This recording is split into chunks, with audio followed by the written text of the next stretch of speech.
Hey, hi guys, how are you all? I hope you all are doing good. Yes, I am great too. The most awaited thing for the May 2021 examination, that is a super quick revision for CA Final Paper 4 Law. Yes, I am here with this. So this entire video is going to be the super quick revision of the economic laws part. That is paper for the allied laws or economic laws, whatever you want to call it as. So we'll try to cover maximum things in the least possible time.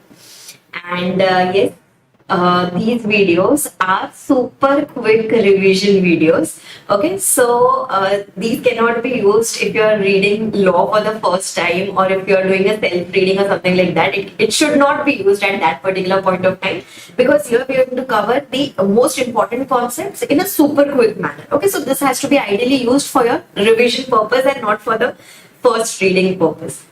Okay, and I have used my 6th edition book while doing this particular video. We are going to use the 6th edition, which is specifically applicable for May 2021 examinations. Whatever are the amendments applicable for your May 21, I'm going to cover in this particular video itself. Right? And yes, I would like to thank you all for the love that you have been showing to me since so many years. I'm actually grateful for that. Yes, so without wasting any time, let's start with the content now. The first chapter with which we are going to start is, as usual, the Prevention of Money Laundering Act 2002. If you want, you can just open up your textbooks, whatever book you're referring. If you're referring my book, you can open that book, or whatever other book you are using, you can use that. If you are using the ICM module, you can just open up that book and we are good to go.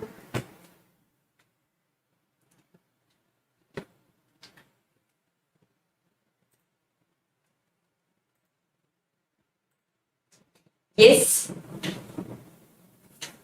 all set already.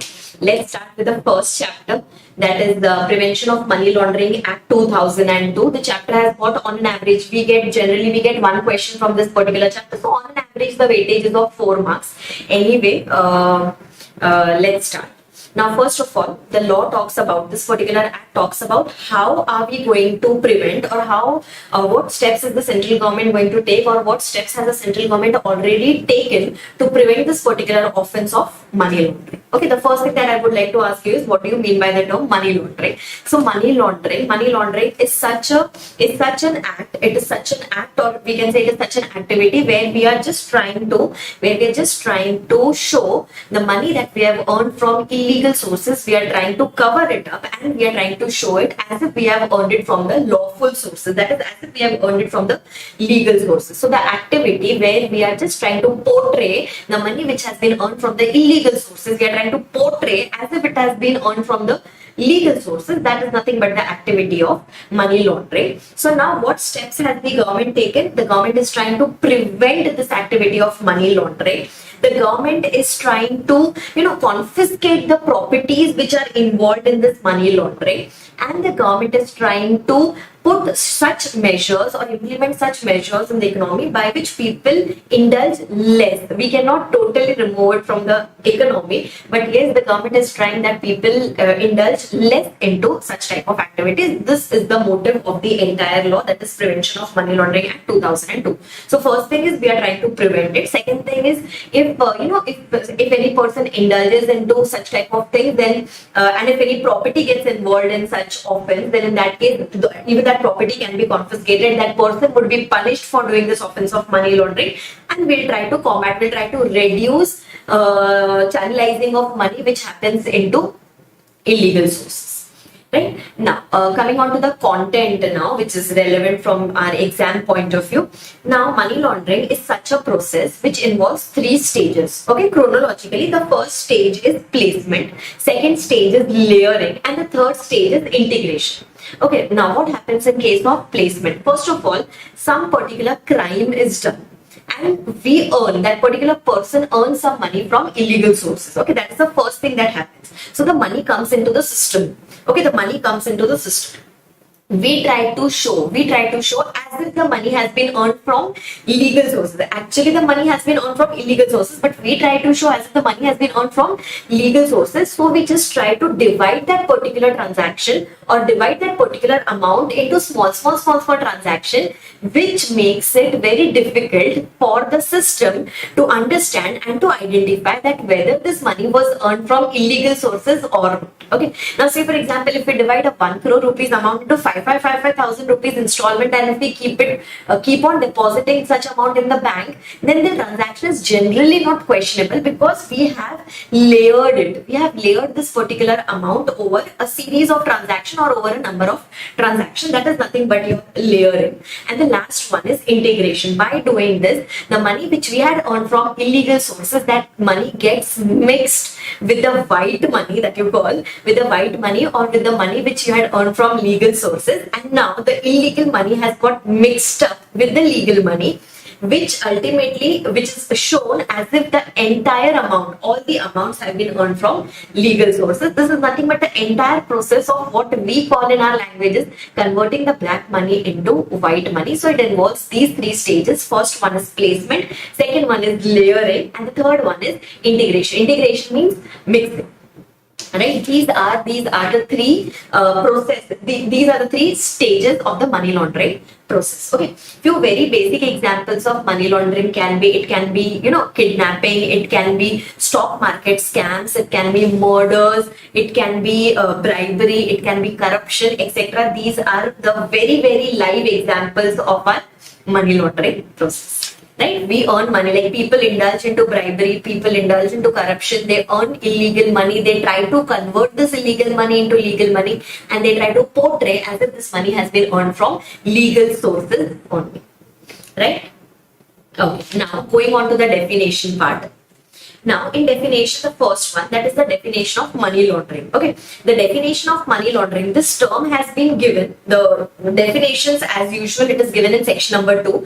But for the offense of money laundering, they have redirected us to section number 3. Okay, so in section number 3, basically we have got the definition of the offense of money laundering. So they are telling that if there is a particular person who is trying to get involved or who is associated, be it directly or indirectly, or any person who assists any other person, or any person who is one of the party to this offense of money laundering, or any person who is involved in this offense of money laundering. Okay, and if that particular person is involved in any such activity in which he is either trying to conceal, that is, he is trying to hide, or he is possessing some amount, or he is acquiring some amount, or he is trying to portray as if he is trying to show as if the money has been earned from legal sources. And if this money, okay, whatever assets, or if this money relates to proceeds of crime. Okay, means, say for example, he has done some crime and from that he has earned certain proceeds. He is either possessing it, or he is acquiring that, or he is trying to show as if this was earned from the legal sources. Then this person becomes guilty of the offense of money laundering. Okay, so if there is any person who is directly or indirectly assisting any person, who is directly or indirectly involved, who is directly or indirectly a party to this particular offense in relation to the proceeds of crime. Okay, where he is trying to conceal it, where he is possessing it, where he is acquiring such particular proceeds of crime, then such person will be guilty of the offense of money laundering. Okay, while doing this particular definition, we came across a term called as proceeds of crime. Okay, now what do you mean by this? See, normal English term which you can understand, that is proceeds of crime. Proceeds of crime is nothing but something which is earned. Okay, be it some cash, be it some money, be it some property which is earned from some criminal activity. That is nothing but your proceeds of crime. Okay, we'll specifically and separately go to that particular definition, but proceeds of crime is nothing but some proceeds earned by doing some criminal activity. So if any particular person is involved in possessing such proceeds of crime or concealing it, some person is trying to hide it, some person is trying to acquire it, or some person is even using this proceeds of crime, then that person becomes guilty of the offense of money laundering. Right now, in your sixth edition, there is an explanation which is given. So this explanation is not yet notified by the ICAI. So this entire green thing, the entire explanation which is written below the definition of section number 3, that totally gets cut there. Okay, so this totally gets cut here. We need not do this. Then, going on to the second definition, that is of proceeds of crime, like I told you, if there is any particular property means it can be cash, it can be any particular assets, be it movable, be it immovable, any type of property. We'll see the definition of property as well. Okay, so any property which is derived, by a particular person, either directly or indirectly, from any particular offense called as scheduled offense. Okay, from any particular offense called as scheduled offense, if we have derived any particular property, then wherever you're keeping this property, be it you're keeping it in India or you're keeping it outside India, then to this particular property will be treated as proceeds of crime. Okay, it will be treated as proceeds of crime. Now, just below the definition of proceeds of crime, also we have got an explanation. You can simply cut that explanation, that is not yet notified, so please cut that. Okay, now while doing that definition called as proceeds of crime, we came across a term called as scheduled offense. We'll see the definition of the term scheduled offense also. Okay, now listen, there is a definition called as payment system given here. Payment system is nothing but a payment methodology, just like we use our NEFT, just like we use our RTGS, just like we use our debit card, credit card, etc. This is nothing but a payment system which is just like an intermediary between the payer and the beneficiary. Okay, suppose if I am paying you, then I am the payer, you become the beneficiary. The method that we are using for doing this particular monetary transaction or for doing this financial transaction, that is nothing but your payment system. Okay, once we go ahead in the chapter, you will understand that why are we reading the definition of payment system. See, because just try to understand one thing. Suppose if you want to convert your illegally obtained money into legal money, ultimately you have to make use of banks. Right, because otherwise the money cannot get converted into a legal money. So there you are using the payment system. Between you and the bank, there is a payment system. Right, that's the reason we studied the definition of payment system. Next one, going on to the fourth one, that is scheduled offense. Okay, now see, they are telling that if you have done any particular offense and if you have derived something out of it, then that is called as proceeds of crime. Right, now which offense you should be doing? Now there can be thousands of offenses. So for that purpose, they have prepared a schedule in which they have listed the name of the offenses. Okay, in which they have listed the name of the offences, that is offences done under this law, offences done under that law, etc., etc. They have listed everything. So if you are doing any offences from that list, then it will be called as scheduled offence. Then only PMLA is going to get attracted. Okay, so you cannot make any offense of your own choice. You have to go and check the scheduled offense. If you have done any offense from that particular list, then in that case PMLA gets attracted. Okay, now when we go and check the scheduled offense, the offenses are divided into three parts. First one means we can say the schedule is divided into three parts: part A, part B, and part C. Okay. Now there is a big list of offences which is specified in part A, then a very small list coming in part B. But for part B, PMLA will get attracted. Suppose if I have done a particular offense which is specified under part B of the schedule, so that will come under PMLA only if the value involved in the offense is more than or equal to 1 crore.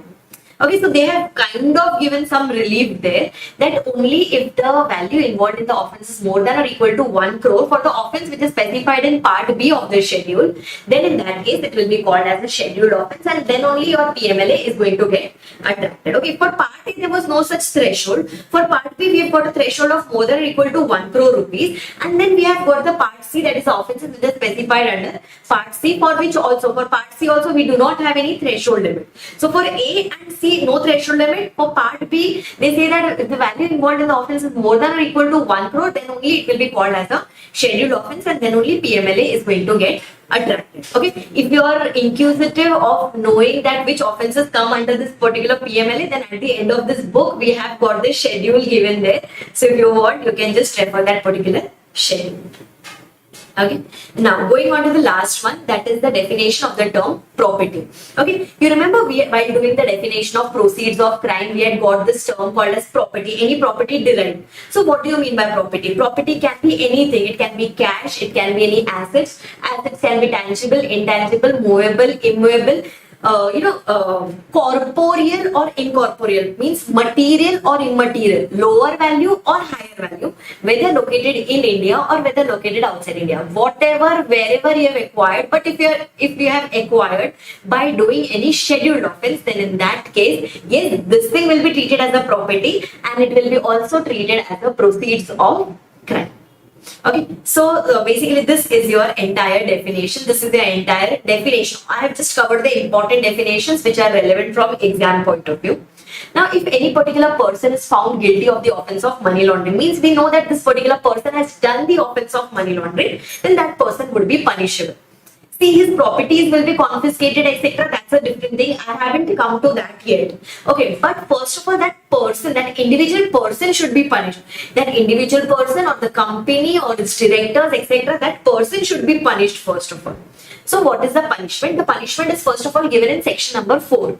Okay, section number 3 was the definition of offense of money laundering. Section number 4 is punishment for the offense of money laundering. So now we have divided the punishments into two parts, as you can see here on the board or as you can see it in your book also. If any particular person is guilty of the offense of money laundering, by default, the punishment that is applicable on him would be imprisonment and fine. Okay, imprisonment which is of minimum 3 years, which can go up to 7 years, and fine can be of any amount. Means the authority who is going to levy the fine on you, he can levy the fine of any amount on you. Imprisonment was 3 years to 7 years, minimum 3, maximum 7. But if you have done any such offense under the money laundering, under the PMLA, which pertains to drugs, or which is pertaining to Narcotic Drugs and Psychotropic Substances Act 1985, the offense relates to this, then in that case it becomes a little severe. Then your imprisonment will be minimum 3 years, same as before, but it can go up to 10 years. Okay, it can go up to 10 years. Earlier it was 3 years to 7 years. Now means earlier means for the other offenses it is 3 years to 7 years. For this drugs thing it is 3 years to 10 years and fine of any amount. Right? So by default 3 to 7 and fine of any amount. For drugs thing it is 3 years to 10 years and fine of any amount. Okay, so this is the punishment for the offense of money laundering. This is a very, very important answer. As you can you see, this is nothing but, if you can see here, the reference to the question numbers has been given here, which means this is the reference to our question bank. Okay, this is the reference to our question bank. So these many times or so many times the question has been asked on that particular punishment. Let's go to the next one. Next one, section number 11A. 11A talks about verification of identity by the reporting entity. Now listen, now we are going to the to a different part of the chapter where they say that, see, in this money laundering, we have already discussed that banks will play a very crucial role here. Because see, suppose if a particular person has earned some money through illegal sources, and if that person wants to convert this money into white money or show this money as illegal money, definitely is going to make use of bank accounts. Okay, so the bank has to be very agile. The bank has to be very, cautious about these type of transactions, that the customer who is doing the transaction with the bank, whether that customer is a genuine customer, whether the transaction is a genuine transaction or not. So they have even brought the banks, financial institutions also into the picture. And even they are responsible under PMLA if some transactions, if the transactions are done through them, and later if the transaction is found to be a part of money laundering, then even the reporting entities, banks, financial institutions are sophisticatedly called as the reporting entity under this particular law. So we have brought them also into this particular picture. Right. Now see what are they telling? Verification of identity by the reporting entity. Now listen, you must have heard about KYC, which is a very normal thing. Now whenever you go to banks or whenever you go to financial institutions and you open an account or you start any particular transaction, then the bank first verifies the KYC. So PMLA, that is as per the Banking Regulation Act also, that is as per the RBI laws also, plus even the PMLA says the reporting entity to do so. Okay, wherever I am using the term reporting entity, it is nothing but your banks and financial institutions. Right. Now, whenever each and every reporting entity has to make sure that it checks the transaction, it checks the identity of its clients. Okay, how can that be done? Okay, so there are 4 ways of doing that. There are 4 ways of doing this verification. First one is you can do the verification under the Aadhaar Act. Biometric can be used, retinas can be used, and by those ways, as per the Aadhaar Act, the authentication can be done. Or alternatively, offline verification under Aadhaar Act can be done. That is the very typical thing where we go and submit a photocopy of the Aadhaar to the bank. We just self-attest it and we give it to the banks or to any particular person. That is your offline authentication under the Aadhaar. Okay, third one is use of passports, where passports can be used. The persons who are not required to obtain Aadhaar, etc. In those cases, passports can be used, or any other central government proof or any other valid document as notified by the central government. By using any of these modes, the reporting entity has to compulsorily do the authentication, has to compulsorily do the verification. Okay. Now, for banking companies, they say that authentication, the bank should try that they do the biometric thing under the Aadhaar Act. That is the online verification under the Aadhaar Act. This is what the PMLA says. Okay, but till now, as you must have seen practically also, the banks, etc. haven't started using biometric as such. They do Aadhaar OTP authentication, they do offline authentication. So PMLA says that the banking company should try to offer this particular online authentication under the Aadhaar laws, but ultimately the choice should be vesting with the customer. That is, the customer should be given a proper choice either to go by that biometric thing or to submit a photocopy of the Aadhaar or to give the passport or to give any other valid document.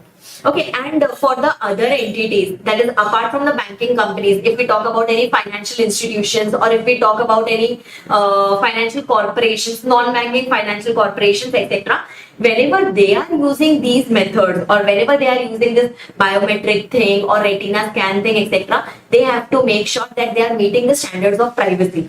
Because if they do not meet the standards of privacy and security, then the data gets leaked. Okay, means say for example, if they want to go by this thumb impression, they should not store it with their database. Okay, the thumb impression should be used only for authentication. It should not be saved with them. If it is saved, then obviously your data has got leaked, right? And so whatever are the security measures which have been provided under the Aadhaar Act, that has to be complied by each and every entity, and the customer should be given a choice of all these 4, that whatever they are comfortable with, they should by that particular method the authentication can be.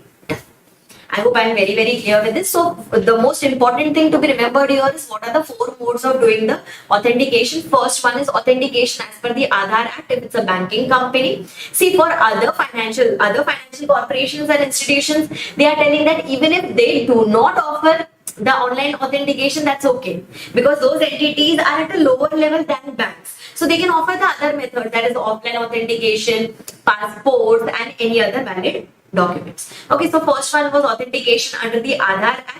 Next one is your offline verification. Third one is your use of passports, and last one is using of any other valid document. Right? And for all those things, for the Aadhaar thing, etc., even the Aadhaar Act has provided many pointers. It has provided all the supportive measures that if you're using any such thing, then how are you supposed to offer these facilities to the customers? Right? Now, going on to the next section, the previous one that we did was section number 11A, where the reporting entity was doing the verification of the client's identity. Right? Now, going to the next one, that is section number 12. Section number 12 talks about obligations of the reporting entity. We can say obligations of the reporting entity. So, what is their responsibility? 3 very important points. First one, they have to maintain the record. The reporting entity, the banks, financial institutions, they have to maintain the record of all the transactions relating to a particular customer for a period of 5 years. Okay, they have to maintain the details of all the transactions which has been done by their particular client for a period of 5 years from the date of transaction. Okay, whatever transaction has happened in relation to this particular client, we are going to maintain the details for a period of 5 years from the date of transaction. Okay, second one, the reporting entity is maintaining these information with itself. Okay, but whenever any authority under the PMLA comes and asks this information from the reporting entity, it is the responsibility of the reporting entity to furnish this information to the director or furnish this information to the director is not the director of the company. We are talking about the enforcement directorate here, ED. We are talking about the enforcement directorate under the PMLA. So wherever specifically we are referring to directors in this particular chapter, we are referring to the enforcement directorate. So in the first point, the reporting entity maintained with itself.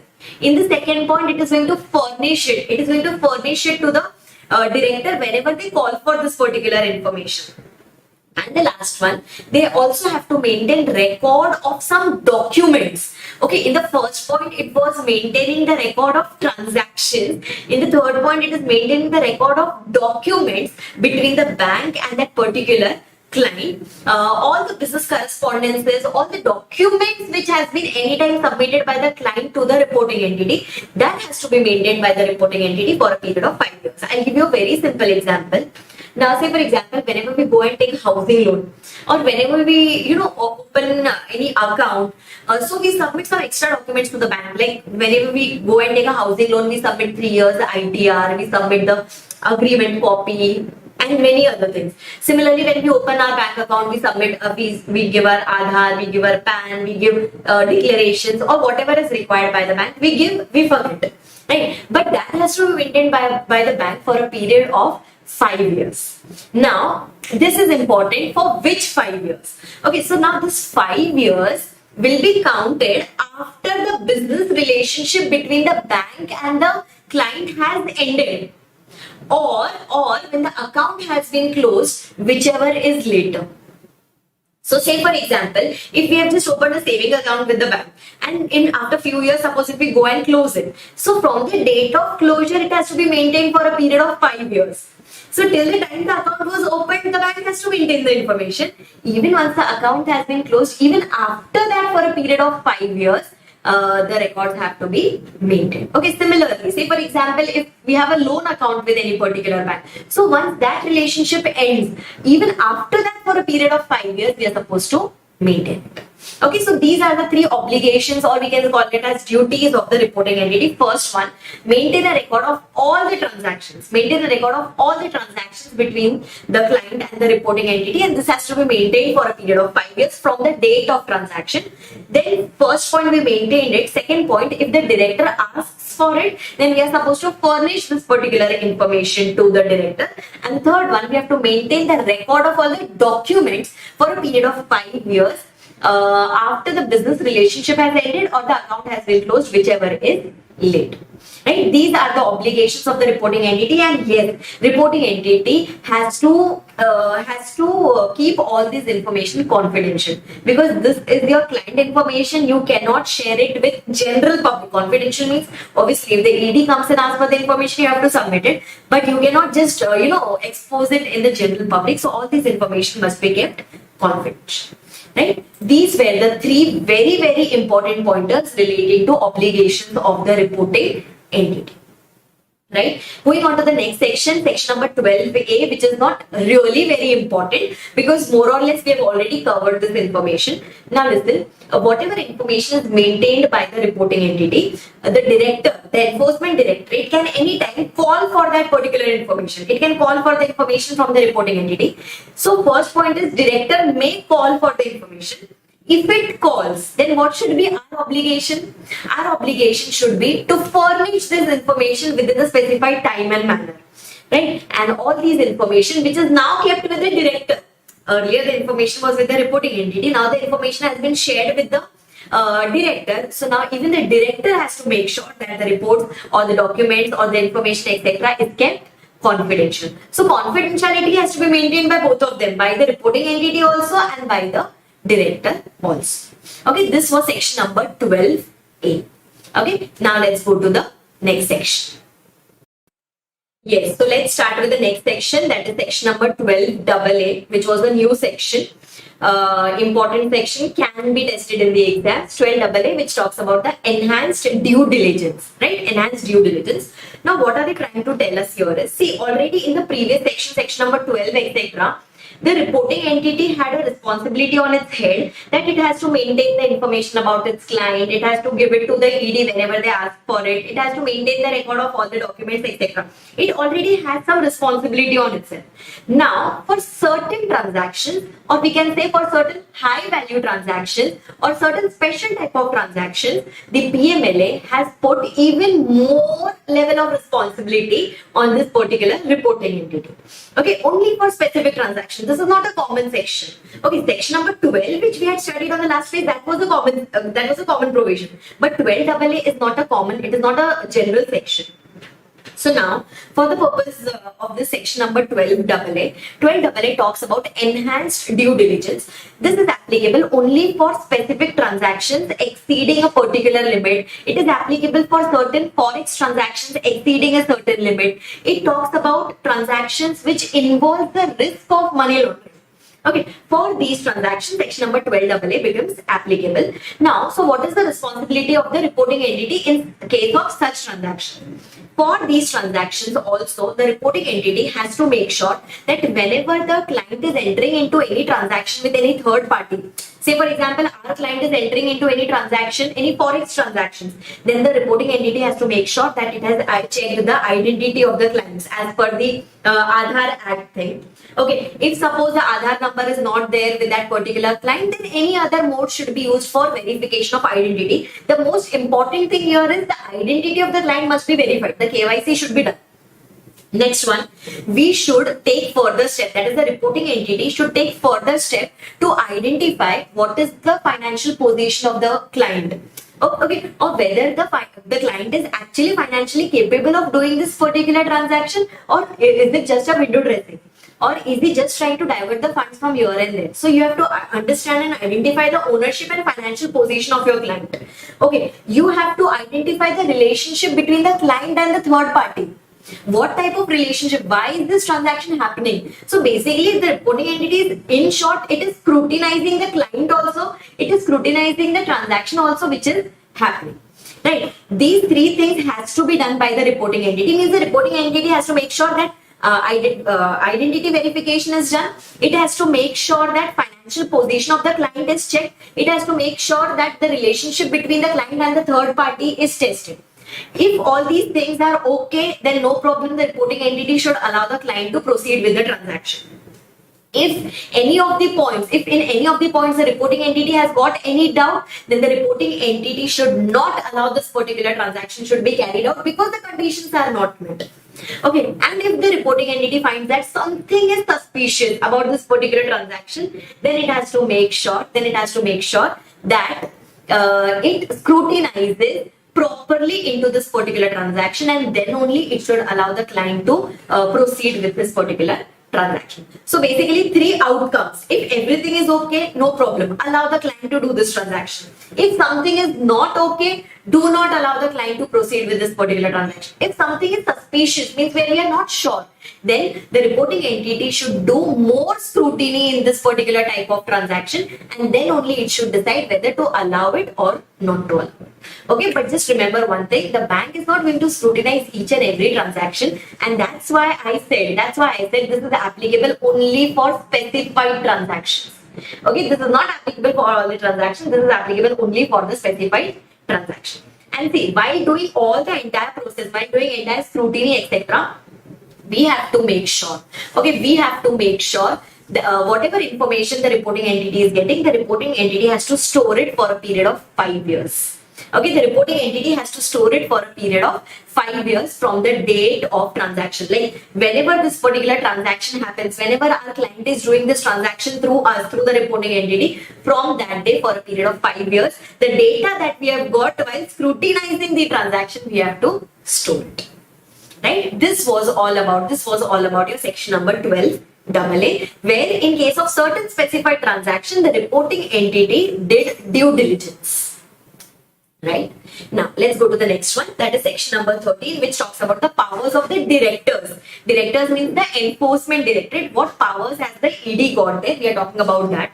Now, ED has got the powers to do inquiry. It can do inquiry in respect of the reporting entity. Means the ED can even go and check the banks, it can go and question the directors, managers, officers of the reporting entity. Right? The director can even tell the reporting entity to get its books of accounts audited. We are not talking about the normal audit which happens under any other law. This is a special audit which the ED can order that the reporting entity, you have to get this particular audit done. But since the reporting entity is telling, since the reporting entity is telling that you have to get, since the director is telling that you have to get this audit done, then the expenses of the audit will be borne by the central government. If ED is telling, then the expenses will be borne by the central government. It won't come on the reporting entity.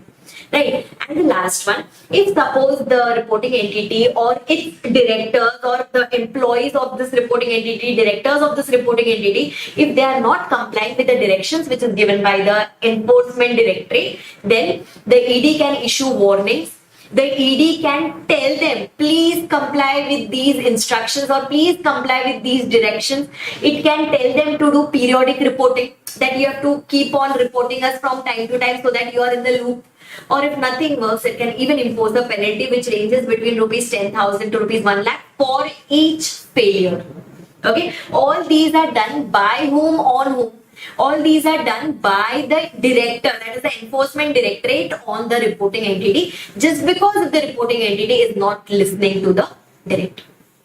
Right? So I'm just repeating it again. First one, the director can conduct inquiry. The director can tell the reporting entity to get its books of accounts audited. The expenses will be borne by the central government, and if they are not complying, if the reporting entity or its officers, directors, managers, etc. are not complying, then the ED can issue warning. ED can tell them to comply with the directions. ED can tell them to do periodic reporting, and ED can even impose a penalty on the reporting entity, which can range between rupees 10,000 to 1 lakh, and which is for each failure. One failure, this is the penalty. Another failure, again a penalty can be levied.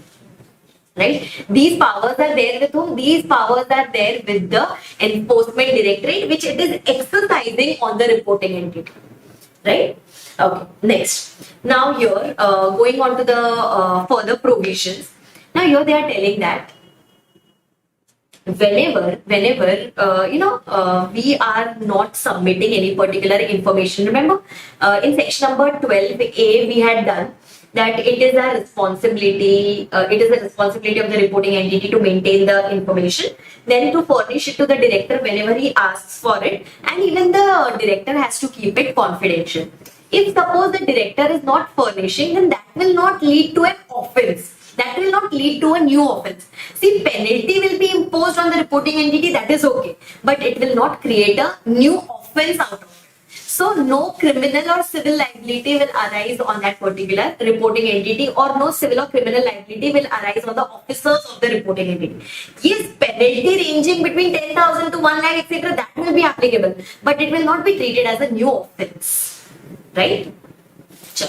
Now let's go to the next part of the chapter, altogether different part of the chapter as well as important part of the chapter, which talks about attachment. Okay. Now see, initially in section number 4, we studied about the punishment which will be imposed if any person is convicted of the offense of money laundering.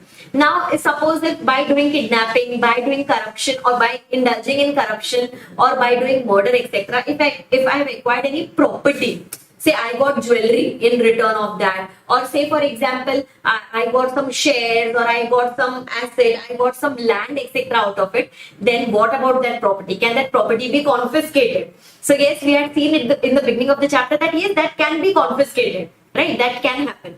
So now we are going to study about its confiscation.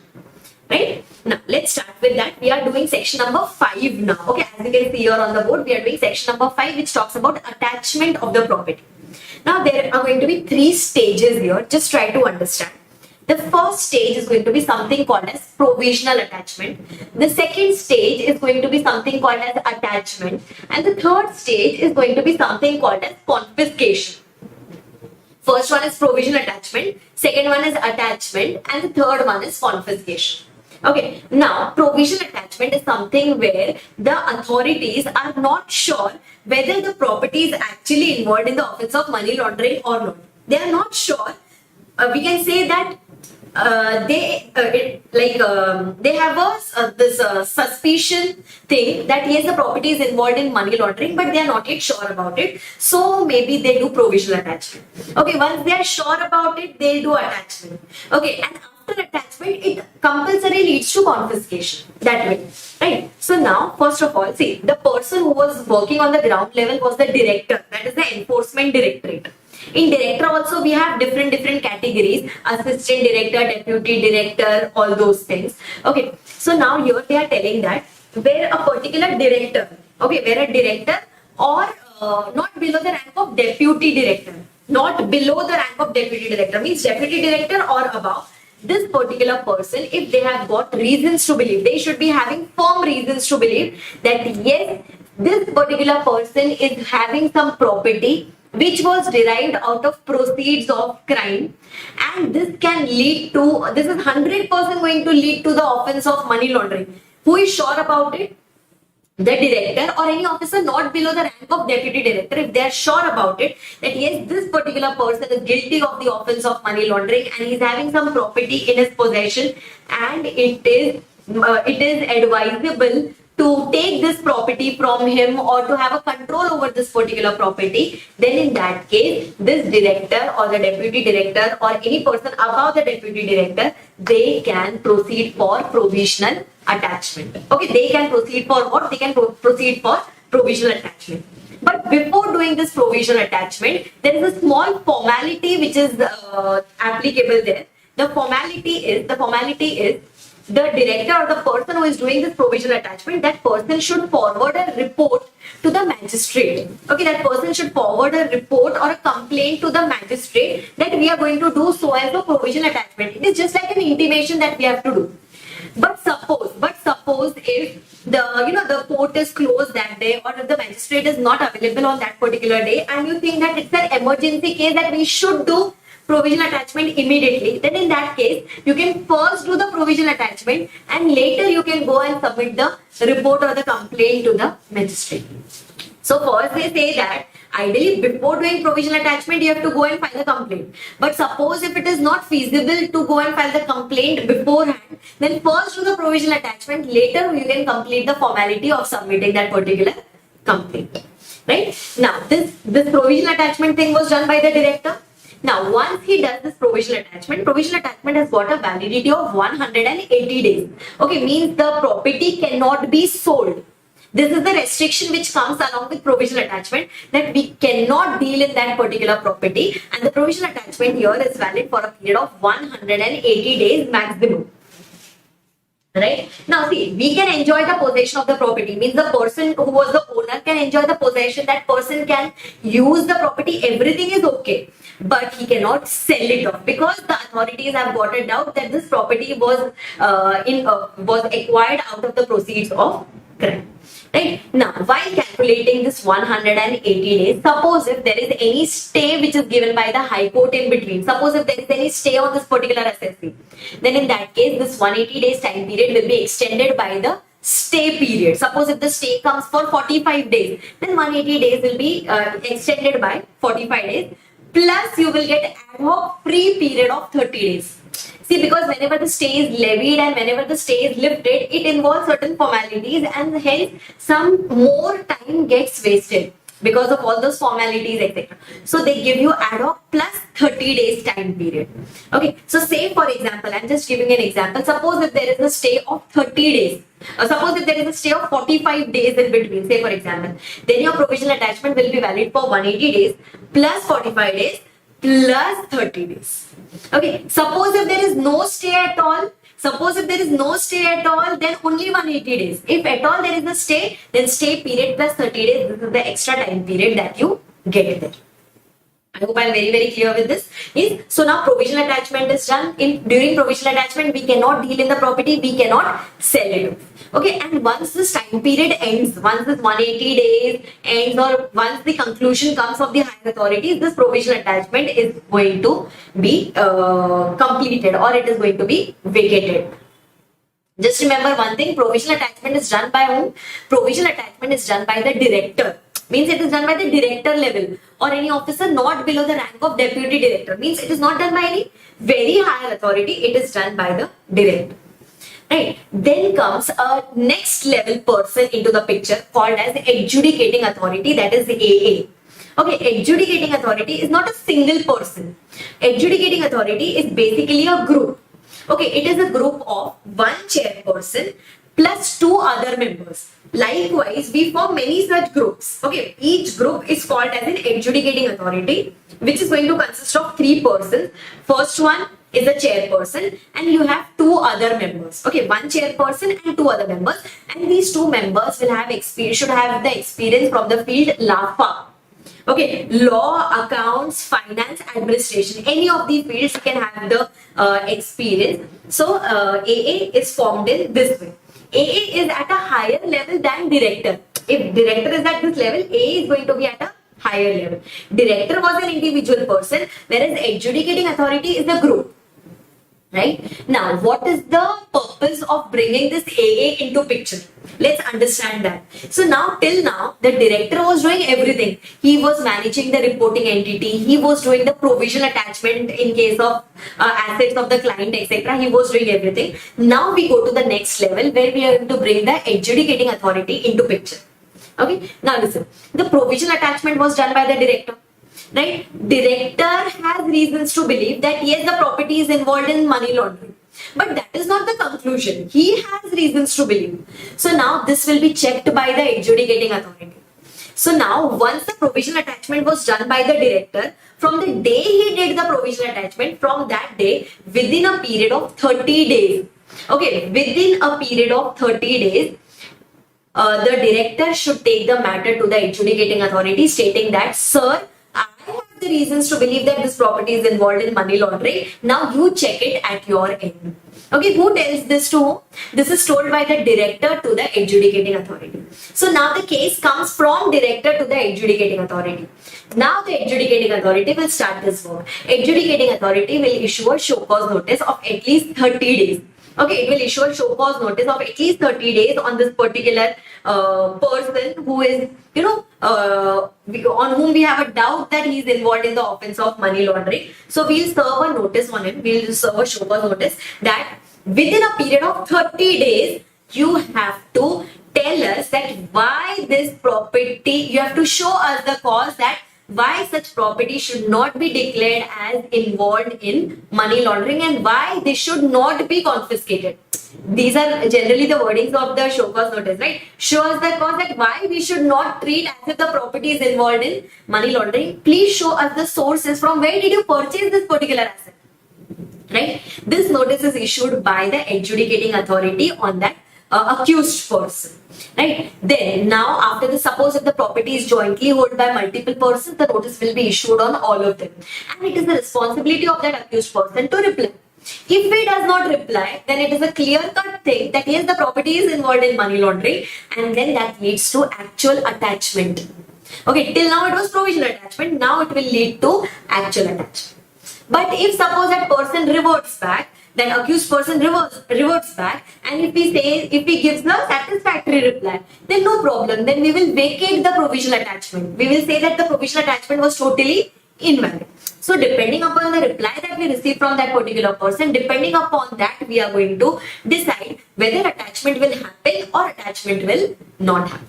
Okay, but this attachment order is passed by whom? This attachment order is passed by the adjudicating authority. The provisional attachment order was passed by the director. Attachment order is passed by the adjudicating authority. Right? Now, after this, once they pass the attachment order, after that, the confiscation thing, the third stage is going to come into picture, and that should happen within a period of 365 days. Okay, the day when the attachment was done, from that day within a period of 365 days, we have to now decide that whether it should be confiscated or it should not be confiscated. First period was provisional attachment. First thing was provisional attachment, which was valid for 180 days. Second thing, attachment happened. Okay, attachment happened. AA did the attachment. Now, after attachment is done, within a period of 1 year or within a period of 365 days, we have to decide that whether confiscation should be done or not. And this confiscation thing, whether it should be done or not, this is decided by the third level of authority, that is the special court. Okay, I am repeating it. Provisional attachment was done by the director. Attachment was done by the adjudicating authority. Confiscation, whether it should be done or not, will be decided by the special court, right? And the special court has to take a call within a period of 365 days. So we can say, in turn, we can say that attachment is valid for a maximum period of 365 days. We can say attachment is valid for a period of 365 days. And suppose if during that 365 days, suppose if we get a stay, then those 365 days will be increased by the number of days of stay. You won't get any extra period here. Suppose if you get a stay of 30 days, so your total attachment period will be 365 days plus 30 days. Right? What happened in case of provisional attachment? It was 180 days plus the stay period plus ad hoc 30 days. Here you are not going to get any ad hoc period, just the stay days would be added. Right? So now the third level of authority is going to come into picture. The third level is the special court. So now the special court will take a call. The special court will take a call that whether confiscation should be done or not, and accordingly it will pass the necessary order. If it thinks that yes, confiscation should be done, then it will confiscate and the property comes into the custody of the central government. Now the possession comes with the central government. If it thinks that no, confiscation should not be done, then everything goes back in good faith to that particular accused person. Right? So first level, provisional attachment, which is done by the director. Second level, attachment, which is done by the adjudicating authority. Third level, confiscation, which is done by the special court. Ma'am, what's the difference between all these three things? In provisional attachment, everything is with us only, just that we cannot sell the property. Okay, in case of attachment, we lose the ownership. We cannot deal in the property and hence we lose the ownership. And in the last one, we have already lost the ownership and plus now we are going to lose the possession also.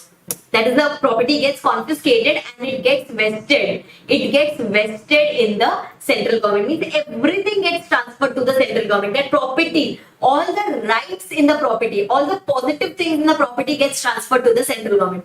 Not the debts attached to the property. Suppose if the property is given as mortgage for any loan, the loan does not get transferred to the central government. We cannot say that central government, you only pay my loan. No. Only the assets, only the good things from the asset gets transferred to the central government. Right? So this was all about your section number 5 and section number 8 mainly, which is talking about three things, that is provisional attachment, as well as your confiscation. Right? These three things. Now going to the next part, powers to arrest. Okay, now you recollect when we had done section number 4, that particular person, if he was guilty of the offense of money laundering, he was liable for imprisonment and fine. So imprisonment and fine has to be levied on that particular person, right? If imprisonment has to be levied on that person, means that person is going to be put into the jail. But before putting that person into jail, we'll have to go and arrest that particular person. So that how to arrest, what is the procedure of that? That is given in section number 19. Okay, now this power is again with whom? Again with the base person. That is the director or the deputy director or any other officer as notified. These people, if they have the reasons to believe that yes, this particular person is guilty of the offense, that this director can go and arrest any particular person. We will inform him that why are we arresting him, and we can directly go and arrest him. We do not even require an arrest warrant. This is such a severe offense that we do not even require the arrest warrant here. We can simply go and we can arrest that particular person. Okay, just that when the director is going and arresting any person, the director is supposed to intimate about this to the AA. You remember the hierarchy? It is the director, the adjudicating authority, and then comes the special court. So whenever the director is arresting any person, the director has to intimate this fact to the adjudicating authority. And once any particular person is arrested, we will present that person before the special court. Okay, so imprisonment, fine, etc. These will be announced by whom? These will be announced by the special court.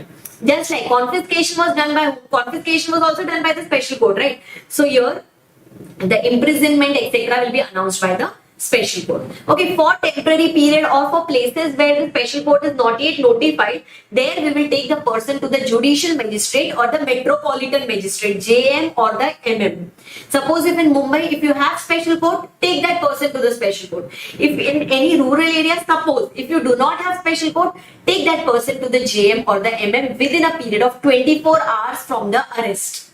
The time when he is arrested, within 24 hours from then, that person should be presented before the court. Okay, and this 24 hours will exclude the travelling time.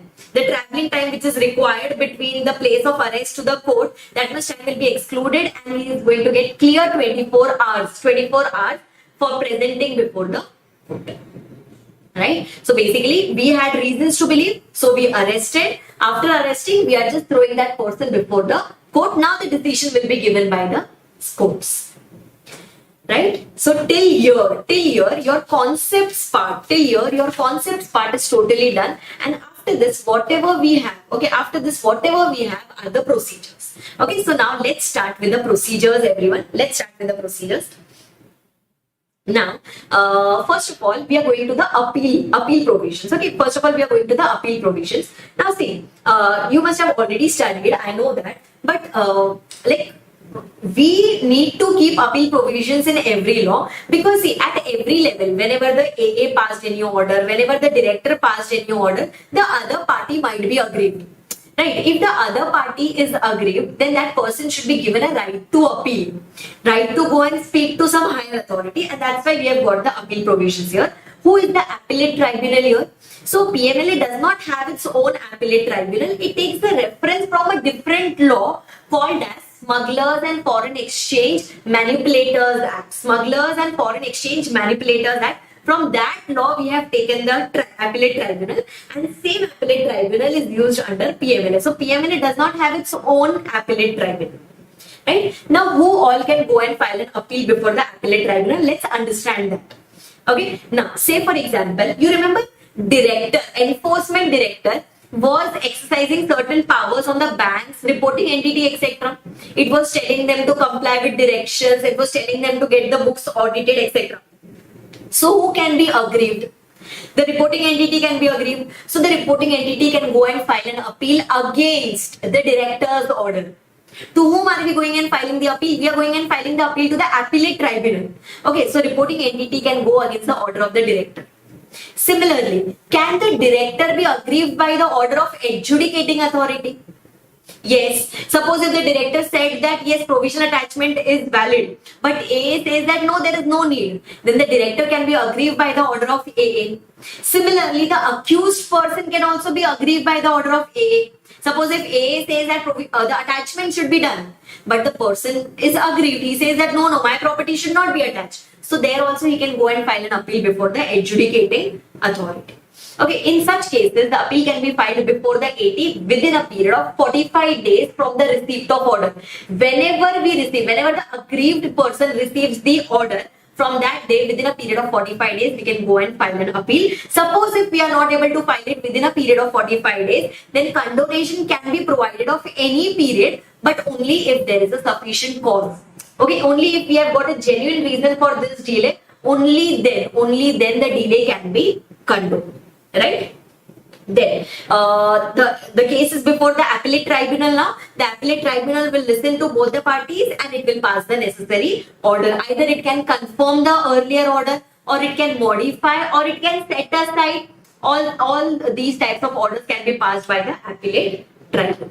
Right? An appellate tribunal should try to dispose of this case as early as possible, but as a what you can say, in form of guidelines, they have just told that AT should try to dispose of the case within a period of 6 months. The day when we went and filed an appeal, from that day within a period of 6 months, the AT should try to dispose of the case. Okay, it should try. So appeal has to be filed within 45 days plus condonation of any period if there is a sufficient cause, and AT should try to dispose it of within a period of 6 months. Okay, so now see, don't get confused between AA and the AT. AA was the authority under the law. It has got nothing to do with the appeals. and 80 is coming into picture only for listening to the appeal. Right? Now, 80 has got all the powers as vested in a civil court. Whatever powers are there with the civil court, it has got all those powers, and hence it is regulated by the Code of Civil Procedure. It does not only have the powers of civil court, it can make its own procedures also. Means it is not just bound by the civil court powers. It can make its own procedures also, and whenever it passes any order, it has to make sure that it follows the principles of natural justice. That is, it has to make sure that it gives reasonable opportunity of being heard to both the parties before finalizing the order. Right? Now, see, you remember the composition of the 80. I had told you 80 is not a single person, 80 is a group. Right? So, if 80 is the group, suppose if 80 is a group, we had one chairperson and we had 2 members. Right? Now, the decision making is generally done by the members only. So, now since there are 2 members in that particular bench, then there can be a dispute between the members themselves. One says yes, the other one says no. Then in that case, now there is a dispute here. So the matter is referred to the chairperson of the 80. And what will the chairperson do? Either the chairperson will involve himself in the case, or he will bring a 3rd member into the picture, and then they will take a revised decision. See, in 2 people we can have a problem because we can have an equal majority. But when it comes to 3, then we can have a normal majority. So either the chairperson will involve himself, or he will bring a 3rd member in the appellate tribunal, and then we will take a revised majority. Right? So this way, the decision making, the appeal is disposed of by the appellate tribunal. Okay, now whenever we are going before the appellate tribunal, see, appellate tribunal is just like a court where we are going and putting our point, putting our explanation. So whenever we go to the court, either we can go or we can appoint any authorized representative who can go on our behalf. Right? Similarly, even when the reporting entity goes for the appeal, the reporting entity means the bank. So either the bank, any officer from the bank, or any legal representative from the bank can go and file the case or file the appeal before the appellate tribunal. So they are talking about the authorized representatives. Then, see, in the entire law, they have specified authorities for every level. Like example, provisional attachment has to be done by the director. Attachment has to be done by the adjudicating authority. Okay, confiscation has to be done by the special court. Appeal has to be filed before the appellate tribunal. They have given you authorities for every level. So no other authority can intervene in between. Like no other civil court, no other local courts, etc. can intervene in between for attachment, for provisional attachment, for confiscation. No. Because the authorities have been specifically assigned there. Okay, and that's why the heading here, civil court not to have jurisdiction, means civil court not to intervene in between because the authorities have been already designated there. Now listen, here in case of appeal, the last decision was given by the appellate tribunal. Can we be still aggrieved by the decision given by the appellate tribunal? Yes, why not? We can still be aggrieved by the decision which is given by the appellate tribunal. So if you are aggrieved by the decision given by the appellate tribunal, the last level of appeal is, the second and the last level of appeal is, you can go and file an appeal to the High Court. Okay, whenever you're going and filing an appeal before the High Court, it has to be done within a period of 60 days from the date of communication of the 80s order. Whenever you received 80s order, from that day within a period of 60 days, if there is any sufficient cause, this time period can be condoned by maximum 60 days more. So it is 60 plus 60 days only if there is a sufficient cause. And High Court, we cannot tell to the High Court that you have to dispose it of within so and so time. So there is no time period for disposal by the High Court. Right? And the matter which we are taking to the High Court, that can be a question of law or it can be a question of fact. It can be any matter. If we are aggrieved by the order of 80, we can place this matter before the High Court. Right? Okay. Now going on to the next part, which also till now we have completed the appeals. First level of appeal was the 80. Second and the last level of appeal was the High Court thing. Right? Then next part they're talking about the special courts. Right? So now what is the role of special courts in this particular act? Like we are going to study special courts in other laws also. We are going to study about special court in company law also. Now we are studying about the special court under this PMLA. So whenever any particular person is guilty of the offence of money laundering, as we had studied in section number 4, or whenever confiscation was required to be done, or whenever arrest was done, at that time we will require the help of the special court. Okay, special court is nothing but a session court. special court is nothing but a session court. It is just designated as a special court. Okay, then in this particular special court, we are going to have judges who are going to take the decisions regarding punishment, regarding confiscation, regarding arrest, etc. So special court's work is to decide upon the punishment and fine. Its work is to decide whether confiscation should be done or not, etc. So it is going to deal with the final punishments, fines, etc. relating to this particular money laundering act. And special courts are regulated by the criminal procedure. Code of criminal procedure, not the civil one, code of criminal procedure, right? Okay, so this is the role, basically this is the role of the special court. Now, a very important answer, that is section number 45 here, which talks about offences to be cognizable and non-bailable. Means what are they trying to tell us here? Cognizable means the person can be arrested without an arrest warrant. Okay, if we are talking about the money laundering offense, then that person can be arrested without an arrest warrant, and once that person is arrested, he cannot be released on bail. And that's why the words here called as non-bailable. Okay, if you want to write it here, you can write cognizable means arrest without warrant, and non-bailable means that person cannot be released on bail or bond. So they are telling that if a particular person is arrested under this money laundering thing, first of all, since it is a very serious offense, he can be arrested without an arrest warrant. And next, once he is arrested, he cannot be released on bail or bond. Right? This is the by default procedure, or this is the by default point. But they say that there are certain exceptions. Okay, what all are the exceptions? If the person who is arrested, if that person is under the age of 16 years, if that person is sick or infirm person, or if that person is convicted of this offense of money laundering and the value of offense is less than rupees 1 crore, means they are telling that it is a less amount of offense. Okay, or if the person who is arrested is a female person, is a woman. Okay, so if that person is under the age of 16, or if that person is sick or infirm, if that person is accused for an offense of less than rupees 1 crore, or if that person is a woman, then these people can be released on bail, no issues in that.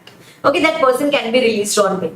Apart from this, if you want to release any other person also, then you have to bring a particular person into picture. That person is known as public prosecutor. Public prosecutor is nothing but an advocate who has got at least 7 years knowledge with him, who has been working for at least 7 years or practicing for 7 years as an advocate. So a public prosecutor, basically who works in public interest. Okay, an advocate who works in public interest. So we will bring this public prosecutor into picture. We will tell him that, sir, if you want to oppose the release of this person, means if you want to stop this person from releasing him on bail, then please raise the objection. If public prosecutor raises the objection, but still the special court is of the opinion that we can release this person on bail, then we will release that person on bail. Okay, if the public prosecutor says, okay, release, then also the special court can release this person on bail. See, releasing this person on bail does not mean he is going to be released permanently. We are just letting him out of the jail for some number of days. Okay, so he can be released on bail after giving an opportunity to the public prosecutor for opposing the release. But if the special court is satisfied that he won't commit a new offense while on bail, means once he has gone out on bail, he is not going to commit any new offense, then in that case that person can be released on bail. Okay, and for these people that is under the age of 16, etc., for these people you need not even bring the public prosecutor into picture. Okay, just be careful about this. Age under the age of 16 years, lesser than the age of 16 years. Please do not write it as minor. It is under the age of 16 years. Minor has a different definition and a different laws. So any person is under the age of 16 years. That these people can be released on bail or bond. I hope I am very clear with this. By default, all the offences under PMLA are cognizable and non-bailable. Means the person can be arrested without an arrest warrant, and that person cannot be released on bail or bond except for these exceptions. right? And the public prosecutor thing, the qualification which I told you, that is already written in your book. If you want, you can just read it once. And the types of director is given here. Director is there, assistant director is there, additional director is there, joint director is there, deputy director is there, and such other categories of directors are there under the particular law, who have been appointed under the law for different activities. Okay. Section number 45, the last section that we did, offences to be cognizable and non-bailable, that is very important. You can start on it. Okay. Now, going to the miscellaneous provisions. Now, we are just left with the miscellaneous provisions and the penalties which are coming up here. Okay. Now, there is a definition called as contracting state. Okay. Contracting state. You can just treat it as a foreign country. Okay. Till the time I explain you can just treat it as a foreign country. It means a country outside India, obviously, with which India has got a treaty. You must have heard in DT also, that is your double taxation avoidance agreement. So similarly here, you have an agreement with some other country. Okay, and that other country is referred as a contracting state. Okay, why would we have a treaty? Why would we have a treaty, or why would we have an agreement with a contracting state? That is because suppose if any offense has been done outside India,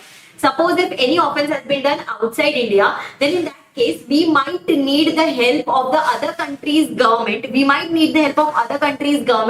To, bring that person back to India, or to confiscate the property which is located outside India, etc. And that's why we need the help of government of the other country, right? Now let's just try to understand here. PMLA offences can be of two types. Means we can have cross-border implications also. I'll explain you how. Say for example, if there is an Indian person who has committed the offence in India. Say for example, he has committed an offence in India, but the proceeds of crime has been taken outside India. Or vice versa.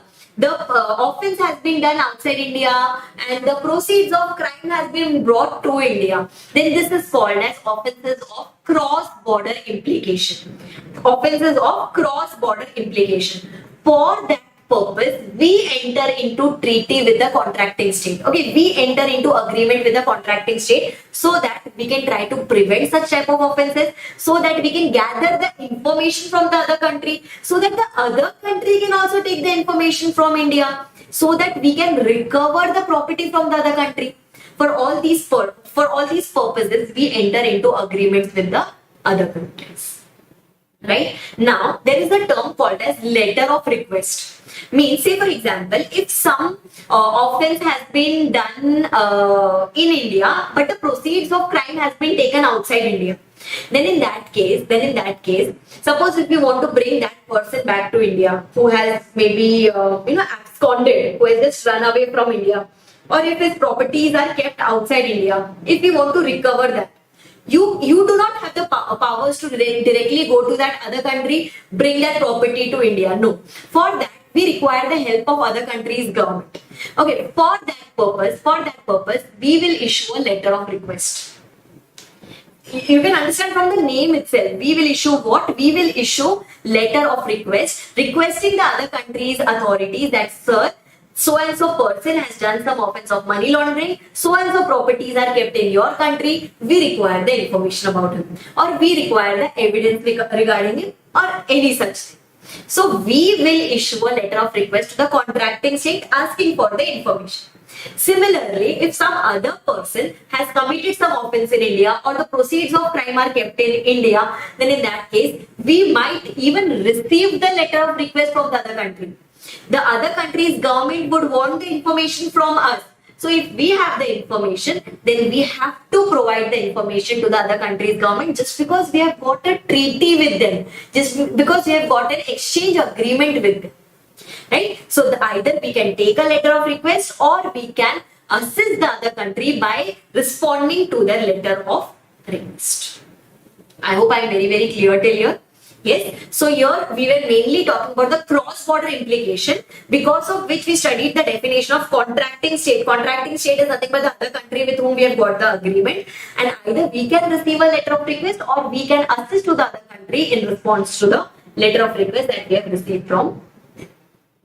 Right? So even that is covered. The main important thing is even that is covered under your PMLA. Right? Even that is covered under your PMLA.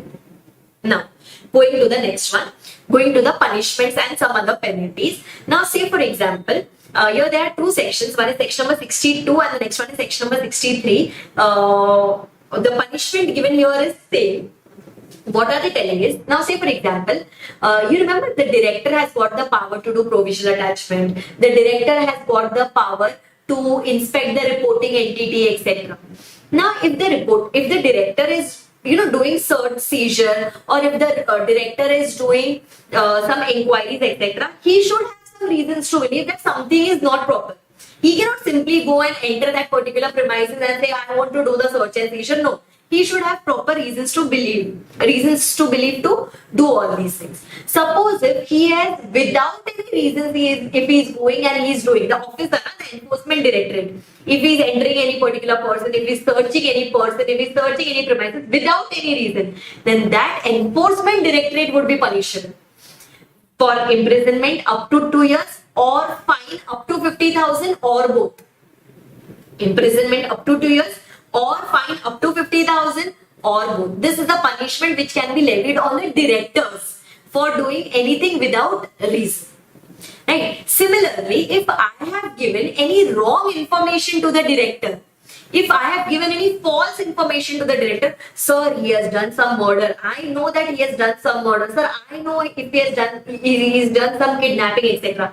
And if that information turns out to be false, then I would be responsible for that with same punishment. That is for giving false information. That is imprisonment up to 2 years or fine up to 50,000 or both. So in 62, the punishment was levied on the director for doing it without reason.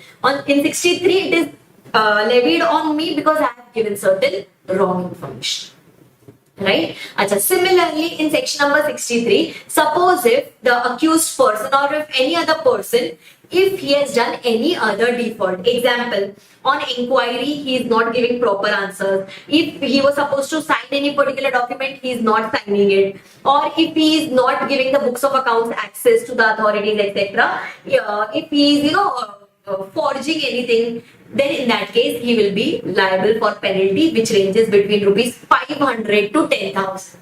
Okay, which ranges between rupees 500 to 10,000 for any other default. 62 was totally on the director.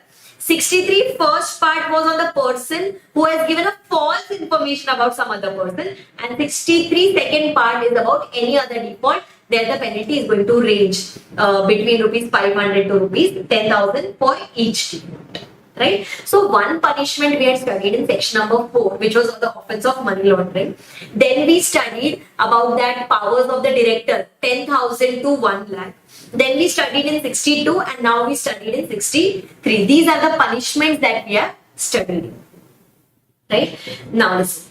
Whatever information is available with the director. Remember we had studied this. Whatever information is available with the director, that information has to be kept confidential. First of all, the information which is with the reporting entity, even the reporting entity has to maintain confidentiality. Then that information went to the director, even the director has to maintain confidentiality. But what is the meaning of the term confidentiality? Confidentiality means you cannot disclose it to open public. You cannot just put it on some website, etc. You cannot just publish it in the official gazette. But can that information be shared with any other authorities? Can that information be shared with the Indian Penal Code authorities? Can that information be shared with Income Tax Department? Can that information be shared with the Drugs Department? Yes, definitely, so that even they can proceed. See, so confidentiality does not mean the information cannot be given to any other person. It can be shared with the authorities. It cannot be made public. Right? So information can be disclosed to any other authorities. Right? And whenever any fine, penalty, etc. is imposed on any person, we have to make sure, the authorities have to make sure that it is recovered from them. If they are not paying it within a period of 6 months from the date of imposition, then the director has to recover it as if those are your income tax arrears. Means as per the income tax provisions, we are going to recover the amount from them. If it is, we'll wait for how much time? We'll wait for a period of 6 months. If they are not paying it, then it will be recovered as per the income tax provisions. Are you clear with this? Yes. Now, next, going on to last few miscellaneous provisions. Now, can the money laundering offense be done by a company? It's not necessary that only an individual will be involved. It can be done by a company also. So, in case of company, who would be liable? In case of company, the person in charge of the company would be liable. That is the directors, managers, secretary, officers, etc. They will be held to be guilty and they will be liable for the punishment. But if any person in charge proves that this offense was done without his knowledge, he did not give his consent, he exercised all the due diligence to prevent this kind of offense, then he can be relieved. But otherwise, all the person in charge will be liable for the offense of money laundering in case of companies. Right? Now listen, say for example, if while doing this particular case of money laundering, if suppose the accused person passes away, okay, or if the accused person is declared as insolvent by the court. During the case, while the case is going on him, he passed away, or say for example, he was declared as insolvent. So will the case continue? So the answer is yes. In case of death, the case will continue against the legal hire. In case of insolvency, the case will continue against the official assignee or the official receiver who is appointed in case of insolvency. Similarly, suppose if no appeal was filed by the accused person, but if the legal hire thinks that no appeal should be filed, then he can proceed to file the appeal. Similarly, the official assignee thinks that appeal should be filed before the AT or before the High Court, then he can go and file the appeal on behalf of the previous person. Right? So even if in case of death or insolvency, the case continues and the legal hire or the official assignee or receiver has got the same rights and powers as was there with the earlier case. Right? That is nothing but your section number 72. And then you have just got some basic introductory part. Is money laundering just siphoning of funds, and what is the significance and aim of PMLA, which is not relevant from exam point of view. If you want, you can just read it once, but otherwise this can be kept as one time read thing. So with this we are done with the money laundering thing. Okay, just a quick revision of the things that we have covered. First, we did the 3 stages of money laundering. Then we did some 5 definitions which are important in this money laundering chapter. Then we did our section number 4, which was talking about the punishment of the offense of money laundering. Then we went totally to the reporting entities. We did verification of identity of the clients. Then we did obligations of the reporting entity. We did the powers of the directors and all those things we did there. Then we went to section number 5 and section number 8, which is talking about provisional attachment and confiscation of the properties, the 3 different levels and 3 different persons coming into picture. Then we did about the arrest thing, that arrest can be done and within 24 hours he can be laid down. He has to be presented before the special court or the JM or the MM, etc. Then after that, we went to the appeal provisions, the AT appeal and the High Court appeal. After that, we went to an important section, that is section number 45, offences to be cognizable and non-bailable, where we studied the exceptions there. Right? Then we went to the punishments, section 62 and 63 that we studied there. Those 2 punishments we did, and after that we have done the miscellaneous provisions, that is offences if it is done by the companies, what will happen in case of death and insolvency, etc. Right? So these are the most important provisions of the PMLA, which you have to make sure that you revise before the exams, and I hope you are very clear with this particular chapter, that is Prevention of Money Laundering Act 2002. And now in your textbook we have already got the summary of the important time periods, the appeal time periods, the provisional attachment time periods, etc. We have got that. You can revise it. All the important penalties have been written at one place, and all the whatever things I have done, whatever things I have revised, those things have been put here in the chart. Okay, so please make use of it. Please refer it. Yes, it will definitely help. Right, so we are done with the first chapter, that is Prevention of Money Laundering Act 2000. So let's start with the second chapter, that is SARFAESI Act 2002. First of all, full form of the SARFAESI: Securitization and Reconstruction of Financial Assets and Enforcement of Security Interest. The name itself is very big, but yes, the chapter is very simple. We are going to divide the chapter into 4 parts. First one is going to be securitization. Second one is going to be your asset reconstruction. Third one is going to be your enforcement. Okay, first one is securitization. Second one is reconstruction, that is asset reconstruction. Third one would be enforcement of security interest, and the fourth part is going to be the miscellaneous part of the chapter. Okay, so this way we are going to divide the chapter into 4 parts. So let's start with the first one. The first one talks about securitization. Okay, first of all, let's try to understand the concept of the securitization, and then we can get into the procedures of this. Now, in case of securitization, what happens is, say for example, there is a borrower. Okay, first person who is there in this diagram. There is a borrower who has taken a loan from bank or financial institution referred to as originator here. So the borrower has taken a loan. He has given some asset as security to the bank. But now on the due date, he is not able to repay the loan. Okay, he is not having any assets also. Even the secured asset is not sufficient to repay the loan, etc. So now the bank is in tension. Now the bank thinks, how do I recover the money from this particular borrower? There is no point in selling the secured asset, maybe because it is not sufficient to realize the amount of the loan. So what to do? So then there came a concept of securitization, where the bank or the financial institution, it approaches an asset reconstruction company, or it approaches a special purpose vehicle.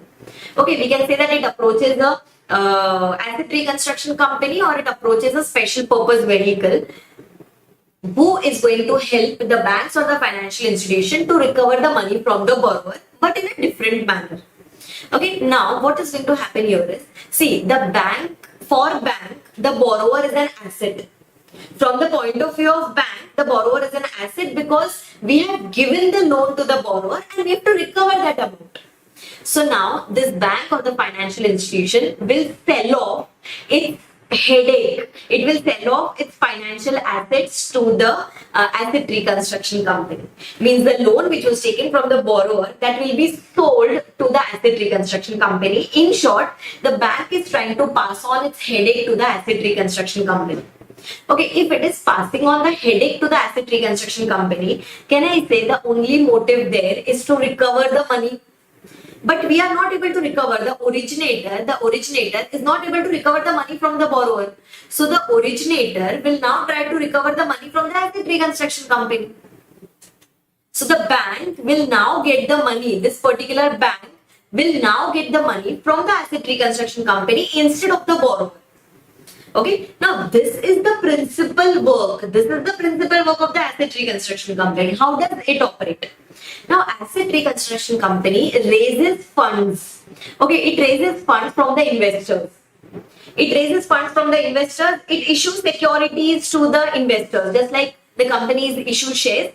Likewise, the asset reconstruction company issues security receipts to the investors. Okay, now the money is now with the asset reconstruction company. Asset reconstruction company will pay off the amount to the originator. It will pay off the amount to the bank, because asset reconstruction company purchased that loan from the originator. So now it will have to pay to the bank. It will have to remove the bank from the picture. So it pays the amount to the banks and it frees the bank from the picture. Okay, now the loan which the bank had given to the borrower, that loan is now with the asset reconstruction company. Okay, the borrower had given a secured asset, a security to the originator. Even that comes to the asset reconstruction company. And asset reconstruction company pays the amount to the originator, and and the originator goes out of the picture. The bank is free. The bank, instead of recovering the money from the borrower, it has recovered the money from the asset reconstruction company. Okay, and it is not necessary that the originator will always recover the entire amount. Reason, see here, asset reconstruction company will definitely get into a settlement with the originator, and even the bank will agree for a settlement. Anyway, the bank was not able to recover any amount from the borrower. So instead, even if it gets around 80% or 90% of the loan, the originator would be happy to receive that amount from the asset reconstruction company. Okay, so basically now what has happened here is, just try to understand what has happened here is, the borrower had taken the money from this particular originator. This the borrower had taken the loan from this particular originator. This originator is not able to recover back that money from the borrower. So originator approached the asset reconstruction company. On approaching the asset reconstruction company raised the money from the investors. It repaid the amount. The asset reconstruction company repaid the amount to the originator. The originator is totally free from the picture. Okay, but can I say till now the borrower has not paid the amount? Borrower is still freely roaming and it has not paid the amount. Now ARC has got those extra powers which is not available with the banks, which is given by the RBI. An asset reconstruction company will use those powers and it will make sure that it recovers the money from the borrower. Okay, asset reconstruction company will make sure that it recovers the money from the borrower. After recovering the money from the borrower, it will redeem the investments. It will redeem the amount which it had raised from the investors. So this way, the investor has got their money back, the borrower has repaid the amount, and even the bank has got free from the picture. Okay, so now ma'am, how does the asset reconstruction company earns here? See, asset reconstruction company will charge fees from the banks or the financial institution for doing this service, for providing this service. That is one of the income of the asset reconstruction company. Similarly, maybe the asset reconstruction company will try to recover maximum amount from the borrower, but it will pay lesser amount to the originator. It will do settlement with the originator. So even that is the difference which is available to the asset reconstruction company. Similarly, asset reconstruction company can deposit those surplus funds for some time and it can earn some interest on the surplus funds. These are the incomes which are attributable to the asset reconstruction company. So basically, the banks could not apply those extra powers in recovering the money which were given to the asset reconstruction company. So the asset reconstruction company recovered the loan from the borrower later on by applying those extra powers, and then it repaid the investors. Basically, we used investors' money to repay to the originator. Initially, when we freed the bank from the picture, we used investors' money. Right. Later on, we will redeem their investments. So this is the entire concept of securitization, where the borrower has done some default. The bank was not able to recover the money from the borrower. So the bank approached the asset reconstruction company. Asset reconstruction company temporarily raised the monies from the investors. It repaid it to. It repaid to whom? It repaid to the banks. The bank went out of the picture. And later on, ARC recovered the money from the borrower and it redeemed the investment of the investors. Okay, this is your entire concept of securitization. If at all you get a question, on securitization, then first try to make the diagram which we have it on the first page here of the chapter, and then explain the concept in statement form. Explaining the concept in statement form is mandatory, huh? Without that, you won't get any marks. Don't expect the examiner to understand it from the diagram. Right? Next, now going on to the ARCs. Okay, now who are these ARCs? How do they get registered? What powers do they have, etc. Let's try to understand that. Now, this asset reconstruction company is basically engaged into the business of securitization and asset reconstruction. Okay, as the name suggests, it is engaged in the business of securitization and asset reconstruction. It comes under the purview of RBI. It is mandatory for it to have net owned funds of at least rupees 100 crore. Okay, as of now the limit is 100 crore, which can be increased also, but it should have net owned funds of at least rupees 100 crores. Okay, then see, before getting registered as an ARC, it has to first go and make an application to the RBI. We'll submit the application. RBI will check certain conditions. Now, what all conditions? That suppose now this particular company which is now getting registered as an ARC, it should not have any losses in the last 3 years, right? Then it has this particular net owned funds of at least rupees 100 crore. It has proper planning of raising the money from the investors and repaying the money to the investors back, plus paying them some amount of return, because you cannot play with the public's money, right? You cannot play with public's money. Similarly, the management of this ARC should be proper. The directors of the ARC should have proper expertise, right? Then this particular your ARC should comply with all the conditions as specified by the RBI. The promoter of this ARC or the sponsor of this particular ARC should be a fit person as per the qualifications and as per the expertise required. ARC should comply with all the norms as specified by the RBI. Just like RBI specifies the norms for the bank, similarly RBI also specifies the norms for the ARCs. So it has to comply with that. Likewise, many things has been given by the RBI. All those must be complied by the ARC, and then only the ARC will be granted the registration. Right? Now listen. If suppose the RBI is not satisfied that ARC has not, means it is satisfied that ARC has not complied with any of the conditions, then after giving a reasonable opportunity of being heard, the application will be totally rejected. Okay, and against this rejection, there is no appeal possible, because they've already given you a set of points that you have to comply all these things, and if you do not comply, then yes, definitely it is going to get rejected. Okay, and whatever is the decision of the RBI, that will be full and final, and it is totally non-appealable, because these are the basic conditions that every ARC has to fulfill. Okay, and once it is registered as ARC, then now also it has to make sure that it complies with RBI conditions.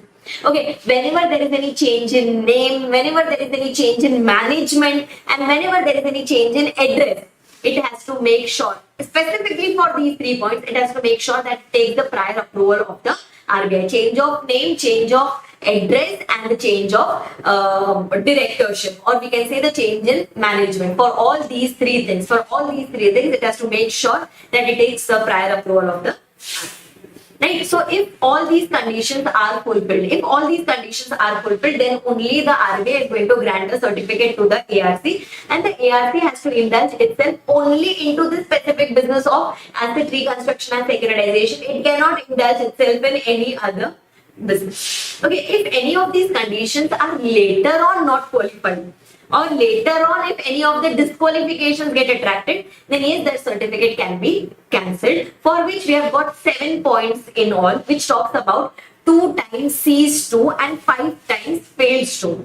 Okay, 2 times seized to and 5 times failed to. Now say for example, if it ceases to hold investments from the QIBs, remember, for any particular case, it has to make sure that it raises money from the investors. That is mandatory. So if it is not holding the funds from the QIBs, you are not following the concept of securitization, so your certificate will be cancelled. Means you cannot work on your own money. You have to raise the funds from the investor.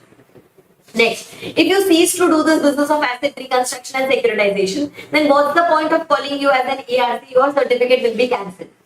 If you fail to comply with RBI directions, if you fail to comply with any other conditions, if you fail to comply, if you fail to maintain the books of accounts, if you fail to submit the books of accounts for inspection, if you fail to get the approval of the RBI where it was mandatory, like whenever there was a change in name, change in address, change in management, in all such cases your certificate can be cancelled. But yes, before cancellation, you should be given a reasonable opportunity of being heard. You will be given a reasonable opportunity of being heard by the RBI, and only then your certificate will be cancelled. Okay, so 2 times seized to and 5 times fails to. 2 times seized to. What 2 points came in there? Cease to carry on the business of securitization and asset reconstruction, and cease to hold the investments from the QIB. 5 times fails to comply with RBI directions, fails to comply with any other condition, fails to maintain the books of accounts, fails to get the books of accounts inspected, fails to get the approval of the RBI whenever it is required. If any one of the point is also attracted, then the RBI will first give you a ROBS and then your certificate will be cancelled. But here, if your certificate, after getting a certificate, if it gets cancelled, then yes, if you are aggrieved, then you can go and file an appeal. Okay, this appeal can be filed before the secretary of the Ministry of Finance. Okay, before the Secretary of Ministry of Finance, and this appeal can be filed within a period of 30 days. Means the day when the RBI cancels your certificate and it is communicated to you, from that day within a period of 30 days you can go and file an appeal. You can go and file an appeal before the Secretary of Ministry of Finance under the central government, and then the decision of this particular secretary will be full and final. Means this is not further appealable. Okay, some time back I had told you something is not appealable. What was not appealable? Suppose if first time you are going and applying for the certification of ARC, and if at that time the RBI rejects it, that is not appealable. But if you have been granted the certificate of ARC and then the RBI cancels it, then in that case the appeal is possible. Right? Now listen, suppose if the registration of ARC is cancelled, then in that case, can I say the major person who is into trouble will be the QIBs? Because their money is lying with the ARC, or their money was taken by the ARC, and now the ARC's registration itself is getting cancelled. So to protect the interest of the QIBs, they say that the ARC will be treated as an ARC only till the time the money is repaid back to the investors. Okay, till the time you repay back the money to the investors, till that time it will be deemed to be an ARC. Right? Now, section number 5. Section number 5 talks about, now listen, just think from the point of view of borrower. From the point of view of borrower, can I say the money that we had taken from the banks is a loan? So similarly, if you think from the point of view of banks, can I say the money which was given to the borrower is nothing but an asset? So now, when ARC comes into picture, can I say the bank will transfer this asset to the ARC? It will also transfer the secured asset which was given by the borrower to the ARC. Everything, all the rights, interest, liabilities, etc., everything gets transferred. Everything of relating to that particular borrower, everything relating to that gets transferred to the ARC, because now there is going to be a substitution of name. Instead of bank, now the lender is equal to the ARC. See, initially who had given the loan? The loan was given by the bank, but now the bank is going to go out of the picture. So now the lender will become the ARC. Okay, if in future, even if the borrower plans to make some payment, the payment won't be done to the bank. The payment will be done directly to the ARC. Okay, similarly, suppose if the bank had filed any normal legal case against the borrower, now even that case will come in the hands of the ARC. Means instead of bank, now the case will be fought by the ARC. Are you understanding that? Yes. So basically, wherever the bank's name was written, that will be substituted. By the ARC's name. Okay, and plus we are also going to intimate the borrower, that was the bank. The bank will intimate to the borrower that I am going to go out of the picture now, and now your case will be handled by the ARC. Okay, means I have transferred everything relating to you to the ARC. Now I am going to go out of the picture, and now your case will be handled by the ARC. And if at all you wish to make any payment, then don't make it to the bank, directly make it to the ARC.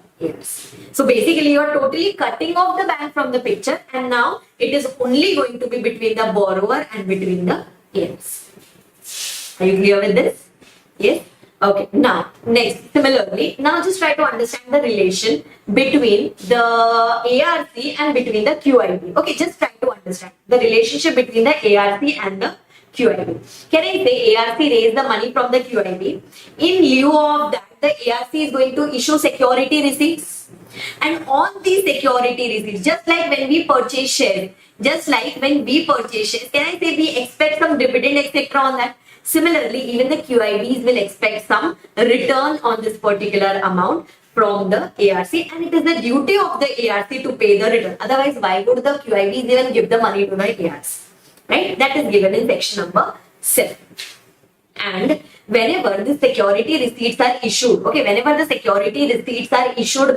ARC to the QIB, these will be registered with the SEBI. Okay, when we do SEBI chapter, we'll again have a reference to this. These will be registered with the SEBI. Okay, and only then the ARC can issue the security receipts to the QIBs. Means there was an old act here called as Registration Act 1908. Registration under that law is not required. means you need not go and follow the procedure of that law. Even if you just follow the procedures of SEBI, that would be more than sufficient.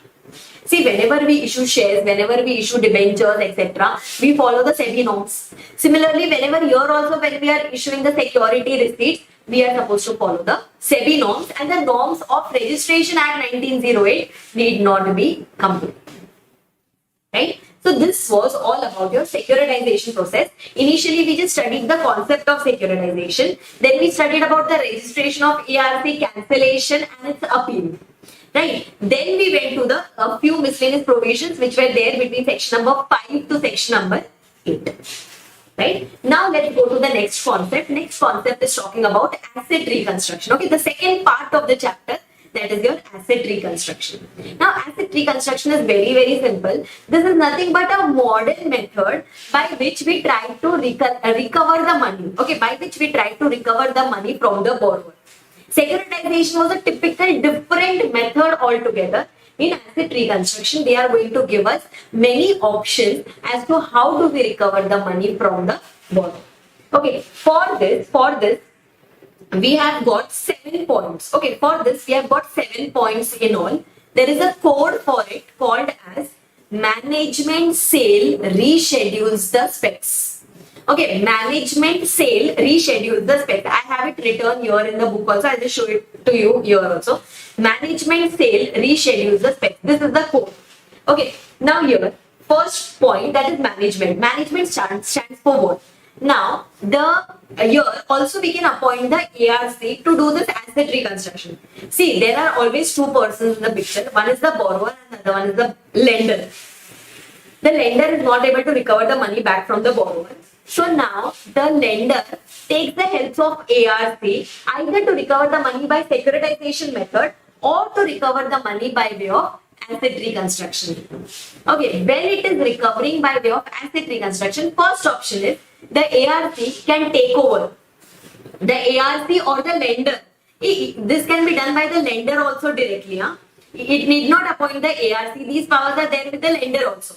It can take over the management of the borrower's business. Means now the bank or the ARC will say, I will run your business. We will make sure that we will recover our money back. So that is one way to take over the management. Okay, or it can even sell the business of the borrower. If it thinks that it is not viable to run the business, so it will simply sell it off or it will give it on lease. Business can be given on lease. Okay, or the undertaking of the borrower's business can be given on lease.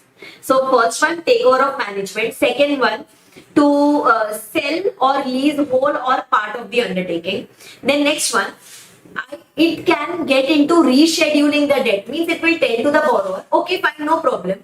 If you are not able to repay the loan fully, please pay me in installments. We will decide the dates. So we are just rescheduling the dates. We are not reducing the amount. We are just giving some more time period to the borrower to repay it. Okay. Now then, in SPECS, S stands for settlement. That is, it can enter into a settlement agreement. That is, instead of paying 100%, you can pay 80%. You can pay 70%. Settlement agreement can happen. Then, suppose if we had got some secured asset from the borrower. Secured borrower, the borrower had given some security. So then, we might even plan to sell off that particular asset and recover the money. But before selling off that particular asset, we have to take the possession of that particular asset. Example, I had given plant and machinery as security to the bank. So now the bank will take the possession of that plant and machinery and then it can do the enforcement. Then it can do the enforcement means then it can sell off the asset. Doing enforcement is nothing but selling off the security which was given by the borrower. Okay, and lastly, it can convert. See, as of now, just think from borrower's balance sheet point of view. What is happening in case of borrower's balance sheet? Can I say the bank was standing in the loan side? So now, can I say it was standing in the debt side? So now we can convert the bank's debt into shares. That is, the borrower can issue equity shares instead of the debt. So now, what is the benefit of that? Will not have to pay any interest to the bank, will not have to do the repayment immediately. We are simply issuing our shares to the bank. This is one of the method of recovering the amounts or paying off the amount to the banks. Right? All these are whose measures? All these are measures of asset reconstruction. So this way we have got total 7 points here. First one, management means takeover of management of the borrower's business. Sale or lease of whole or part of the undertaking. Rescheduling the debt. Doing settlement with the borrower. Taking possession of the secured asset. Selling of or enforcing the secured asset, or converting of this debt of the borrower into equity shares. Any of these methods can be used to recover this particular amount of loan which was given to the borrower. Right? And just try to understand one important thing here. See, I had told you main 3 headings of the chapter. First one was securitization, which can be done solely by the ARC. Okay, which can be done solely by the ARC. For that, we have to take the help of the ARC. Second one is asset reconstruction, which can be done by the bank also. Example, giving more time, rescheduling the debts. That can be done by the bank. We need not go to the ARC for that. Doing settlement with the borrower, we can do, the bank can do. Right? Enforcement of security interest, that is selling of the secured asset, that can be done by the bank. So asset reconstruction is one such thing which can be done either by the bank, or for doing this, we can outsource this issue to the ARs. Okay, and the third heading was your enforcement of security interest. And enforcement of security interest is nothing but a part. It is nothing but a part of this. As you can see here, can you see this? Enforcement of security interest. This is a part of asset reconstruction only. Enforcement is nothing but what? It is nothing but, see, whenever we take a loan, we give some security to the bank. If the bank is not able to recover the money, it will simply sell off that asset. That is nothing but enforcement of security interest. So enforcement is not an altogether different concept. Enforcement is a part of asset reconstruction. I hope I am very, very clear with this. Yes? Okay. Now, so these are your 7 measures. These are your 7 measures of asset reconstruction. Right? Now listen, now a few miscellaneous pointers coming in between where they say that. Now listen, here in this entire chapter, the major dispute is between whom? The major dispute is between the borrower and the bank. Because the borrower does not have money, he says, I don't have money to pay to you, and the lender is not able to recover the money from the borrower. So the major dispute is between them. But in the chapter, can there be any further disputes between other parties? Example, in the first table that we had studied, securitization, can there be a dispute between QIBs and the ARC? Yes, suppose if the QIBs are not getting their money back, suppose if the QIBs are not getting their interest amount, their return amount, or there can be a dispute between the bank and the ARC. So they are telling that if there is any dispute between these other people, then please don't make a big issue out of it. Please settle it by way of arbitration and conciliation. We are already trying to handle a big dispute. So in between that, if there is any small disputes which arises, please do not create a big issue out of it, and you can simply solve them by way of conciliation or arbitration. Are you clear with this? Yes? Okay, fine. So this thing is done. Next thing, now see, just like RBI regulates the banks, same way RBI also regulates the ARC that we have studied, because ARC is also taking the registration certificate from the RBI only. So RBI is going to exercise powers over the ARC. So RBI can tell the ARC how to follow the accounting policies, which accounting policies is to be followed, okay, how to calculate the capital adequacy ratio, just like you had done in your IPCC, which accounting standards to follow, how much income is to be recognized, how to recognize the income, how much provision for bad debts is to be done. Right? It can even tell the ARC to get its books audited. It can even conduct inquiries into ARC. It can even question the officers of the ARC. All these powers are vested with whom? All these powers are vested with the RBI, because simply RBI is regulating the ARC. Okay, this is given in section number 12, 12A and 12B. Then next one, going on to the third part of the chapter, that is enforcement of security interest. Okay, as you already know, enforcement of security interest is a part of asset reconstruction. Enforcement is nothing but what? Enforcement is nothing but selling of the security that was given by the borrower. Whenever we as a borrower, whenever we take any loan, we give some security to the banks. What does the bank do with that particular security? If at all we default in making the payment of the loan, then the bank sells off. Right? The procedure of selling it off is given in section number 13, and yes, section number 13 is important. Okay, section number 13 is important. So now what happens here? Just try to understand. See, whenever the bank wants to do enforcement of security interest, it need not go to the court. Okay, it need not take any special approval before selling off that asset, because see, if the borrower is doing a default and if the bank is not able to recover the money, it can directly sell off the asset. This was already written in the loan agreement. So now when suppose if the borrower has defaulted, then the bank need not go and take the approval of the court or tribunal. Now, enforcement can happen only after the debt is classified as NPA. Okay, in case of banks, this concept of NPA is applicable. So only when the debt is classified as NPA, then in that case enforcement can happen. And that too not immediately after it is classified as NPA. Once it is classified as NPA classification happens after 90 days from the due date. Means first there was a due date given by the bank. We'll wait for 90 days. After that it gets classified as NPA. Then after that, we give a show cause notice to the borrower of 60 days. Okay, within a period of 60 days, the borrower is supposed to make the payment. Okay, so as soon as it is classified as NPA, after that the bank issues a notice to the borrower that boss, you have to make the payment of the entire amount within a period of 60 days. If you do not make the payment within a period of 60 days, then we will enforce. We will do the enforcement of security interest. So first we got a time period of those 90 days. Now we are getting a time period of the 60 days to repay the entire amount. Okay, now suppose if it does not repay it back, or if there is no satisfactory reply, then in that case, once the bank receives some reply, or once the bank knows that no, this particular person is not going to revert back properly, then the bank will simply communicate to the borrower that we are going to do the enforcement.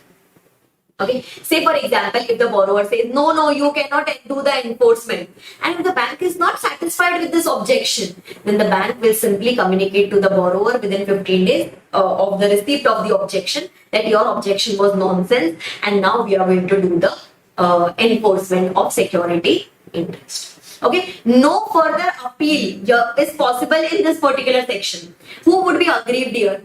Obviously the borrower would be aggrieved here. So borrower cannot do anything now. If the borrower wants to go and file an appeal, that can be done only in other section, but that cannot be done in section number 30.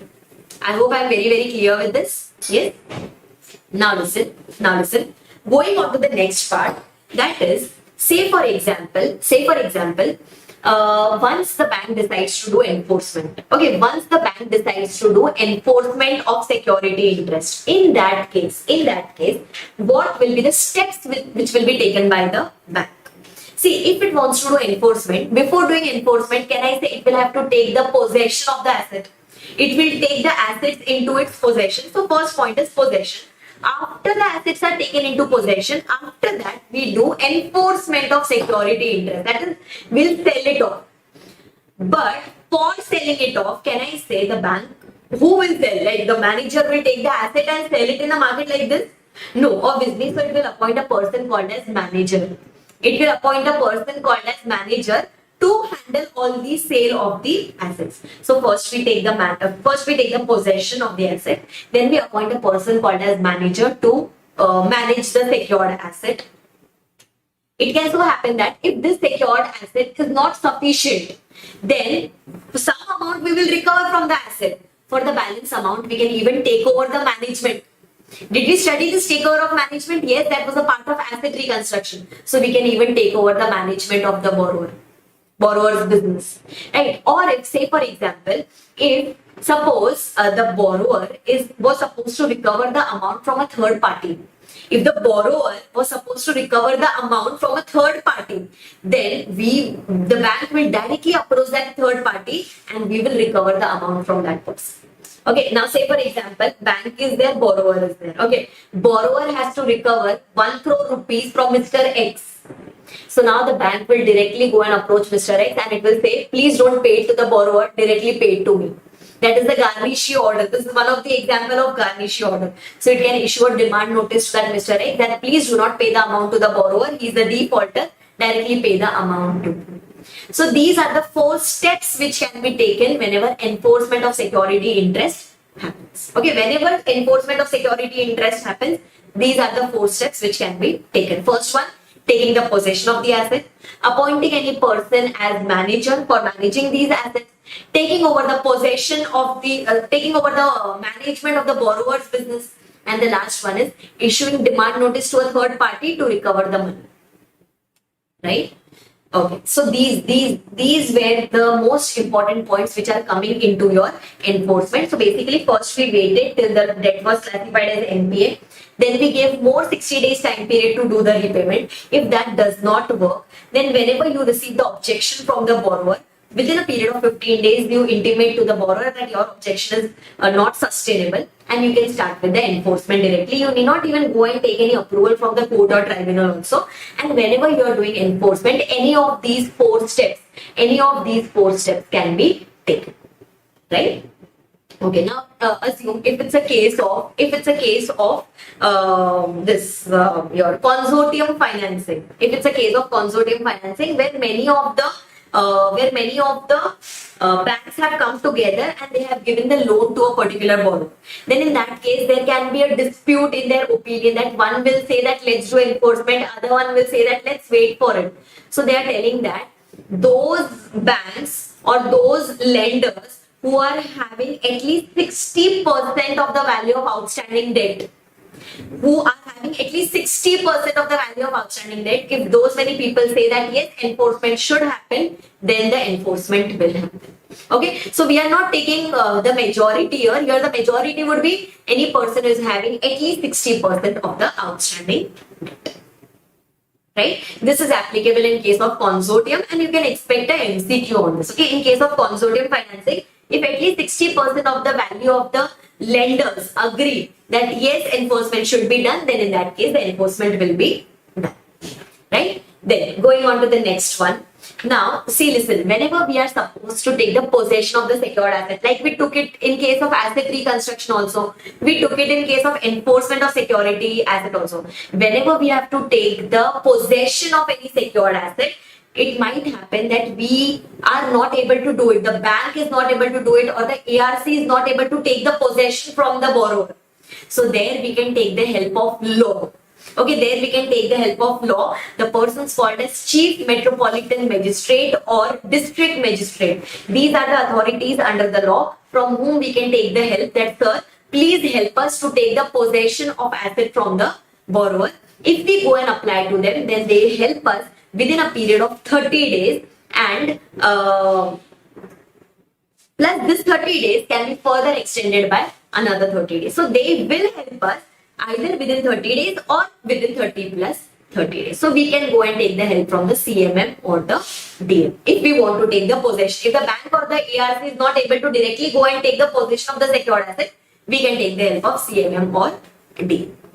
Right? Now a specific point which is talking about taking over of management. Remember the first point in asset reconstruction answer, that circle answer, takeover of management, and even in case of this enforcement of security interest, that is takeover of management. So whenever the management of borrower's business is taken, what happens there is we go and we occupy the management of the borrower's business. That is, we are going to run the business. And the existing management will be told to vacate their offices because they are not handling the business properly. So they have to vacate their office. And we will appoint new persons who are going to sit in the management. Before doing this, we have to give a public notice in 2 newspapers. You already know which 2 newspapers. Okay, we are going to give the public notice in 2 newspapers that the management of so and so borrower's business is going to be taken over. whenever the management is taken over, the existing management will have to vacate their office. If they are vacating their office, they won't be eligible for any compensation for loss of office. See, they will get whatever amount is due to them, but they will not get any compensation for loss of office because they are not acting in good faith only. Then what sort of compensation? Okay, and during this period, when the management is taken over by such banks and the ARCs, then the shareholders will remain in the company as it is, but their powers will get reduced. Means the shareholders cannot appoint new persons in the management now. The shareholders cannot pass any resolution for winding up. No other resolution can be passed by the shareholders because now the control is with the banks and the ARCs. That is, the control is with the creditors now. Shareholders will remain in the company, but their powers will totally get suspended. Right? So for the purpose of taking over of management, this is an important answer. For the purpose of takeover of the management, we first issue a public notice in 2 newspapers. Powers of the shareholders are totally suspended. Existing management is totally suspended. Shareholders cannot pass a resolution for winding up. Shareholders cannot appoint new directors. Shareholders cannot pass any other resolution because now the entire control has come in the hands of the banks or the ARCs. Okay, and once the banks are going out of the picture, now suppose the bank took over the management. Okay, it realized its debt, it has recovered the amount. Now if it wants to go out of the picture, then in that case it has to restore the management. Means it cannot leave the company as it is. It has to appoint new persons in the management so that the company can continue working in a smooth manner. So if the secured creditors are going out of the picture, if they are totally going out of the picture, now they are not going to have any relationship with the company, then in that case, they are bound to restore the management in the company. Right? And the persons who had vacated the offices, the existing management who had vacated the offices, they won't be liable for any compensation for loss of office. They won't be liable, they won't be eligible for any compensation for loss of office. See, suppose if they are yet to receive some remuneration, if they are yet to receive some any other amount, they will receive that. But compensation for loss of office won't be paid to them.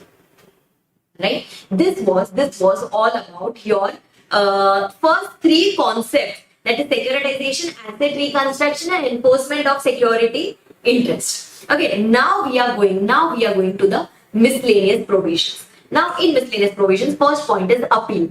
Suppose if the borrower is aggrieved because of enforcement of security interest, remember? That is, the bank had started doing the enforcement, and if the borrower is aggrieved, so the borrower can go and file an appeal to the DRT, where DRT stands for Debt Recovery Tribunal. It can go and file the appeal to any jurisdictional DRT that, sir, I am not happy with the enforcement of security interest, and this appeal will be filed within 45 days. Okay, the day when the enforcement starts, from that day within a period of 45 days, the appeal has to be filed by the borrower to the DRT. Once this particular appeal is filed, the matter goes to the DRT. Now the DRT will decide whether enforcement should be done or not.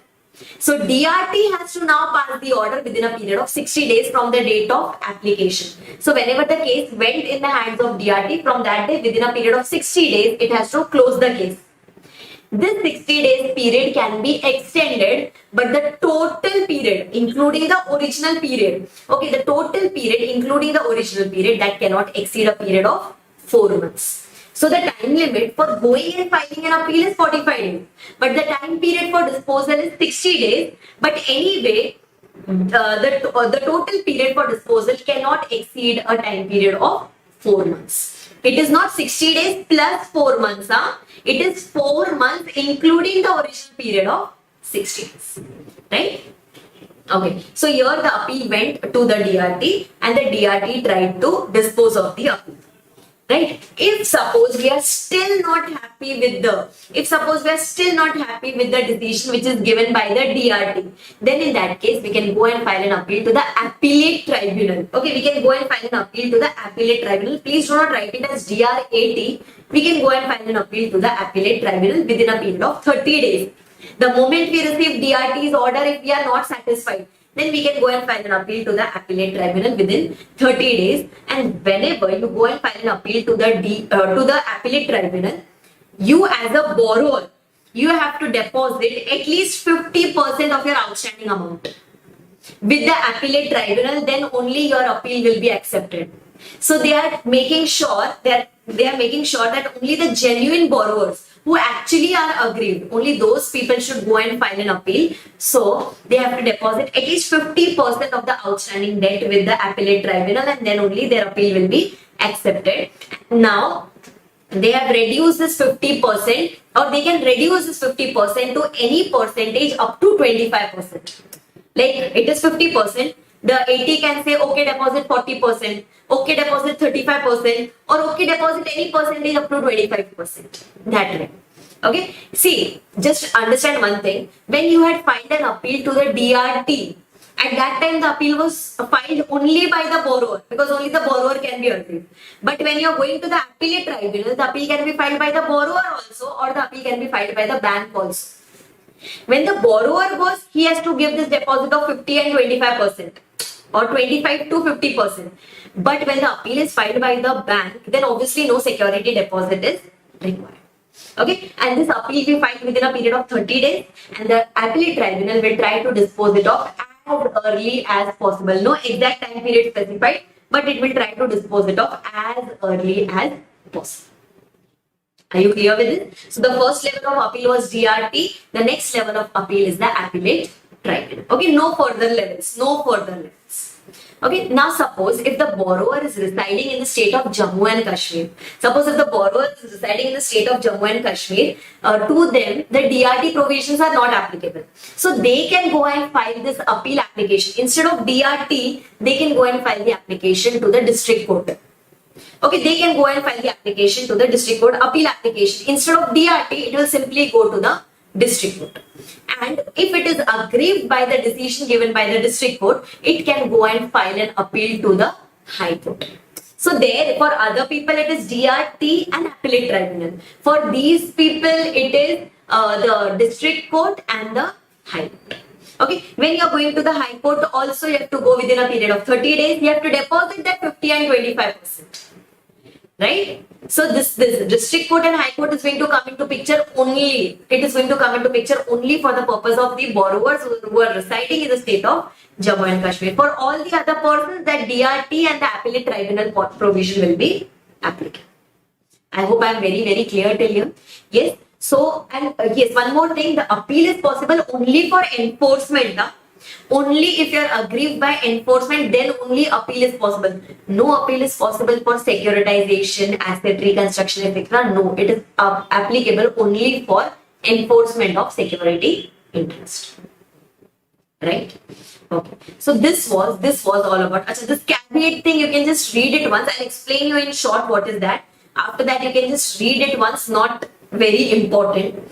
So they are trying to tell us here is, see, whenever, a very general provision here, that whenever we have a doubt that someone is going to file a case against us in any court or tribunal, then we can go and make an application to that particular court that, sir, if this Mr. X comes and files a case against me, then please do not pass an order in this particular case before giving me an intimation about the same. See, many a times it happens that the court passes an ex parte order. Ex parte order means when I am not present, that time also the court can pass the order. So we are just going and making a request to the court that, sir, if so and so person comes and files a case against me, then please don't pass the final order without intimating me. So that at least you get the opportunity to present your points before the court. Right? And this happens in which cases, where we have a doubt that so and so person is going to go and file a case against. So in that case, you can simply go and file a caveat application before the court. This caveat application is valid for a period of 90 days. If you want to again renew it, it can be renewed after a period of 90 days. Okay, it is just a safeguard where you are making an application to the court that, sir, at least give me the opportunity to present my points before you. Before that, please don't pass an order. Okay, that is nothing but the provisions relating to caveat. Okay, you can just read it once. Achha, similarly, now say for example, you went for an appeal to the DRT or to the Appellate Tribunal or to the District Court or to the High Court, etc. You went for an appeal. You means I'm talking about the borrower. Okay, imagine the borrower went for an appeal and the borrower won the case. Okay, means the enforcement which was done was not proper and you won the case. Then in that case, what is going to happen? You can ask for compensation. You can tell that you have lost your goodwill because of this cases, so you need some compensation. You have incurred some expenses. So in that case, you're asking for some compensation, and yes, the law allows you some compensation. Because I have lost some goodwill, because my name in the market has got spoiled, so I need some compensation. So the borrower has got a right to claim that compensation. Right? Okay, so that was given in section number 19 here, and the last few pointers coming up here. First of all, NPA classification, you already know that happens after a period of 90 days after the due date. Only then the debt is classified as NPA, and then only the enforcement can happen, and that too after giving a 60 days notice, etc.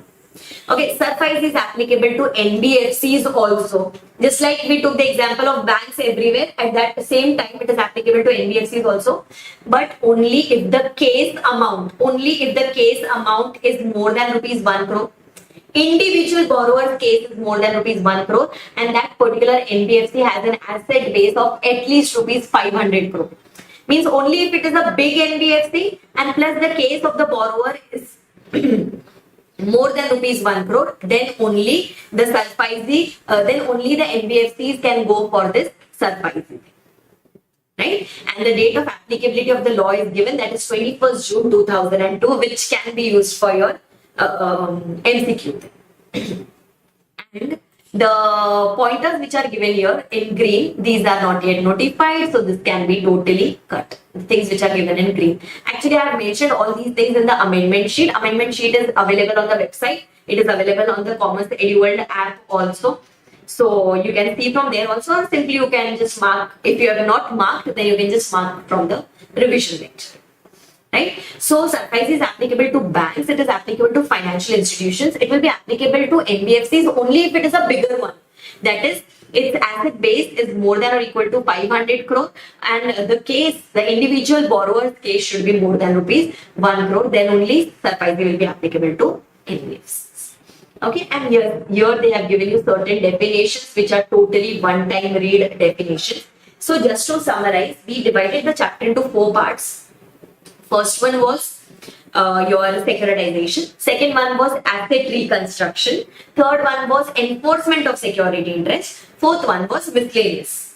Okay, in miscellaneous, we studied that how to take over the management. Right. Then we studied that how to take the possession. For taking the possession, we can take the help of CMM or the DM. Then we studied the appeal provisions in case of Jammu Kashmir, in case of other than Jammu Kashmir. Right? Then we studied the provision of capital. These were the pointers which were coming in the miscellaneous provisions. And again, yes, here, as you can see, we have got the time periods, the important appeal time periods which are there in the chapter, and we have got the summary provisions applicable. I hope you all are very, very clear with this particular chapter. And yes, so finally we are done with this SARFAESI. I'm just making sure that you revise. See, by this time you already know the content. Okay, this is already the high time, you already know the content. It's just that you need a quick revision of that. So we are trying to revise all the concepts, all the important concepts in the least possible time. So I am keeping a target of around 1 hour for every chapter, so that in 1 hour you are able to revise the entire chapter. Right? Okay, so done with the SARFAESI chapter. Hi guys, let's start ahead with the next 2 chapters. Okay, we are starting with the securities law now. We have already done our PMLA is done, SARFAESI is done. Next 2 chapters would be SCRA, that is Securities Contract Regulation Act, and the other one would be the SEBI Act. Okay, now first we are going to do SCRA. If we do SCRA, then the base for SEBI, that is the next chapter, is already built. So it becomes very simple to do SEBI next. Okay, in SCRA also we have got 2 parts. First part is the act. that is the SCRA, Securities Contract Regulation Act, which is applicable to both old syllabus as well as the new syllabus. And the next part is your SCRR, that is the rules, Securities Contract Regulation Rules. And these rules are applicable only for the new course students. Okay, so we are doing the common portion. We are just doing the SECRA Act here. That is, we are doing SCRA, which is commonly applicable to both the old syllabus as well as the new syllabus. Okay, so let's start with this SECRA. Now, first of all, what is the purpose? What is the purpose of this particular law? And even before that, what is the year of this SECRA? It is 1956. Okay, Act is 1956 and the rules are 1957. What is the purpose of the law? The purpose of this particular law is whatever transactions happens in the securities markets, or what we call it as share markets, etc., or the financial markets, those transactions should be done properly, or this particular law is going to regulate the transactions which happens in the securities market. The undesirable transaction or the fraudulent transactions will be prevented with the help of this particular law. Okay, going to the next one. Now, to section number 28, I'll come at the end. First, let's start with the chapter. Let's try to understand it in a particular sequence. Now, see, if any particular entity or any particular person wants to start a stock exchange, okay, if any person wants to start a stock exchange, then in that case, you cannot simply go and start a stock exchange. There are certain norms, there are certain rules, regulations, etc. that has to be followed. So we are going to see 3 sections in a sequence now. First one will be section number 3, which you can see here on the board. Next one would be section number 4, and the next one would be section number 5. Okay, section 3, section 4, section 5. These 3 sections have to be done in a particular sequence. Okay, because it has a particular relevance. Now, section number 3 talks about application for recognition. Means if you want to constitute a stock exchange, or if you want to function as a stock exchange, as a recognized stock exchange, then in that case, you have to follow a particular procedure which is given in section number 3. Okay, so if any particular person, now you all must be knowing stock exchanges have been corporatized. Corporatized means it has to be in form of a corporate, it has to be in form of a company. Right. So now first you have to form the stock exchange, but after that it is mandatory for you all to go and take the recognition. Okay, only then you can call yourself as a stock exchange, not otherwise. Means simply forming a company is not sufficient. You have to form the company, plus after that you have to get the recognition. Right. Now, whenever you want to take this approval, okay, whenever you want to take this particular recognition, you have to go and make an application to the central government. This is what they say. But now the central government has delegated maximum of its powers to the SEBI. Okay, so in short, we can say practically we go and make an application to the SEBI. In exam, you'll have to write both. And this application should be made to the central government, and central government has delegated its powers to the SEBI. Okay, this application is done. Along with the application form, we submit the bylaws, we submit the rules and regulations to the central government or the SEBI, so that it can understand that whatever rules, whatever bylaws, whatever regulations we have made, is it compliant with the laws or not. Okay, so first 3 primary things that we go and submit is, first one is the application form, second one is your rules and regulations, and third one is your bylaws. These things we go and submit to the central government or to the SEBI. Along with these 3 things, we are also supposed to submit 4 additional things more. Okay, we are supposed to submit 4 additional things more, which is nothing but the details about the management of the stock exchange. Means the people who are going to sit in the management of the stock exchange. Management is called as governing body. In this particular law, it is called as governing body. Okay, governing body of the recognized stock exchange. Please give the details of that. Give the details about the office bearers in the stock exchange, that is the persons who are designated with certain duties, etc. What are their powers, what are their duties? Please specify about that when you go and submit the application to the CG or the SEBI. Then, who all can become the members of the stock exchange? Like, which all stock brokers or non-stock broker people, who all can become the members of the stock exchange? And along with that, suppose if a partnership firm wants to become a member of the stock exchange, then who is going to act on behalf of that partnership? See, if individual wants to become, then individual can directly go and become a member. because there's a single individual person. But what if any other entity, what if partnership, what if another company wants to become a member of stock exchange? Then who is going to represent the partnership? Who is going to represent that particular company? You have to give the details about all these things when you go and make an application to the central government or to the SEBI. Okay, so first three basic points. What were the first three basic points? First one was application form, bylaws, rules and regulations. Along with that, you have to give 4 more details. In that, the first one would be the details about governing body of the stock exchange. Governing body is nothing but the management. Okay, next thing is powers and duties of the office bearers. Next one, classes of members and the qualification of the people who can be appointed as a member of the recognized stock exchange. And last one, the authorized representative in case a partnership firm or any other entity wants to become the member of a recognized stock exchange. Right? All these things we are going to take before whom? All these things we are going to take it before the central government or the SEBI for obtaining the recognition of a stock exchange. Okay, after that you'll see in between we have the rules coming up here. These are to be studied only by the new course students, and it's very simple. Okay, as of now we're just covering the common part. We are not covering the rules, we are going to cover the act. That is, we are going to cover the sections. Right? So I'm leaving these rules here. New course students, what you can do is simply, you can just pause the video here and then you can refer the rules, then catch up again with me. Right?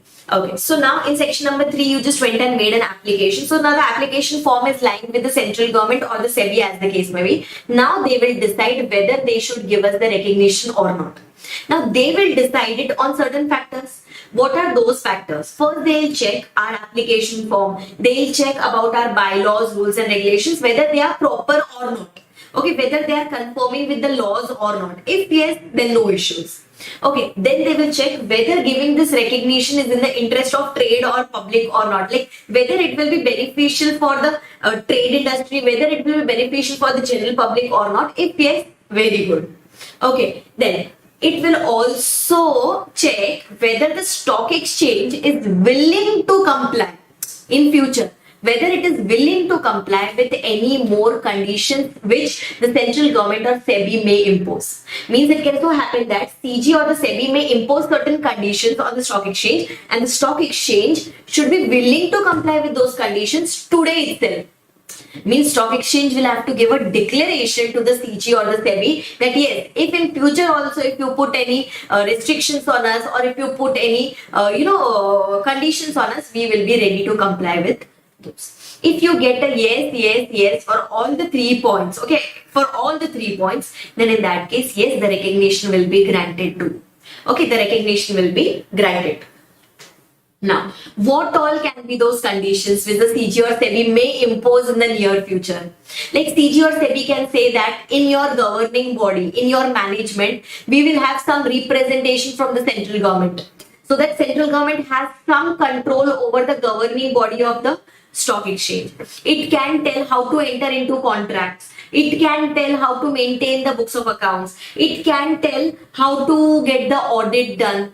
And all those things, right? So these conditions may be imposed by whom? These conditions may be imposed by the central government or the SEBI in the near future, and the stock exchange should be willing to comply with those conditions. Okay, if they say yes today, then only we will grant them the recognition, not otherwise. Right? Once the recognition is granted, suppose if they get yes for all the 3 things, then in that case, yes, definitely the recognition will be granted, and this recognition will be published. It will be published in the Gazette of the state also, and it will be published in the Gazette of India also. Okay, state means wherever the recognized stock exchange is located, in that particular state it will be, in that particular state's gazette it will be published, and even in the Gazette of India this will be published, because we just have to disseminate the information. We have to just give the information to everyone that yes, this stock exchange has been recognized. Okay, but suppose if suppose they feel that no, recognition should not be granted. Suppose if they think that the recognition should not be granted, then in that case, the CG or the SEBI will first give an opportunity of being heard to the stock exchange, and only then we can reject their application. Are you clear with this? Yes, and whatever were the rules, regulations, bylaws of the stock exchange, if at all they want to change it, okay, once they have become a recognized stock exchange, now if they want to change it, they have to still take the approval of the CG or the SEBI, because they are the people who are going to regulate this particular stock exchange. So for doing any material change in your stock exchange, you have to make sure that you take the prior approval of the CG or the SEBI. We are going to study this point in future also in this particular chapter, but this is the point that they have given in section number 4, that is at the time of granting the recognition. Okay, then we have got a few corresponding rules coming up here. You can just, new course students, you can just read it once. Rule number 6, 7 and 8. 5A, 6, 7 and 8. These are the rules which are coming up there. Now listen, in section number 3, basically we just went and made an application. In section number 4, they will grant us the recognition. Either they will grant or they will reject our application after giving us a reasonable opportunity of being heard. Okay, now listen, now just imagine if we have got the recognition. Okay, if we have got the recognition, then in that case, later on also our recognition can be withdrawn. Suppose if the CG or the SEBI is of the opinion that no, something is not going properly, or if the stock exchange is not operating properly, it is not complying with the rules and regulations, it is not complying with the bylaws, or any other point as we are going to study here, then in that case, after giving us the reasonable opportunity of being heard, the recognition can be totally withdrawn. Okay, so basically, suppose if our rules, regulations, bylaws are not in conformity, or suppose now the withdrawal is to be done in the interest of trade or interest of public, or if the stock exchange is not willing to comply with any conditions which may be imposed in near future, right? Or if, say for example, the stock exchange has not done the demutualization and corporatization, which is mandatory now. Corporatization means in whatever form you are established, you have to convert yourself into a company, and demutualization means there should be segregation between the ownership and management. So now this is mandatory for each and every stock exchange. So if there is any particular stock exchange who has not complied with this formality of demutualization and corporatization, or if it has submitted a scheme for corporatization and demutualization but that has got rejected by the SEBI, etc., then in that case, its recognition may be withdrawn. Okay, its recognition may be withdrawn.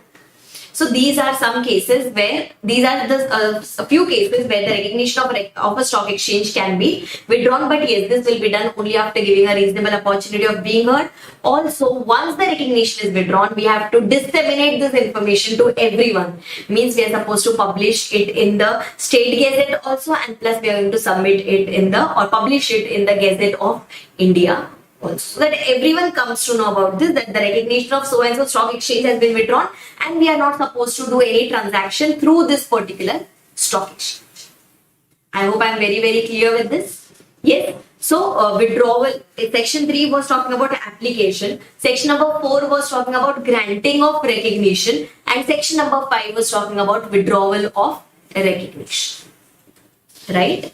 Okay, so okay, now again we have got a few corresponding rules here. Rule number 12, 13, 14 and 15, which the new course students, you can just read it once. Going on to the next part of the chapter, a little procedural part. Okay, a little procedural part. Okay, so then going on to the next section, that is section number 6. Section number 6 talks about, as you can see here on the board, section number 6 talks about power of CG or the SEBI to call for information. Okay, now let's try to understand. We were talking about the recognition which was provided to the stock exchange. Okay, above stock exchange, we have got SEBI, and above SEBI, we have got the central government. Okay, so the CG or the SEBI have got all the powers to ask for any information from the recognized stock exchange. Right, now in that we have got a very specific 5 pointers which is coming up here, and it is important. Okay, just keep in mind this answer is important. Here they say that first of all, RSA will have to submit periodical returns, which is mandatory for every particular recognized stock exchange. They'll have to submit periodical returns to the CG or the SEBI. Practically we submit it to the SEBI, which contains different information about the transactions which are happening in the recognized stock exchange. That is, what value of transactions were done during a particular period, how much were the short deliveries, what value of transactions were done, in which all scripts the transactions were done, etc. About all these things we are going to submit the details to the SEBI. This has to be done periodically. This is one thing which the recognized stock exchange has to do suo motu. Okay, similarly, even the stock exchange is required to maintain the books of accounts, right? So the books of accounts may be inspected by the SEBI. Whatever is the books of accounts maintained by the RSC, that can be inspected by the SEBI. Okay, apart from this, SEBI also have got the powers to call for information from the recognized stock exchange. It can ask for certain specific information which maybe it could not find in the books of accounts, or maybe which it could not find in the periodical returns, or maybe SEBI wants some more clarification on that. So SEBI may call for more information, explanation from the recognized stock exchange, its members, its management, etc. It can even appoint inquiry officers to go and do the inquiry in the premises of the recognized stock exchange, just because here the SEBI wants to fetch maximum possible information from the recognized stock exchange. Okay, so first point was periodical returns. Second point was books of accounts may be inspected. Third point was SEBI can ask for more information. It can appoint inquiry officers, etc. for doing all these things. Then, whenever they come to our premises for doing any inquiry, or whenever they call for certain information, it is our responsibility. Means it is the responsibility of the recognized stock exchange. It is the responsibility of the office bearers of the recognized stock exchange to provide maximum information, or we can say all the information to the SEBI. And that to true and correct information must be provided. Right? It is our responsibility to do that. Responsibility of whom? Responsibility of the recognized stock exchange and its officers in charge. Right? And the last point is whenever the regular inspection, etc. is done. Okay, after that, suppose if SEBI thinks that there is a particular area, or there is a particular transaction, or there is a group of transactions which requires to be inspected in detail. Okay, see, one thing is general inspection, and then after doing general inspection, you might feel that so and so area needs more attention to be checked. Then in that case, special investigation can be carried out if at all it is required. So these are whose powers? These are the powers. These are whose powers? These are the powers of the SEBI or the central government. Practically, these are the powers of the SEBI which it can exercise in respect of any particular recognized stock exchange. Okay, so these 5 points are very, very, very, very important here. And you remember in the first point we studied about periodical returns. That is the recognized stock exchange has to submit periodical returns. So what all things come under periodical returns, or what all things have to be reported under periodical returns, that is given in this particular rule number 17A, which can be referred by the new course students. Okay, it is not applicable for the old course. Only the new course students can just refer these particular points. I hope I am very, very clear with this. Yes. Okay, so this was section number 6, that is powers of the SEBI to call for certain information from the recognized stock exchange. Here we submitted the periodical returns. Okay, now we are going to section number 7, where we are supposed to submit annual report. Full year's annual report has to be submitted by the recognized stock exchange to the CG or the SEBI, which contains certain specific information. Okay, just like periodical returns also contain certain information, here also annual report contains a particular format, contains a particular set of information which the RSC submits to the CG or the SEBI for the entire year. Okay, so RSC has to submit this particular copy of annual report. Right.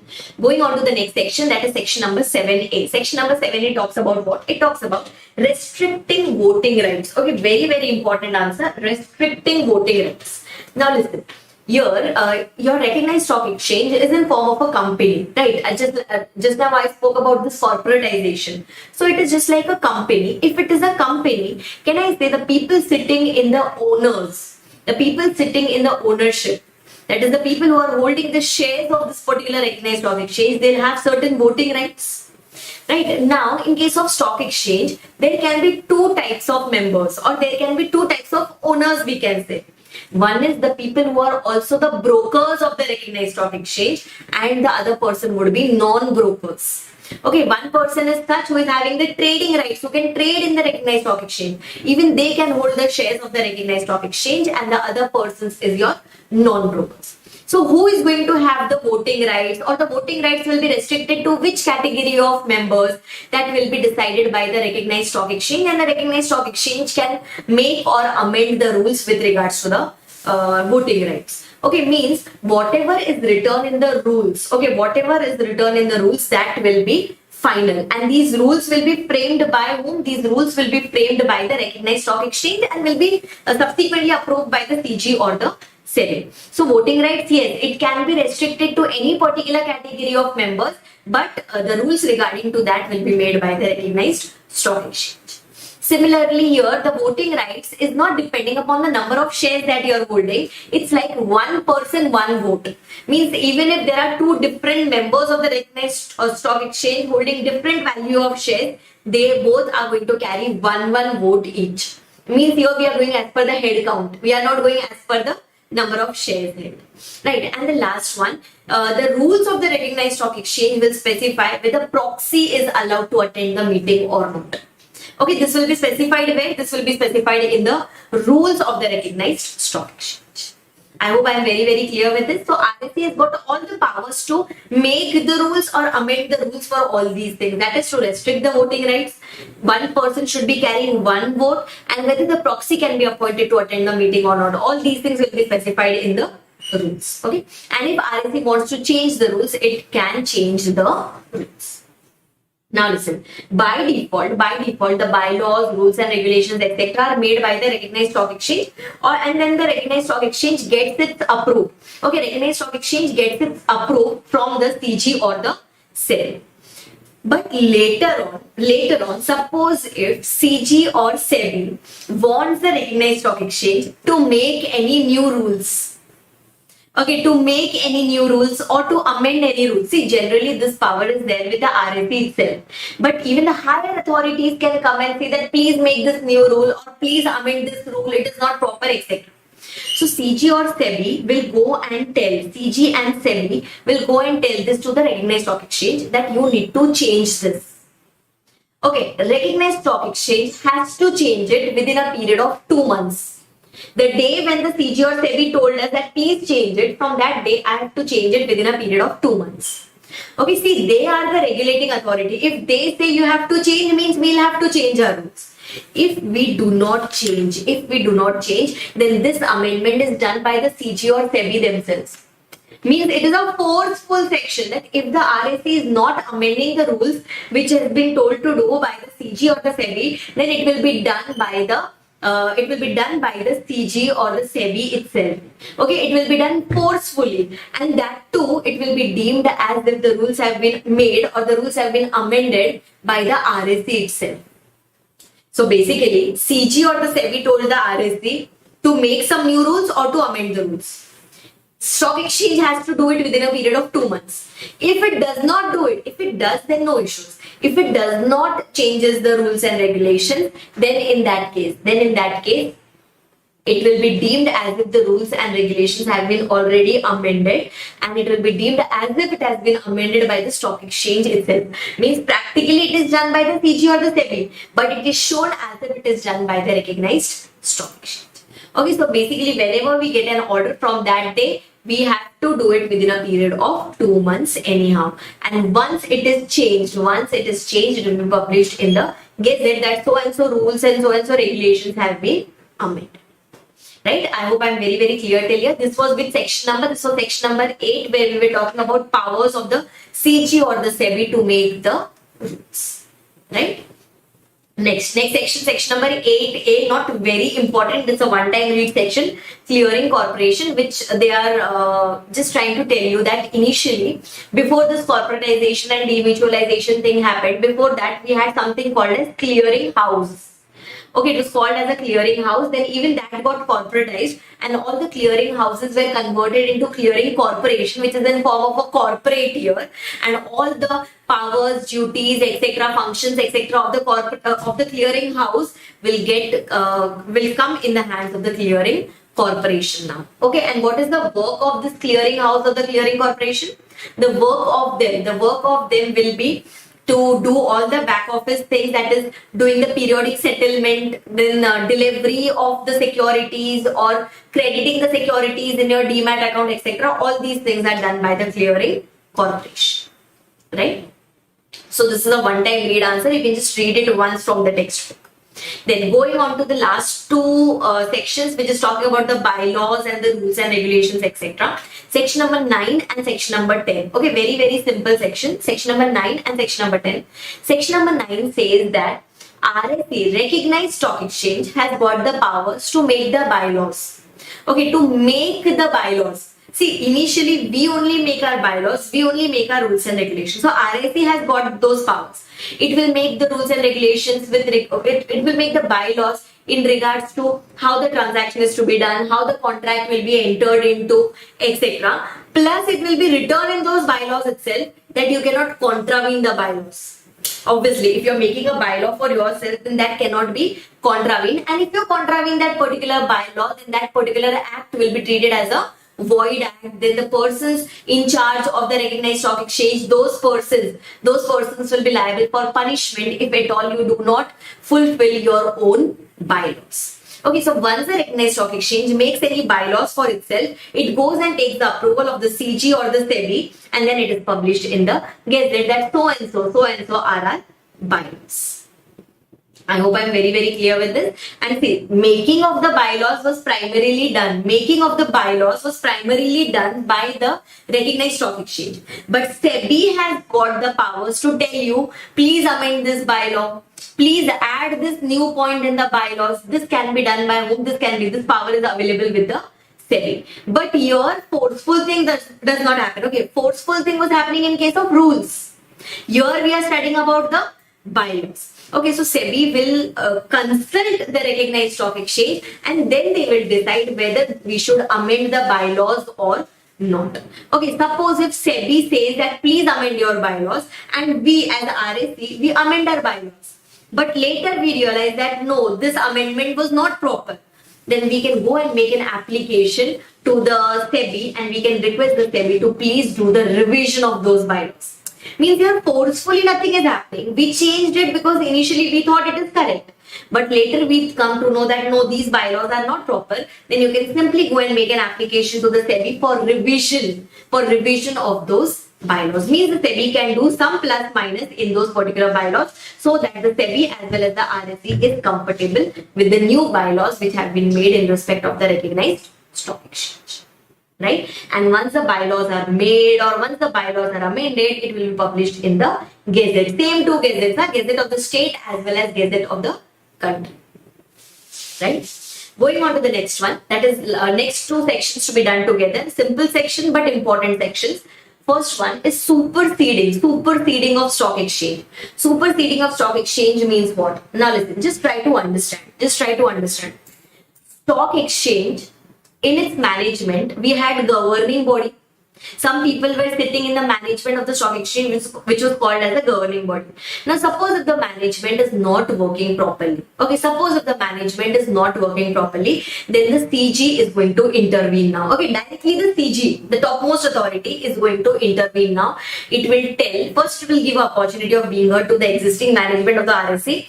It will tell that since you are not functioning properly, we give you an opportunity to show cause, etc. That what has happened, why is the management not operating properly. If nothing goes good, then in that case, CG is going to take over the management of the recognized stock exchange. Means the existing people will have to vacate their offices and the management of this particular recognized stock exchange will be done by the central. Are you clear with this? This will happen only when something is not good or something is not proper with the governing body of the recognized stock exchange. I hope I'm very clear with this. Yes, superseding of stock exchange is nothing but taking over the management of the recognized stock exchange. Means everything, all the work, etc., all the transactions, trading, etc., everything is going on. We are not closing down the business here. We are just changing the management of the recognized stock exchange. Right? Then going on to the next section, that is section number 12, where suppose if any emergency situation arises. Okay, suppose if any emergency situation arises in the working of the recognized stock exchange, and it is advisable that the operation should be paused for some time, it is not advisable to continue with the transactions, then in that case the CG, again the CG will intervene in between. It will declare the situation as an emergency situation and it will suspend the business of the recognized stock exchange. Means here it has nothing to do with the management. It is telling that no trading is going to happen in the recognized stock exchange. It is suspending the business of the recognized stock exchange for a maximum period of 7 days. Okay, for a maximum period of 7 days at once. If required, then this is extendable. There is no issues in.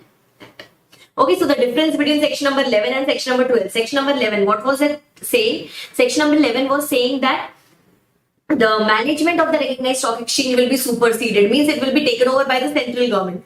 And in section number 12, there is some emergency which has arisen, because of which the business in the recognized stock exchange should be suspended temporarily.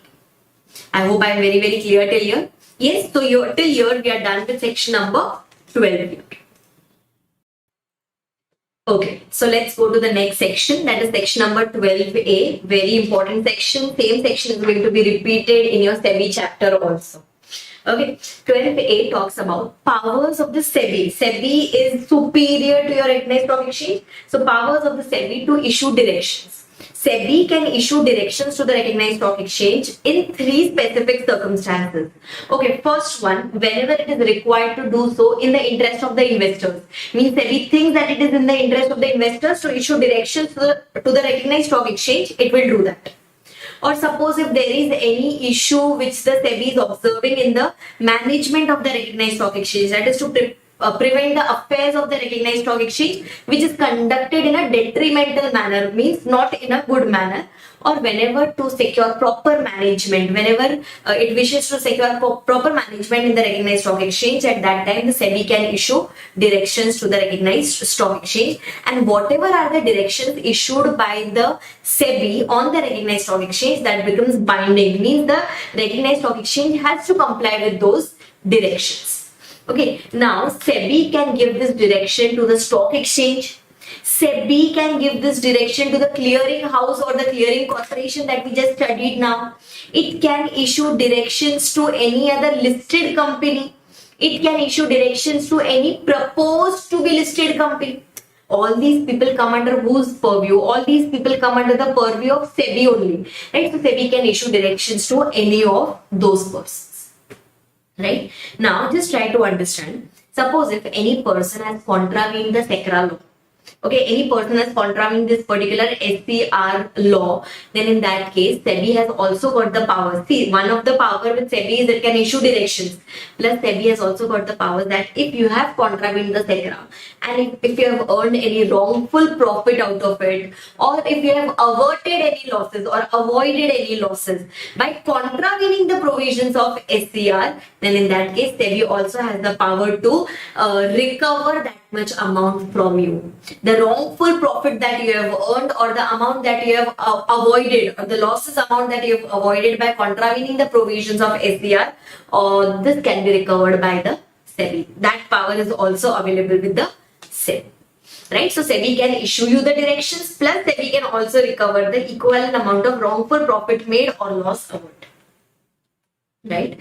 Now listen, suppose if central government at any point of time, I'm just going to the next section now. Next few 2 to 3 sections are very general section, one time read section. That is section 13, section 13A and section 14. These are your one time read sections. Now in section number 13 they are telling that sometimes it so happens that, and it has happened in India also, that central government comes up with a notification that in so and so areas or in so and so states or in so and so cities, no transaction in securities should be done, or it is prohibited to do the transaction in securities for so and so time period, etc. And still if we enter into a transaction, still if a recognized stock exchange enters into a transaction in that particular city or in that particular state, then all those will be totally illegal. Okay, central government would have done so only when it was required in public interest. If central government has imposed a restriction on you and still if you do those type of transactions, then it will be totally illegal, and the effect of being illegal is that it will be declared as void ab initio, or it will be treated as void ab initio. Okay, so section 13 and section 14 has to be done together. Okay, section 13 and section 14 has to be done together. In section 13, we studied that CG generally notifies such areas where no transaction should be done. Okay, but now practically the powers of CG has been delegated to the SEBI. That is, if at all we want to put any restriction in any city, state, etc., then those orders are issued by the SEBI. Okay, this is about section number 13 and section number 14. Then going on to section 13A, there is something called as additional trading floor. Generally what happens is, whenever some activities happen in the recognized stock exchange, means the brokers who are trading in the recognized stock exchange, they have been allotted a particular area for doing the trading. Okay, if suppose they want to give one more facility to few more brokers to operate in the recognized stock exchange, then they establish a different trading ring, or they establish a different trading facility apart from the main recognized stock exchange, and that is called as the additional trading floor. Okay, suppose if there is a particular area where the trading in recognized stock exchange is going on, that is okay, that is normal, that is called as recognized stock exchange. But if you want to even provide more such services, and there if you want more brokers to do the trading, then you establish a place called as additional trading floor with the prior approval of the SEBI. Means it is basically an extension of the existing recognized stock exchange where the brokers are going to sit and they are going to do the trade.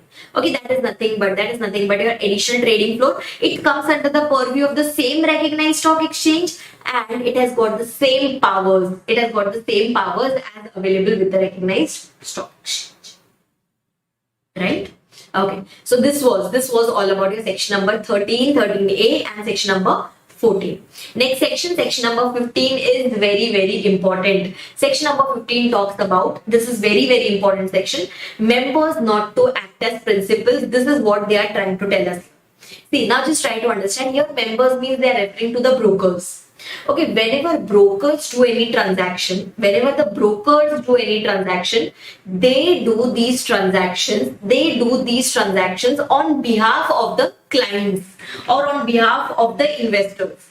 Okay, so can I say members are just, or the brokers are just acting as agents. They just get commission for doing these type of transactions. Okay, now here we have got three bifurcations. Just try to understand. First point is generally members act as brokers only. Okay, generally members act as brokers only means they act as agents only. Okay, they just do the transaction on someone else's behalf. Okay, that is the first one. That is principal agent relationship exists. Then going on to the next one. Suppose if there is one broker of a recognized stock exchange, can he enter into a transaction with another broker of a recognized stock exchange? Means one member of a recognized stock exchange entering into a transaction with another member of a recognized stock exchange. So they say that yes, it is permitted. Okay, section number 15 permits that. Next, suppose if a member of a stock exchange wants to enter into transaction with a non-member on principal basis. See, generally a member enters into a transaction with its client on principal agent relationship. But if a member wants to enter into any transaction with a non-member, suppose if they want to do personal dealing, then they say that it is allowed. But there are a few conditions to be satisfied here. That is, first we have to take a written consent from the non-member. Okay, the broker will have to take a return consent from the non-member that yes, you are entering into a transaction with a member of a stock exchange on principal basis. Okay, ideally you are supposed to take a return consent. But suppose if initially you are not able to obtain return consent, then no problem. Oral consent is sufficient to do the transaction. And then once the transaction between these two happens, within a period of 3 days, we are supposed to obtain a return consent. Okay, from the non-member that yes, so and so transaction, we have agreed for doing this transaction between a member and a non-member of a recognized stock exchange.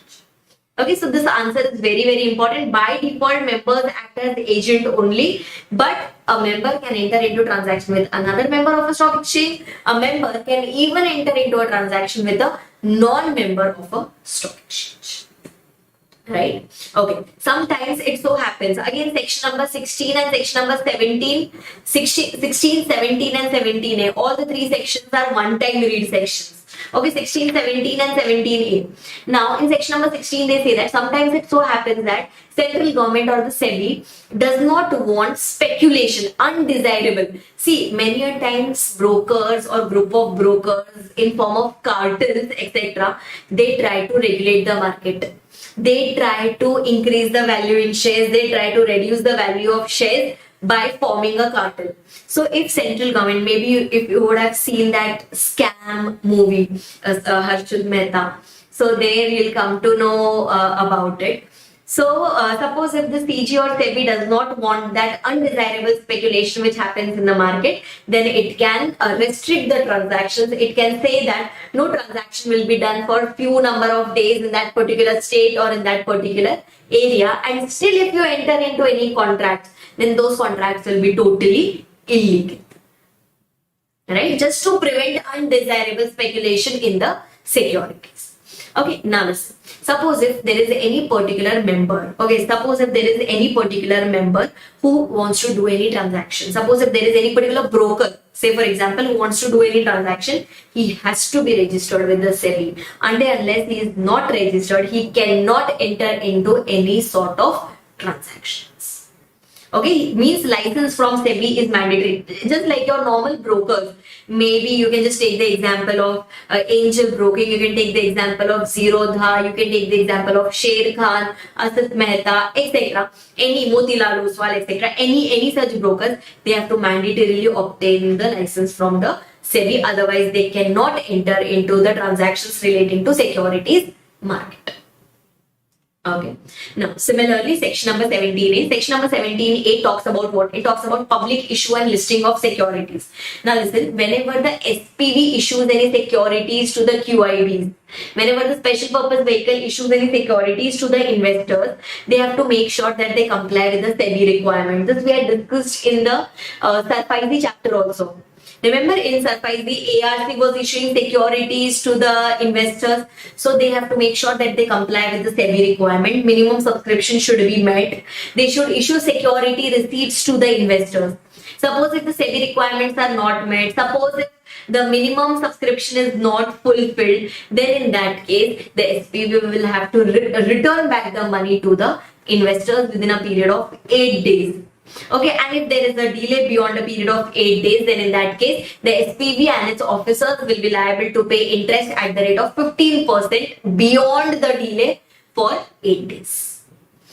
Right? So this point was specifically applicable. This point was specifically applicable when the securities have been issued by the SPV. Suppose if it is not able to meet the SEBI requirements, no problem. Refund back the money to the investors within a period of 8 days. If not possible within 8 days, then no problem. Along with the refund amount, please pay them interest at the rate of 15%. Right? Okay, then again a few points, a few one-time read sections coming up here. The entire page I can say, section 18, 18A, section 19, etc. Just like we studied that the brokers must be registered with the SEBI, means they should have the license granted by the SEBI. Same way, even the RAC should be a recognized one only. Means even a stock exchange should be a recognized one only. Means unless you haven't taken the registration or the recognition from the SEBI, you cannot call yourself as a recognized stock exchange. Right? Achha, similarly, you must have heard about doing some transaction in derivatives. Is it allowed? Is it legal or is it illegal? Trading into derivatives. Obviously, ma'am, we have done many things about that in our SFM, etc. also. So, trading in derivatives is legal provided it is done through the recognized stock exchange. So, trading in derivatives is, yes, it is definitely legal, but provided it is done through a recognized stock exchange. Right? Now, going on to the next part of the chapter, which talks about listing of securities, delisting of securities, and the appeal provisions. Okay, now whenever any particular company wants to list its securities, now we are talking from the company point of view. Till now we were discussing about the recognized stock exchange, SEBI, etc.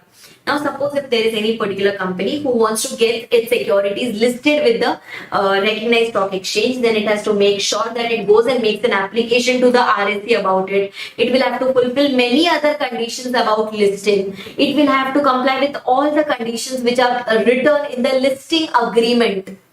Okay, listing agreement is an agreement between the RAC and between the company who wants to get its shares listed. It will have to, execute that particular listing agreement on a non-judicial stamp paper. It will have to pay the fees for listing, etc. Only after the conditions have been fulfilled,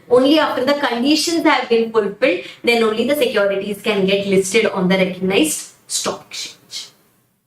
Right? Similarly, if the securities are listed later, also the securities can get delisted.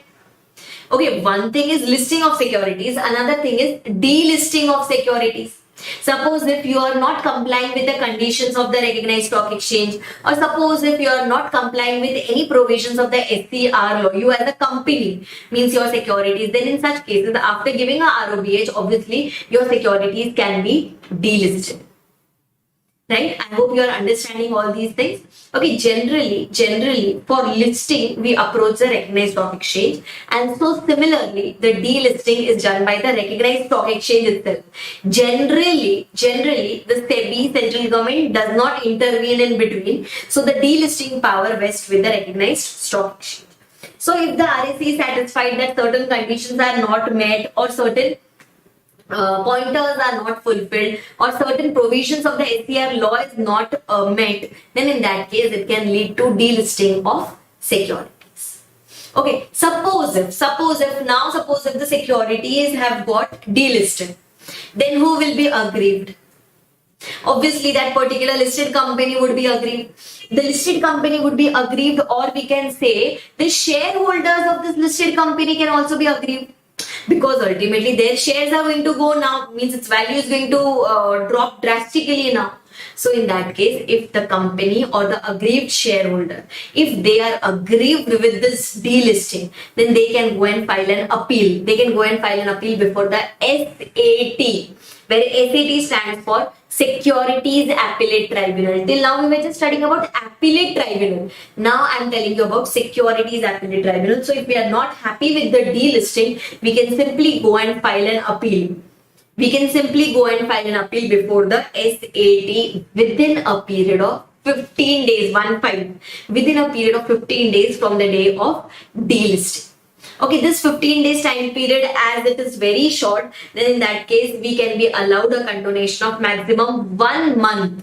Okay, do not write it as 30 days, 1 month only if there is any sufficient cause.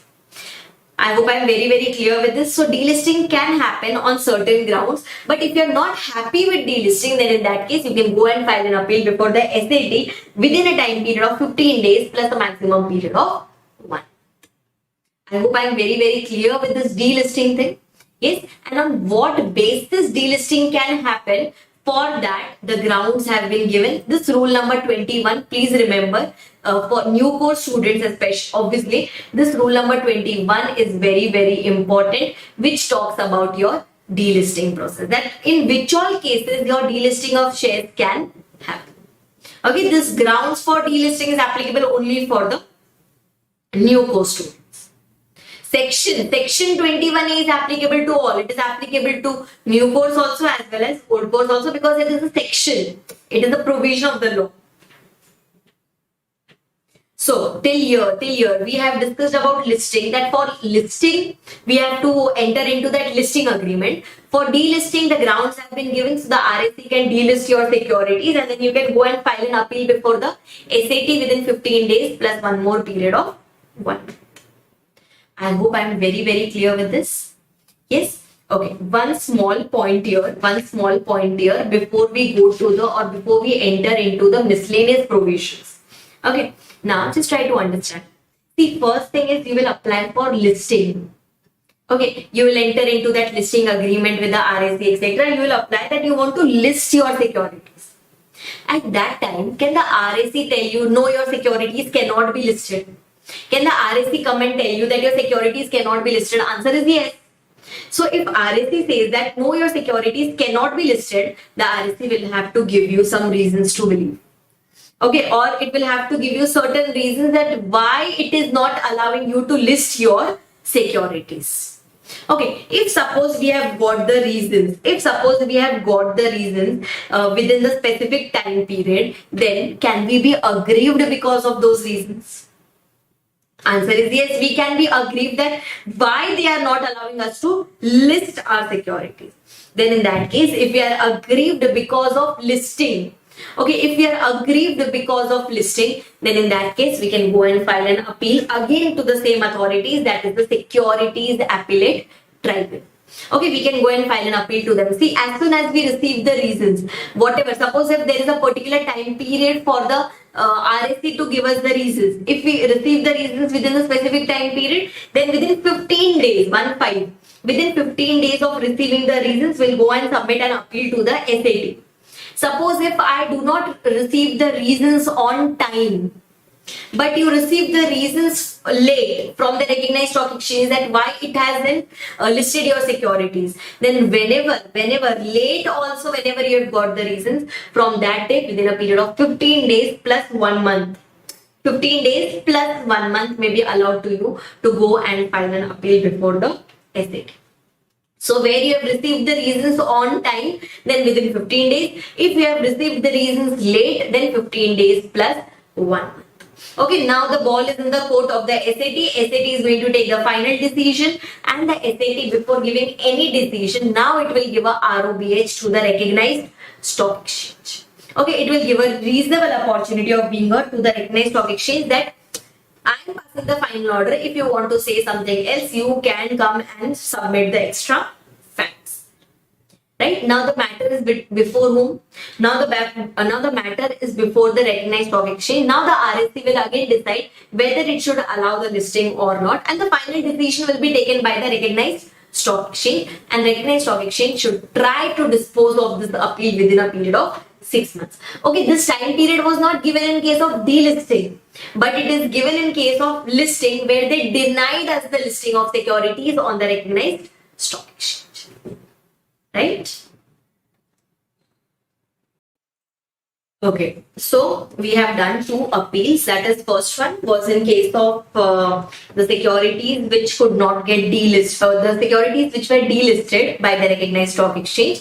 We went and we filed an appeal before the SAT, and the second appeal that we did was in case of not allowing us to list the securities. In that case also, we went and we filed an appeal before the SAT. Right? Now, say for example, if here the decision is given by the SAT, okay, since we went for the appeal, the decision was given by the SAT. Any of the party is still aggrieved by the decision given by the SAT. If any of the parties is aggrieved by the decision given by the SAT, we can go to the next level of appeal, that is, we can go and file an appeal to the Supreme Court. Okay, when you go and file an appeal before the Supreme Court, that can be done within a period of 60 days. Okay, from the date of communication of the decision by the SAT, from that day within a period of 60 days, you can go and file an appeal to the Supreme Court. And suppose if there is some genuine reason that you could not go and file an appeal within a period of 60 days, then this 60 days can be extended by another period of 60 days. So total 60 plus 60 days, within that much time you can go and file an appeal before the Supreme Court, and that would be the last stage. Okay, that would be the last stage where you can go and file an appeal only on question of law, because here you are going before the Supreme Court. So only on question of law we can go and file an appeal within 60 plus 60 days, and you cannot tell the Supreme Court to dispose of the case within so and so number of days. Okay, that is at the discretion of the Supreme Court, right? So here we have just completed your appeals in case of Supreme Court. Okay, so now let's go ahead to the next part of the chapter. The next part of the chapter talks about your penalties, offences, and the other miscellaneous provisions. Okay, let's do that. And some miscellaneous provisions like we have done in the previous chapters also, and we'll just revise it here also. Now, we just discussed about SAT, that is your Securities Appellate Tribunal. It is the authority who is going to hear the appeals for listing the securities, or for not allowing to list the securities, or for delisting the securities, etc.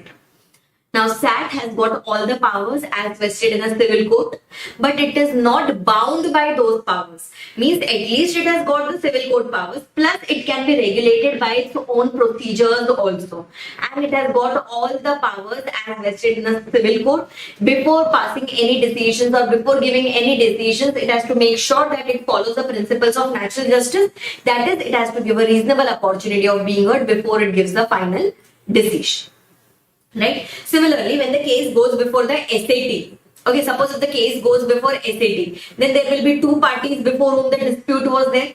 So either of the parties can appoint a legal representative to go or to represent before the SAT or to represent before the Supreme Court. Example, whenever the case goes before the Supreme Court, we have a lawyer who represents us. So that is totally allowed there. Okay, then just like we had studied in PMLA chapter also, civil court not to have jurisdiction. See, in this entire law, authorities have been designated. Means they have given you the authorities. Suppose if you are aggrieved with listing or non-listing the securities, you can go to the SAT. Or if you are aggrieved with the SAT's order, you can go to the Supreme Court, etc. The authorities have been totally confined in the law. So no local court, no civil court can come in between, no civil court can interfere in between, and they cannot say that this should be the process. No, because authorities have been totally assigned in the law. So civil court not to have jurisdiction is nothing but civil court not to have any interference in this particular securities law. Okay, appeal to Supreme Court, we have already done 60 days only on question of law. Right, then let's go to penalties. Here they are talking about penalties as well as offenses. Okay, penalties as well as offenses. They have listed a few circumstances. You're not supposed to by heart it. They have listed a few circumstances where you fail to comply with provisions of certain sections that we have studied till now, or where you contravene any provisions of the securities law, or when you you do not do the transaction through a recognized stock exchange where it is mandatory for you to do the transactions through the recognized stock exchange. When you do not conduct the business through a proper place, when you as a broker, you are not conducting the business through a proper place, any such contraventions happen, then they say that it leads to an offense. Okay, that leads to an offense on conviction. Means first they will convict you. First the authorities will convict. Convict means they will find out whether there is a default or not. If there is a default, then in that case it leads to an offense, and in that case you will be imprisoned. You will be imprisoned for a term up to 10 years. You may be imprisoned for a term up to 10 years or with fine which can go up to 25 crores or with both. Okay, whenever you see imprisonment, fine, etc. coming, then that is not a monetary penalty. Okay, that becomes an offense then. That becomes an offense. So if you contravene the provisions of certain sections, or if you attract certain provisions which are given here, then in that case it is treated as an offense. Please understand this. Then it is treated as an offense where imprisonment may get attracted, or fine can get attracted, or both can get attracted. Right, that is given here in section number 23, and then after that from section number 23A to 23H. Okay, from 23A to 23H, they have given you certain contraventions which will lead to certain penalty, not offenses. Okay, there won't be any imprisonment here. This will lead to certain penalties. See, generally what happens is there are two things. One is penalty and the other one is offense. When it's penalty, there is the intensity of the offense is very low. That's why we just attract the monetary penalty. And whenever the intensity is high, they classify it as an offense. And in case of offense, the matter goes to the court. Court decides, that is a special court, etc. They determine how much imprisonment should be levied on you, how much fine should be levied on you, etc. So 23, the last section that we did, this was a case of offense, and 23A to 23H is going to be the case of penalties. Okay, in this specifically, section number 23A, 23B. 23A and 23B are sections which are comparatively important. 23A says that suppose if we were required, any person was required to submit any books of accounts, documents, returns, etc. to recognized stock exchange or to RSE. But we did not do that. We did not comply with the listing agreement provisions. We as a company, we did not comply with listing agreement provisions. We did not comply, the RSE did not comply with its bylaws, etc. Or we furnished some incorrect information to the RSE SEBI. We furnished some incorrect information. We failed to furnish certain information to the RSE SEBI, etc. Then in that case, we attract a penalty which is minimum rupees 1 lakh. Maximum, it can go up to 1 lakh per day. It becomes variable, 1 lakh per day, but it cannot exceed rupees 1 crore. Minimum 1 lakh, maximum 1 lakh per day, but this maximum will be restricted to rupees 1 crore. Okay, similarly, suppose if you do not comply with the provisions of the listing agreement, you do not comply with the laws of the listing agreement, same provision, same penalty is going to be applicable there. Okay, in 23A there are two parts, 23AA and 23AB. So penalty for both remains the same. Similarly, if suppose the recognized stock exchange is brokers have taken the money from the clients but they do not enter into agreement with the clients, then in that case same penalty will be applicable. Means they fail to enter into agreement with the clients, then they will be liable for the penalty. If suppose they are not redressing the investors' grievances, investors' issues, investors' problem, same penalty will be applicable. Right? So these are certain, these three penalties you can just do it, 23A, 23B, 23C. And the best thing is the penalty here for all the three is same. It does not mean that for all the three offences together the same penalty will be applicable. No, it's not like that. Okay. The penalty for each offence, the penalty for each default or each contravention is this amount. So if 23A happens, B happens, C happens, for each thing we are going to have each penalty. I hope I am very clear with this. So just to remember the penalty, please remember 23A, 23B and 23C there.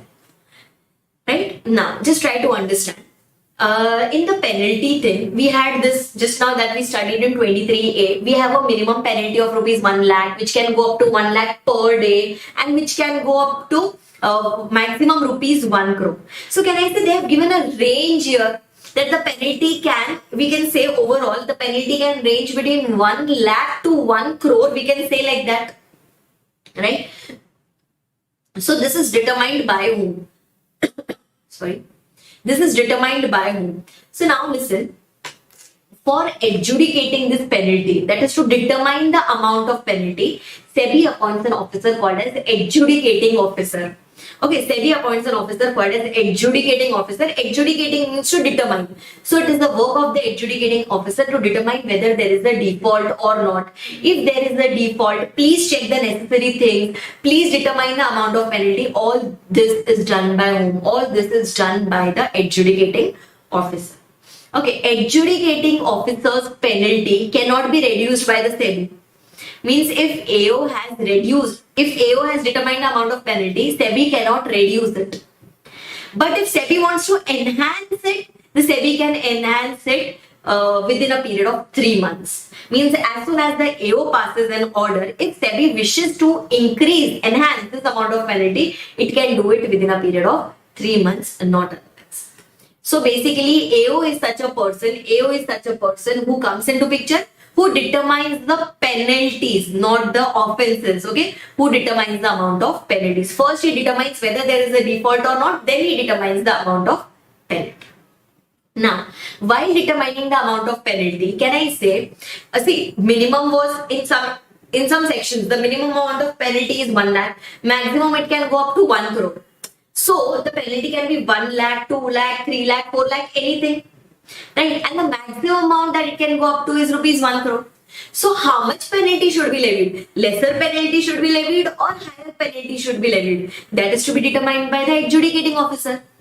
So adjudicating officer will have to consider certain basis for determining the amount of penalty. He will check because of the default, how much loss has been caused to the general public. How much loss has been caused to the investors. He will see how much amount of wrongful gain has been done by this defaulting person. Is the default done repeatedly? If yes, then maybe higher amount of penalty will be levied. If done for the first time, then maybe lesser amount of penalty will be levied. So these factors will be considered by the adjudicating officer while determining the amount of penalty. Am I clear with this? Yes. Similarly, these penalties can be reduced also. Means we can do some settlement with the defaulter person. Right? Example, if we have initially levied a penalty of rupees 1 crore on him, we can tell him, he will obviously first come and make an application to the authority. Okay, and the authority who is responsible for doing the settlement is SEBI. Means the defaulting person on whom the penalty was levied, that person will come to the SEBI requesting for settlement. That, sir, I am giving you all the information, whatever you want, but please reduce my amount of penalty. If SEBI is satisfied, then SEBI will reduce the amount of penalty. Okay, and it is not mandatory for the SEBI to reduce the amount of penalty to some X amount. It is going to go at the SEBI's discretion. And whatever is the amount of penalty collected here, that will be credited to an account called as Consolidated Fund of India.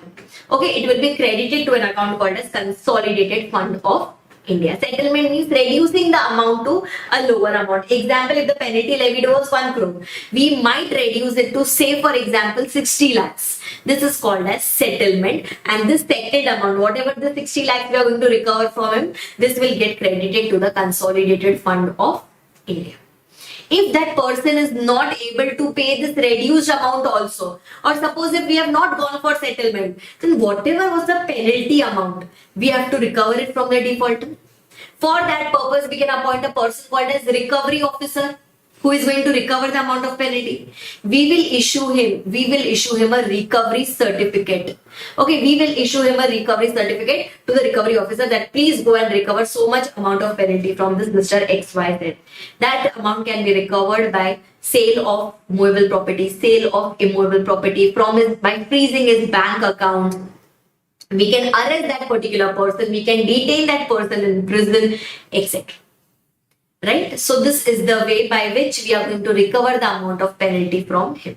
And suppose if during all these times, suppose if the defaulter person passes away, then no issues, the proceeding will still continue on the legal representative, and the legal representative or the legal heir will be responsible up to the extent of the estate that he has got from the deceased person. Means the legal heir won't be personally liable.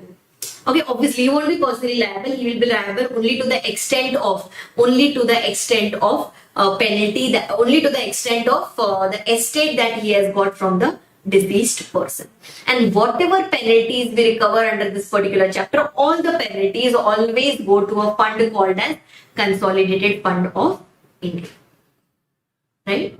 Okay, next going on to the next section, that is appeal to the SAT. Very simple section and an etc. type of section, miscellaneous type of section.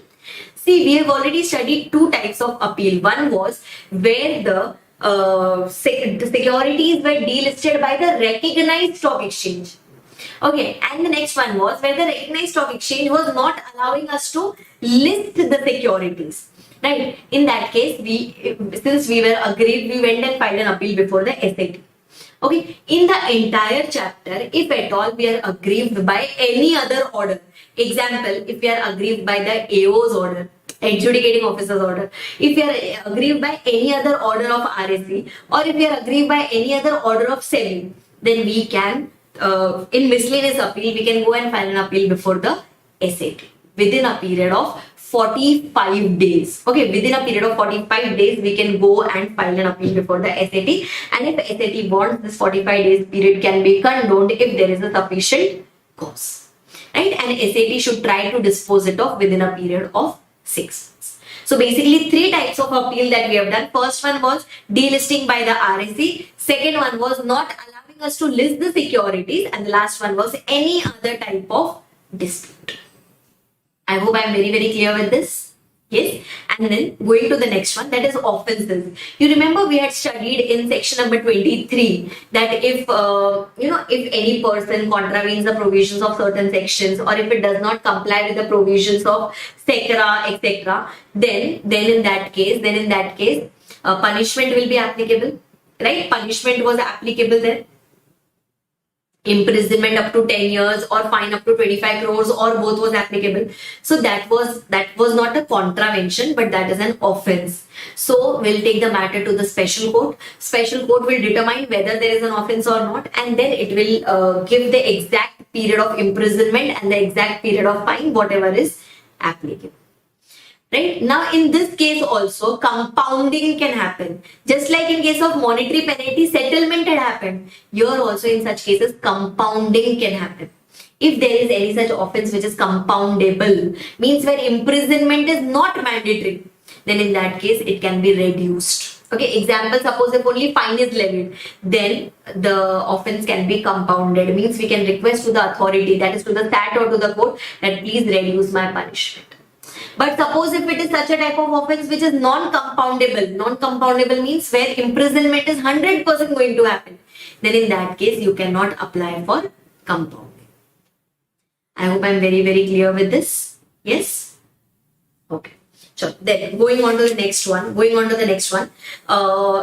In some cases it can so happen that whenever we went and made an application, to the SEBI, remember that sir, please do some settlement with the penalties, or whenever we go and make an application to the SAT or the court that sir, please do some compounding, etc.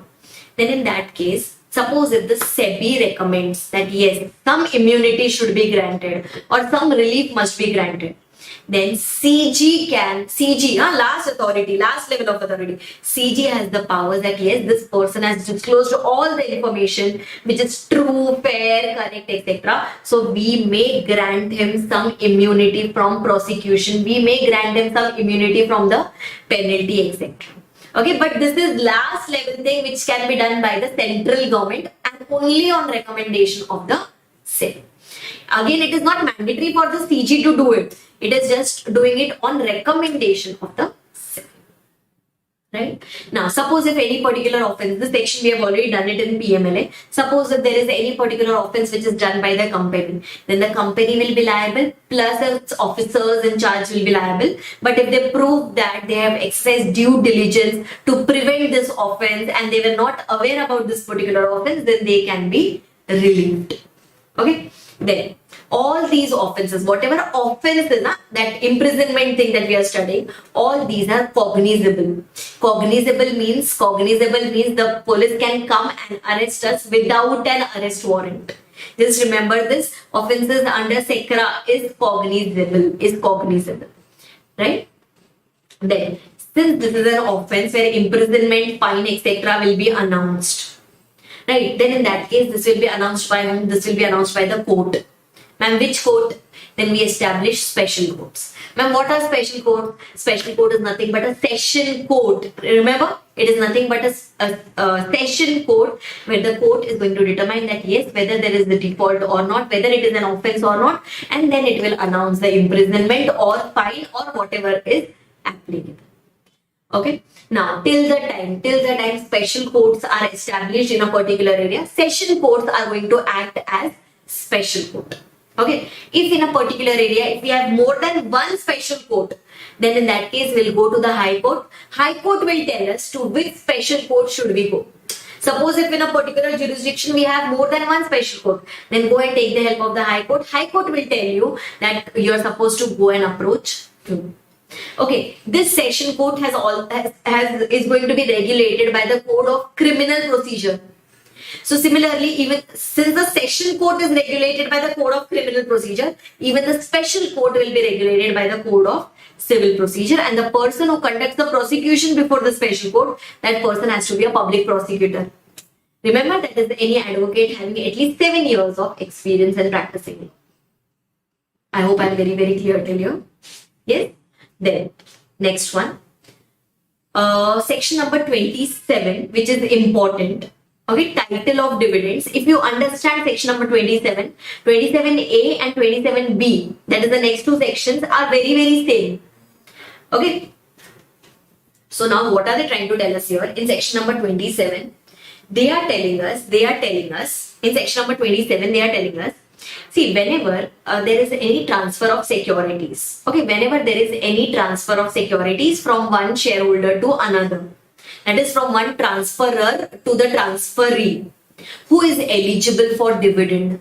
Suppose if the transfer process is going on in case of shares, okay, 27 is talking about shares, 27A is going to talk about collective investment scheme, and 27B is going to talk about mutual funds. Suppose if any particular security is getting transferred from one person to another, and in between, suppose if the dividend date has come, so who is eligible for this dividend? Okay, so you'll tell me, ma'am, ideally the person whose name is written in the register of members, that person will be eligible for dividend. And till the time the transfer is not completed, the transferor's name will be written. Right? But if you check substance over form, suppose if you check substance over form, can I say the transferee is going to become the new owner? So ideally, the dividend should be paid to the new owner. But the dividend can be paid to the new owner only if the transfer deed is registered with the company within 15 days from the day when the dividend becomes due. Whatever is the date when the dividend becomes due to either of the parties, from that day within 15 days, the transfer deed must be lodged with the company. If it is lodged with the company, then in that case, the new owner is going to be entitled to that dividend. Okay, but one important case is that the transfer deed must be lodged with the company within 15 days from the date on which the dividend becomes due. Okay, by default, there is no condonation in this 15 days. Okay, by default, there is no condonation in this 15 days, but except for in 3 cases. Suppose if the transferee passes away, that is the new owner passes away, then it is not possible to submit it within a period of 15 days. Or suppose if the transfer deed is lost because of some unavoidable reasons, theft or reasons beyond his control. Or suppose if there was any delays due to postal issues, then in that case the delay can be condoned. But otherwise, the transferee, that is the new owner, should lodge the transfer deed with the company at least within 15 days. If that is done, then the new owner will be eligible for the amount of dividend. If not, then the dividend will be paid to the transferor itself. Right? This was all about your section number 27. Similarly, you have got section number 27A and 27B. In 27, we just spoke about shares. In 27A, we are going to talk about collective investment scheme. Collective investment scheme is nothing but where many investors come together, they pool in their funds and then they purchase securities. The members of the collective investment scheme purchase securities. So there also there can be transfer of securities, right, from one person to another. So the same provision. And similarly, when we talk about mutual funds, we have got the unit holders. Instead of shareholders, we have just got the unit holders. Right? Okay. Then last few sections here. Now what are they telling us? Suppose if there is any mistake which is done by the governing body of the RSC, or if there is any mistake which is done by any office bearer of the RSC or any member of the RSC, they say that we cannot go and file a case against them. General public cannot go and file a case against them. We cannot go and file any suit against them, because it is deemed that the mistake done by them is done in good faith. It is deemed as if the mistake done by them is done in good faith. So we cannot proceed against them. Okay.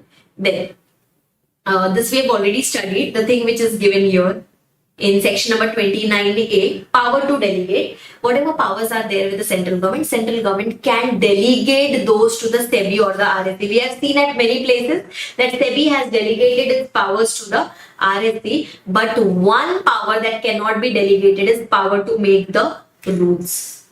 Power to make the rules or to approve the rules, that power is still solely vested with the central government. Okay, that is still solely vested with the central. Then section was inserted there called as section number 29B, which talks about IFSC, International Financial Service Center. You must have heard about that. Just like we establish units in SEZs, whose main purpose is to do export. Right. Similarly, we have got designated areas where we establish IFSCs.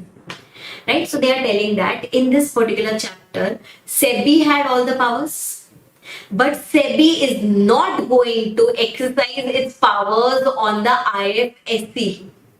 SEBI does not exercise, or SEBI cannot exercise its powers on the IFSC. The powers on the IFSC will be exercisable by the IFSC authorities and not by the SEBI. So SEBI can exercise its powers on all the persons in the securities market in India. except for IFSC. So who is going to regulate the IFSC? IFSC authorities are going to regulate the transactions which are happening in IFSC. We have stock exchanges in IFSC, so those stock exchanges are not regulated by the SEBI. Those will be regulated by some specific authorities called as IFSC authorities. I hope I am very, very clear with this. Yes? Okay. Then going on to the last thing, that is talking about corporatization and demutualization. Corporatization and demutualization, as I have been telling you since beginning, corporatization and demutualization has now become mandatory for the recognized stock exchanges. That is, if you want to call yourself as a recognized stock exchange, you have to convert yourself into a company. There should be a segregation between the ownership and the management. If you do not get yourself corporatized or demutualized, then your recognition can be withdrawn. Recognition of a recognized stock exchange can be withdrawn and you will no more be able to do the transaction as a recognized stock exchange. Okay, initially stock exchanges were in form of AOPs. Then they got converted into companies, right? So the SEBI had already provided the last date by which you have to do the corporatization. Okay, SEBI had already provided the schemes that your scheme should contain so and so provisions for corporatization and demutualization. Whatever scheme you are framing, that scheme should be in compliance with the scheme as required by the SEBI. Right? Then if your scheme is rejected, your recognition will be withdrawn. All those things. Right? Then whenever there is a segregation between ownership and management, so there arises a question that what about the stockbrokers? Like in AOP, the stockbrokers were trading, the stockbrokers were handling the business of the stock exchange, and the stockbrokers were the owners of the stock exchange. But now there has to be some difference. So they are telling that, first I am talking about ownership. Okay, in case of ownership of a recognized stock exchange, at least 51% of the shares of the stock exchange should be held by non-brokers. And balance of the shares can be held by stockbrokers. See, stockbrokers are already having the trading rights. So their proportion in the ownership should be maximum 49%. Should be maximum 49%. Right? And non-brokers should be holding at least 51% of the shares in the recognized stock exchange. Similarly, when we go to management, who is going to sit in the management? All the unknown persons are going to sit in the management, but yes, some stockbrokers can also sit in the management because they have proper idea about the functioning of the company. So out of the total management, maximum 1/4 can be the stockbrokers, but rest 3/4 have to be non-brokers. I hope I am very, very clear with this. All these conditions must be fulfilled for proper corporatization and demutualization. I hope I am very, very clear till here. And yes, one section which I had left earlier was section number 28, which was talking about act not to apply in certain cases. Suppose if any securities have been issued by government, any securities have been issued by RBI, any securities which have been issued by local authorities, or any convertible securities which has been issued or which will be issued, like convertible debentures, etc. For that, the provisions of SCRA is not applicable.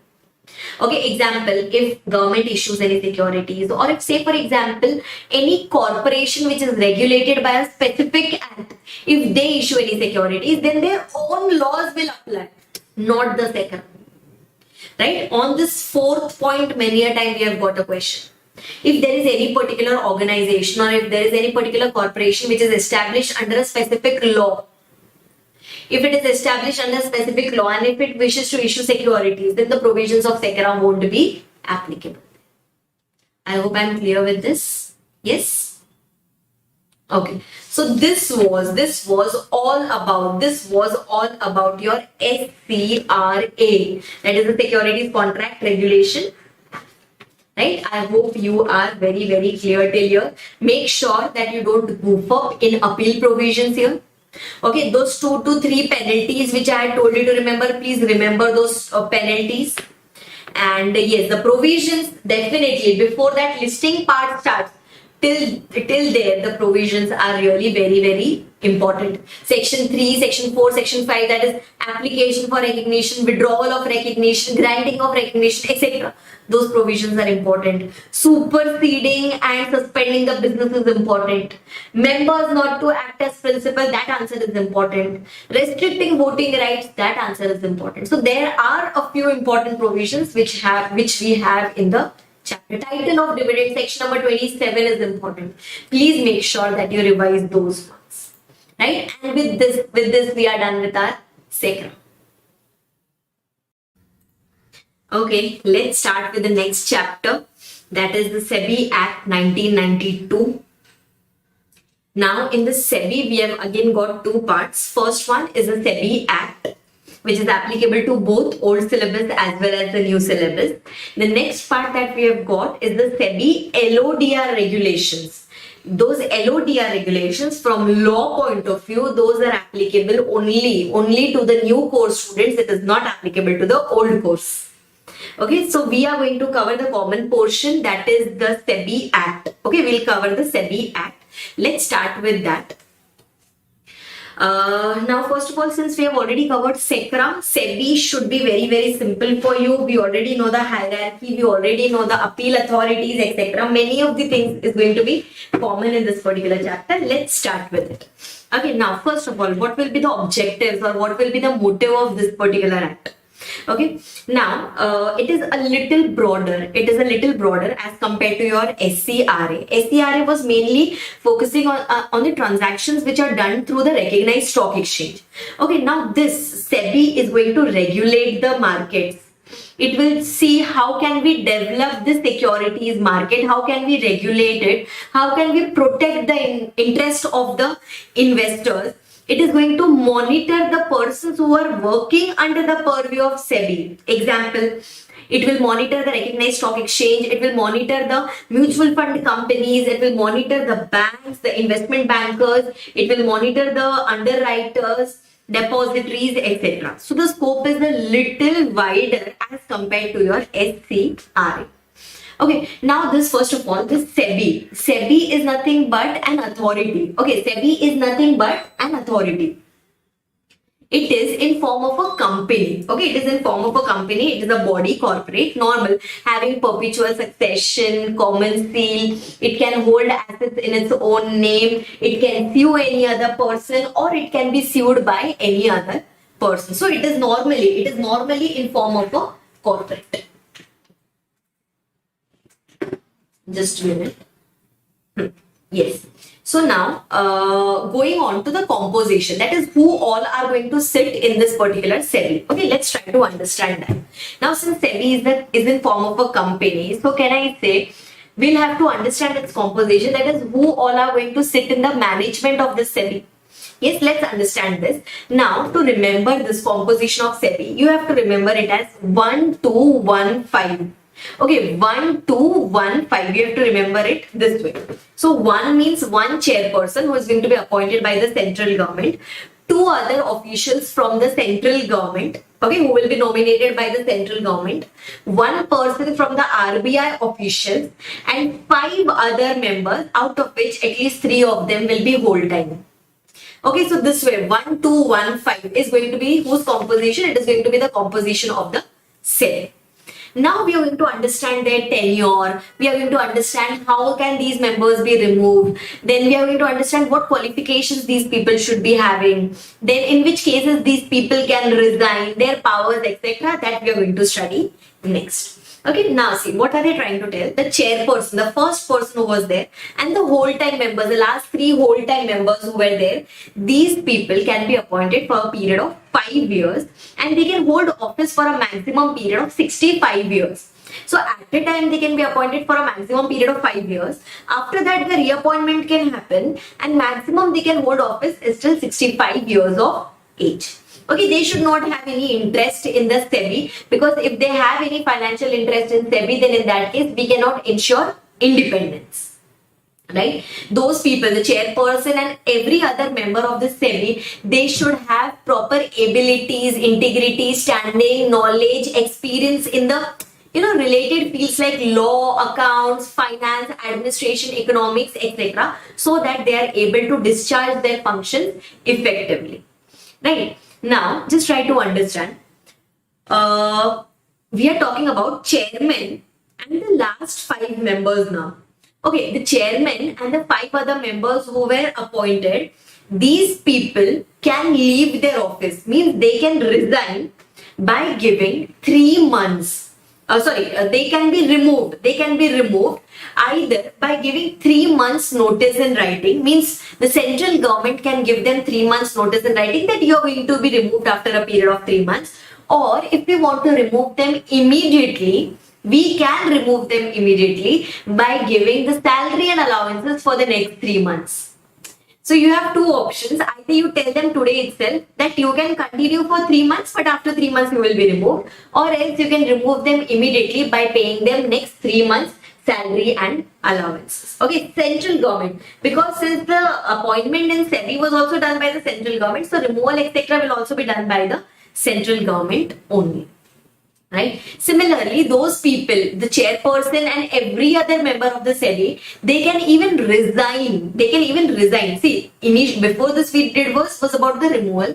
Now they can even resign from the office. They can even resign from the office by giving 3 months notice in writing. In that, we cannot give them the option that you can resign today itself by any such settlement. If they want to resign, they have to give compulsorily 3 months notice in writing to the central. So first we studied was the tenure for the chairperson and the whole time members. That was 5 years, maximum up to 65 years of age, and reappointment can happen. Then we studied about removal. That is the chairperson and those 5 members. They can be removed either today by paying 3 months salary and allowances, or they can be removed after 3 months. And chairperson and every other member, they can resign by giving 3 months notice in writing to the central. Okay, now see, resignation can be voluntary, but for removal, if the central government wants to remove them, we should have some valid reason for removing those members. What can be those reasons? If the person is treated as or adjudged as an insolvent, if that person is declared to be of unsound mind, if that person is convicted of any offense involving moral turpitude, or if he has abused his position, if he has misused his position, right, and which is not good for the general public, or which is not good for public's interest, then in that case central government can remove him. But yes, before removal, that person should be given a reasonable opportunity of being moved. Right? So this was about the composition, this was about the tenure, this was about the removal, resignation, etc. Now similarly, just try to understand. Since SEBI is going to, it is going to regulate the securities market, it is going to do so many activities in relation to securities market. So to do all these things, to discuss all these things, it will have to conduct certain meetings. If meetings will be conducted, required number of meetings can be conducted, and it will be attended by such members. But if any member, chairperson of it, or if any other person has any financial interest, or if they have any interest in the matter which is going to be discussed in the meeting, then boss, please do not attend that particular meeting, or do not participate in that particular meeting. Okay, because if you have interest in any particular matter which is going to be discussed in the meeting, and if you vote, then there is no point. Obviously your vote will not ensure independence. Right? Now, in your entire composition, you had 1 chairperson, 2 other members, 1 member from RBI, and 5 other members, right? This way, you had around 8 to 9 members. You had around, how many? You have 9 members. You have 9 members in your SEBI. If there is, can there be any vacancy in the board of the SEBI? It can be there, maybe some person is not well, or if some person has passed away, or if some person is unavailable, etc. There can be vacancy in the board.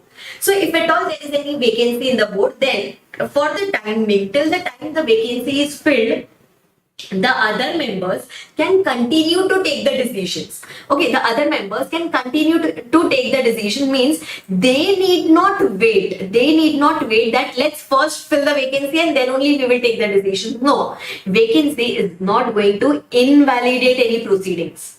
Means because of vacancy, none of the proceedings will be invalid. Means everything is going to be valid. Right? Okay, so this was one point. Next, going on to the next answer, section number 11, which is a little important. Powers and functions of the SEBI. Okay, what are the powers and functions of the SEBI? This is one of the lengthiest answer of the chapter. One of the lengthiest answers. I think there are two lengthy answers. This is one of them. So, powers of the SEBI. First of all, what will be the duties of the SEBI? To protect the interest of the investors, to develop the securities market, and to regulate the securities market. Okay, these will be the duties of the SEBI.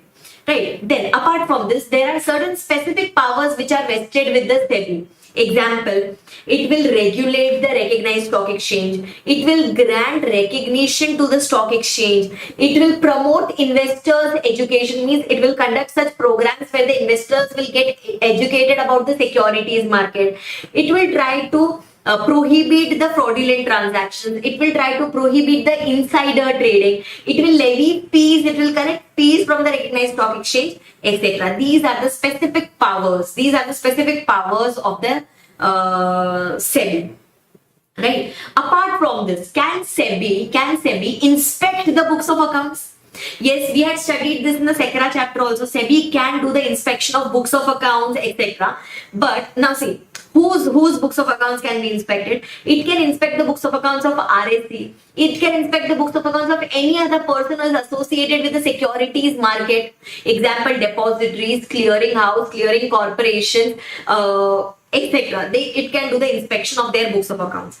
Similarly, it can also do the inspection of books of accounts of a listed company or a proposed to be listed company. Because even they come under the purview of SEBI because they are either listed or they are in the process of listing. But companies, listed company or proposed to be listed companies, inspection of books of accounts can be done only when we have reasons to believe that it is indulged in insider trading or fraudulent market practices. Means only if it is a severe one, then only we can do the inspection of company. For other persons, that is RSC or any other person, then no issues. But when it comes to listed company or proposed to be listed company, it can be done only if it is indulged in, if we have reasons to believe that it is indulged in insider trading or fraudulent market practices. Right? Okay, then SEBI has got all the powers as vested in the civil code. Like while doing all these inspection, etc., it can enter into any places. It can, it can summon any person. It can ask any person to be present in the office. It can ask any person to produce the books of accounts. It can examine any person on oath. It can, issue orders to bring the books of accounts in the office of the SEBI, etc. Same powers as vested in the civil code. All those powers are available with the SEBI also. Then, in some cases where SEBI has done the inspection, where SEBI has checked the books of accounts and it finds that there is a particular area which requires investigation, special depth investigation, then in that case SEBI can do that also in the in relation to the recognized stock exchange. Then if it finds something fishy, if it finds something undesirable, then it can suspend the trading in the recognized stock exchange. It can make the request to the central government to suspend the business in the recognized stock exchange. It can change the management of the recognized stock exchange. Then it can attach the bank accounts of the persons, of the fraudulent persons who are involved in such fraudulent transactions. This attachment of bank accounts can be done for a maximum period of 90 days. Only those bank accounts or only those properties which are involved in such fraudulent transactions.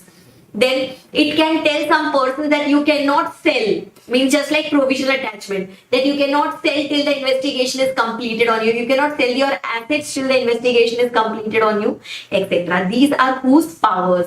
These are the powers of the SEBI which it is exercising during the time of investigation. And if SEBI recovers anything during investigation, okay, then those proceeds must be credited to IEPF. Suppose if SEBI finds out that you have earned any fraudulent profits, etc., then in that case, that much amount will be recovered from you and that will be credited to IEPF, where IEPF stands for Investor Education and Protection Fund.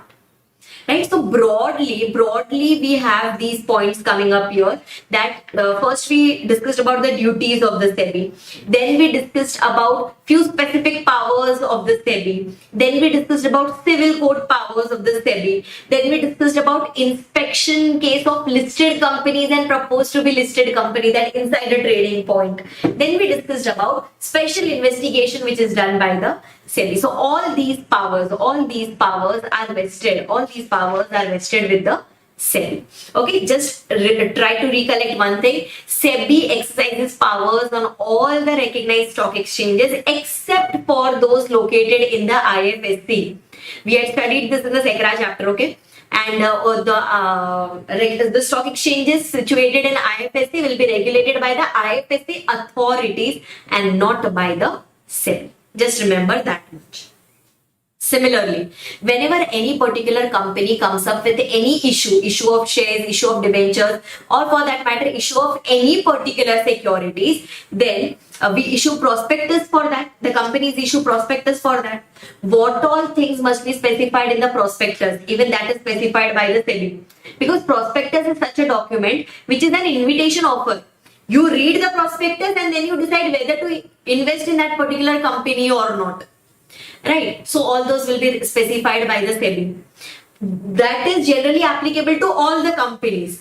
Plus, if SEBI wants a specific company to disclose more things in the prospectus, suppose if SEBI requires telecom companies to, put more things in the prospectus, means a particular class of companies, then SEBI can even pass a general or a special order for the extra things to be included, in the prospectus. Right? This collective investment scheme, section number 11AA, you can just read it once. I had just told you in the previous chapter, this collective investment scheme is nothing but such a pooling of funds where we take the money, we raise the money from many people, and then we do the investments, because as and when your fund becomes more, or the value in the fund becomes more, value in the the pooled value becomes more, then in that case you have better opportunity to do the investments.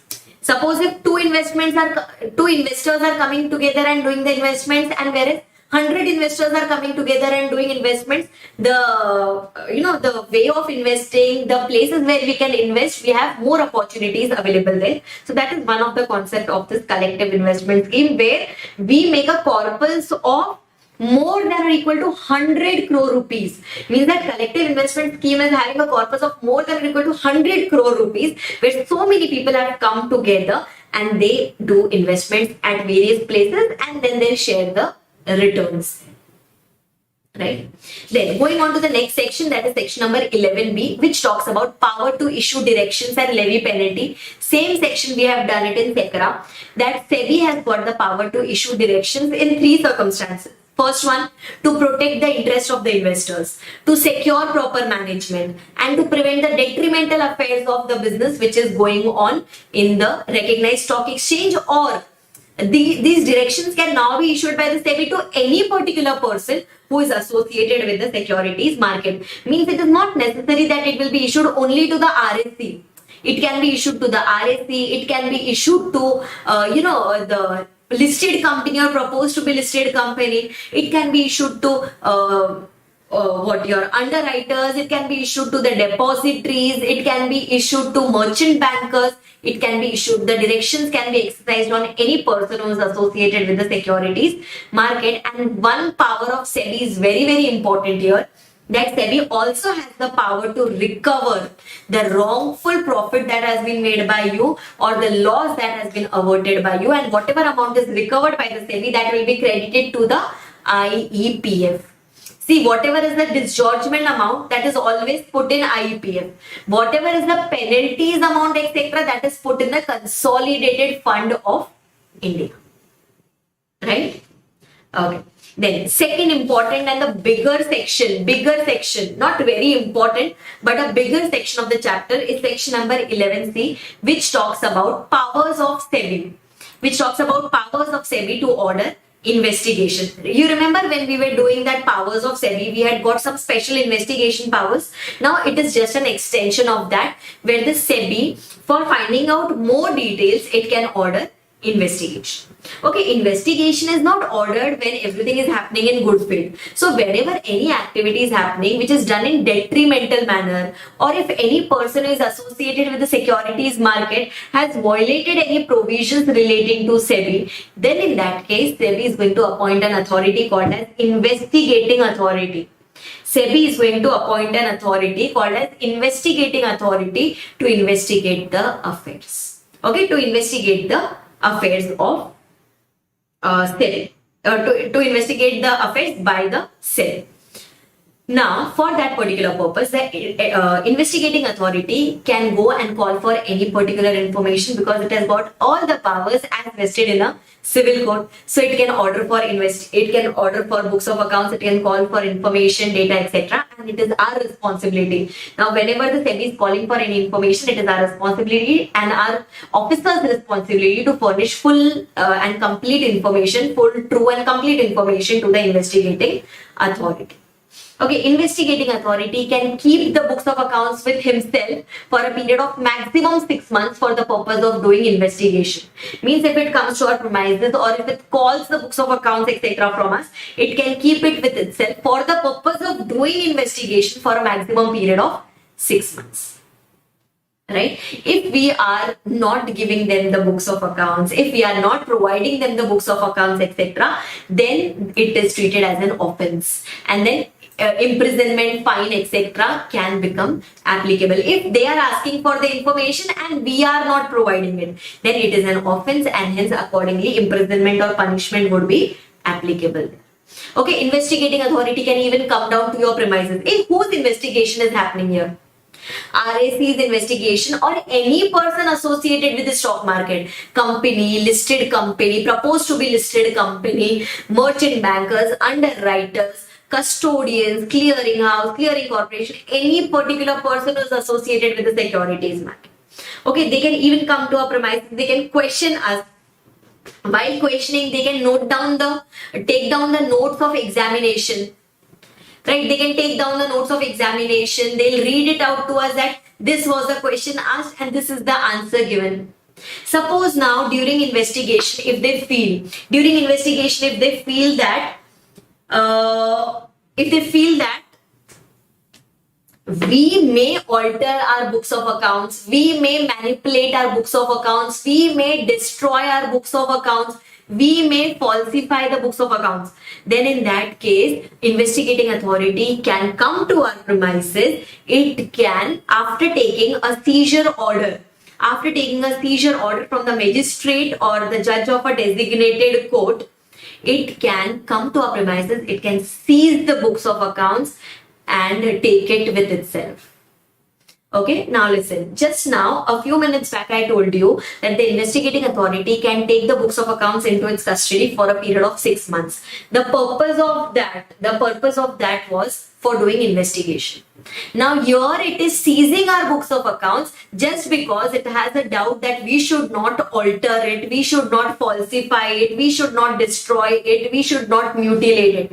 Just for that particular purpose, it can seize our books of accounts. But again, books of accounts of a listed company and books of accounts of a proposed to be listed company cannot be seized. It cannot be seized unless they have reasons to believe that we are indulged in insider trading or fraudulent market practices. I hope I am very, very clear with this. Yes?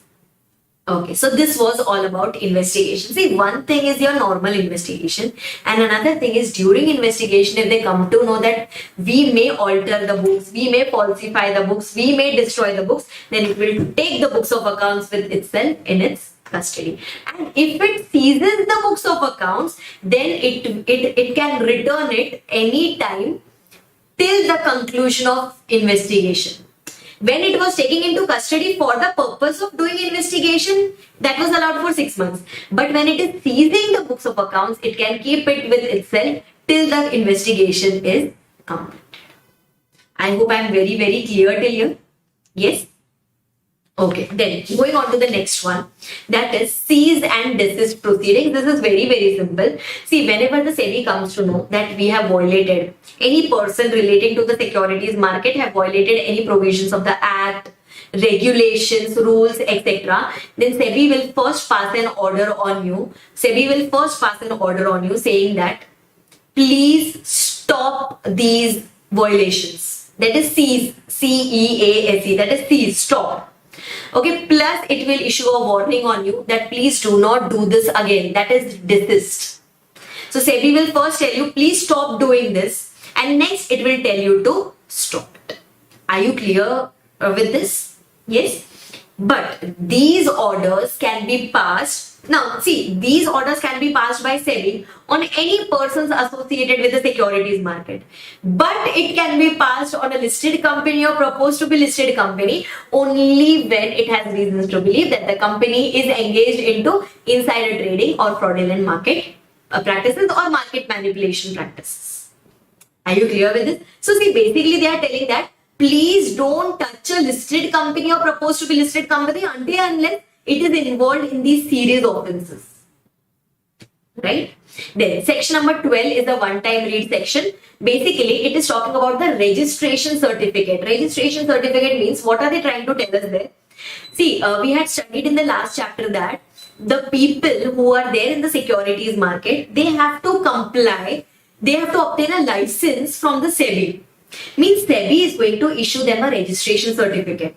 Be it brokers, be it sub-brokers, be it underwriters, be it portfolio managers, be it merchant bankers, be it investment advisors, be it a depository, or be it a credit rating agencies, example CRISIL.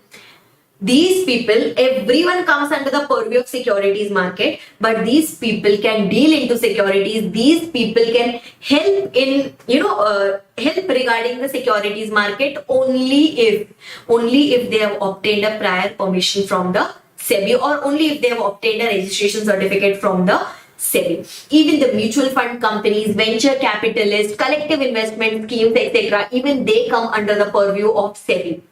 So SEBI can exercise its powers on all these persons who are coming under the purview of SEBI. Okay, that is given in section number 12. Then the last section before we get into the miscellaneous provision, that is section number 12A, one-time read, not very important.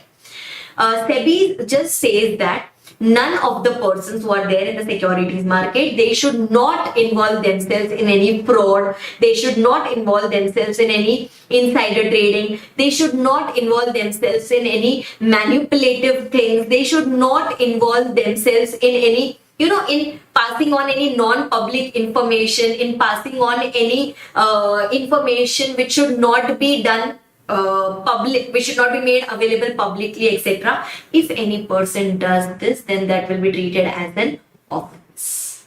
So this section is just like a warning section. Okay, this section is just like a warning section. I hope I am very, very clear till here. Yes? Okay. Okay, so then let's start with the next part of the SEBI chapter, that is the miscellaneous provisions. Okay. Now, miscellaneous does not mean that is not to be studied. Okay, miscellaneous means there is no concept involved. We are now going into the procedure. Okay, miscellaneous does not mean that it is not to be studied. Okay, so now finance, accounts and audit of the SEBI. Okay, now SEBI, since it is a body corporate, it is regulated by the central government, etc. We are going to discuss that how is the SEBI going to operate? Like from where will it get money to do its operations? Okay. Now, SEBI, first of all, we establish a fund called as SEBI General Fund. Okay, we establish a fund called as SEBI General Fund, where the main input or the inflow of funds come by way of grants from the central government. Okay, so SEBI gets grants from the central government. That is the major receipt of the SEBI. Plus, SEBI collects some fees, not the penalties, not the penalties. SEBI collects fees from the RSC, from the persons to whom it grants registration certificate, etc. That comes under your SEBI General Fund, and then SEBI utilizes all this money for paying salary allowances to its members, the persons who are working in its management, for meeting the purpose of the Act, for for investigation expenses also SEBI will require money. To pay to the investigating authority also SEBI will require money. So that money is going to be used from the SEBI general fund. Right? So this is the finance part. We'll establish a fund called as SEBI General Fund. Inflow is from the central government by way of grants. Inflow is by way of fees, registration charges, etc. And the money is utilized for administrative expenses, salary, allowances, investigation expenses, and all those things. Okay, even the SEBI is required to maintain its books of accounts. Right, just like every other company, even the SEBI is required to maintain the books of accounts after consulting after consultation with the CAG. The accounts will be audited by the CAG. Report will be prepared by the CAG. It will be submitted to the. It will be forwarded annually to the central government, and then it will be laid down before both the houses of parliament, just like it happens in case of every other government company. Right. Then going to the next part, that is penalties. Okay, that is penalties. Now just try to understand here also. Few penalties are specifically very important. Now here the penalties come in the sequence of section 15A. Okay, it goes from section number 15A to 15HB. 15A to 15HB. Now a few penalty amount is common with what we had studied in SCRA. Okay, that is, suppose if you fail to furnish certain documents, returns, reports, etc. to the SEBI, or if you do incorrect submission, or if you do not do it at all, or if you do not do it within the time specified, then in that case penalty will be applicable, which will be minimum same just like we did in SECRA section 23A, that is minimum rupees 1 lakh, which can go up to 1 lakh per day but not exceeding rupees 1 crore. Okay, that is one of the penalty. Here it is going to be attracted if you were supposed to furnish it under the SEBI Act but you haven't furnished it. Right. Similarly, if you have failed to enter into agreement with your clients, then in that case penalty will be applicable. Same amount of penalty will be applicable. If the SEBI has told you to redress the grievances of the investors but still it is not done, then the penalty is going to be applicable. Right, same penalty, same amount of penalty, minimum rupees 1 lakh, which can go up to 1 lakh per day, and maximum it can go up to rupees 1 crore. That same amount of penalty will be applicable. Right. Now, one of the most important section that we have to remember here is section number 15F. Okay, this is the most important section in all the penalties which can be tested in the exam. You would have already observed, I never tell you to by heart 100% of the penalties, but the ones which I am telling you as important, please do at least those. Right, so 15A in this particular chapter, 15A is to be done, 15B is to be done.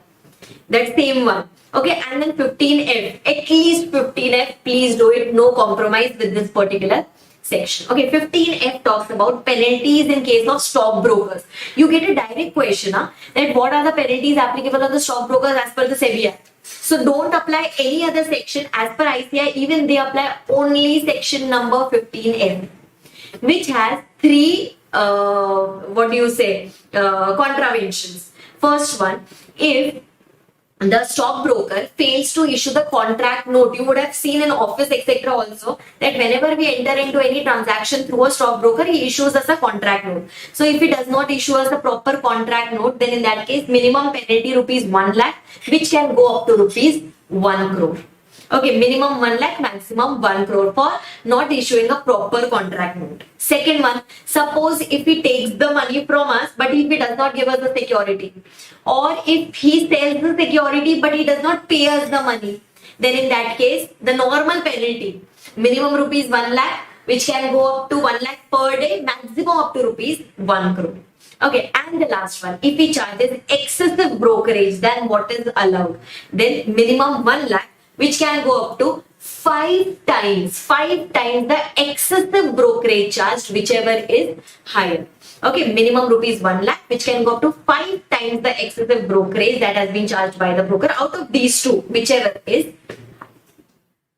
right. So these are the 3 pointers which are super duper important, on which you can get a question in the exam. This is the penalty which is applicable on the stockbroker. Okay, next important one is section number 15. I'll just show it to you here on the board. Yes, 15G. Next section which is important is section number 15G, which talks about insider trading. If any person who is indulged in insider trading, means if he releases any price sensitive information, if he releases any non-public information, and if he does trading on that behalf, on behalf of any unpublished price sensitive information, and if he earns any profit or if he tries to avert any losses, then he would be liable for a penalty minimum rupees 10 lakhs, which can go up to 25 crores or 3 times the amount of profit made or loss averted, whichever is higher. So minimum is 10 lakhs, maximum would be 25 crores or 3 times the profit made or loss averted, whichever is higher. Okay, this is the penalty. This is the penalty which is applicable for insider trading. So at least no compromise with 15F and 15G. Rest sections you can read it once, but no compromise with 15F and 15G. Right? Then now you're going to get a few common provisions as we had studied it in SCRA. You remember, for deciding the amount of penalty, we are going to appoint an officer called as adjudicating officer. Okay, SEBI is going to appoint an officer called as adjudicating officer. The penalty which is determined by the adjudicating officer, that cannot be reduced, but that can be enhanced by the SEBI maximum within a period of 3 months. Okay, adjudicating officer is going to use certain factors to determine the amount of penalty, that how much loss has been caused to public interest, how much loss has been caused to the investors, then what is the disproportionate amount of profits made by them, is it a repeated default or not. Same provisions will get applicable here also. Okay, whatever amount of penalty we pay, the defaulter pays, that will go to which fund? That will go to the Consolidated Fund of India. We can even apply for settlement, that is, we can make a request to the SEBI that, sir, please reduce our amount. Right? And it is at the discretion of the SEBI that if it wishes that yes, it's a genuine case, the penalty should be reduced, then in that case, it will reduce the penalty. These same 4 sections we have studied in SCRA, same to same provisions are applicable here. Okay, again, here for appeal provisions in SCRA for appeal we had gone to the SAT, Securities Appellate Tribunal. In SEBI also, if we are aggrieved by any order, we can go and file an appeal before the SAT. Before learning about the appeal provisions, let's try to understand what is the composition of SAT. Remember in the beginning of the chapter we had studied that 1, 2, 1, 5 thing. That was whose composition? That was the composition of SEBI. But now we are studying the composition. We are going to study the composition and the qualification in case of SAT. So SAT is nothing but a Securities Appellate Tribunal, the Appellate Tribunal which is established to hear the appeals. Okay, this is established by the central government. This is going to be established by the central government.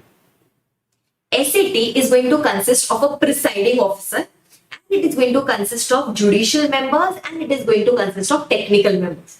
Okay, the head is going to be the presiding officer. Within them, we are going to have judicial members as well as the technical members. Judicial members are the members who have the knowledge of law. Technical members are the members who have the subject knowledge about the dispute that has come up in the SAT. Okay, generally SAT functions in form of benches, means they form small group and then they take up the cases. Each group is going to have one presiding officer and at least one judicial member and one technical member. This is the by default composition. One presiding officer, one judicial member and one technical member. Okay, now listen. Let's try to understand the qualification of these people. Presiding officer should be a judge of Supreme Court or a Chief Justice of High Court or a judge of High Court for at least 7 years. Okay, this 7 years point is applicable only for judge of High Court, not for Supreme Court and not for Chief Justice of High Court. Okay, so either he should be a judge of Supreme Court or he should be a Chief Justice of High Court or he should be a judge of High Court for a period of at least 7 years. Then he is eligible to be appointed as a presiding officer of SAT. Okay, this was for the presiding officer. Now let's go to the judicial member. To be a judicial member, he should be a judge of High Court for at least 5 years. Okay, he should be a judge of High Court for at least a period of 5 years. Then going on to the technical members. For being a technical member, he should be holding the position of secretary or additional secretary to the government of India, either to the central government or state government, or he should be having proper special knowledge, technical knowledge, ability, integrity, standing, professional experience, etc. of at least a period of 15 years in the matters relating to securities market. 15 years experience basically is required for technical members. If you do not have this 15 years experience, no problem, then you should be holding the position of secretary or additional secretary in central government or state government. That way. Okay, so presiding officer is done, judicial member is done, and technical member is done. Okay, then these members, your presiding officer and judicial member, these are appointed by the central government after consulting the Chief Justice of India. Not Chief Justice of High Court, Chief Justice of India, who the presiding officer and the judicial member. And the technical member is appointed by the central government after taking the recommendation from a committee called as Search Cum Selection Committee. Okay, so first you have this the presiding officer. Presiding officer is appointed by the central government after consultation with the Chief Justice of India. Judicial member is also appointed by the central government after consulting the Chief Justice of India.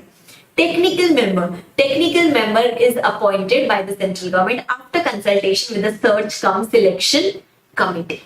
Okay, if in the SAT, if there is any vacancy, if any member's place has become vacant, then that does not mean that the other members cannot do the proceedings. The other members can still continue with the proceedings. Same point we had done it for SEBI also, and same point is applicable for the SAT also.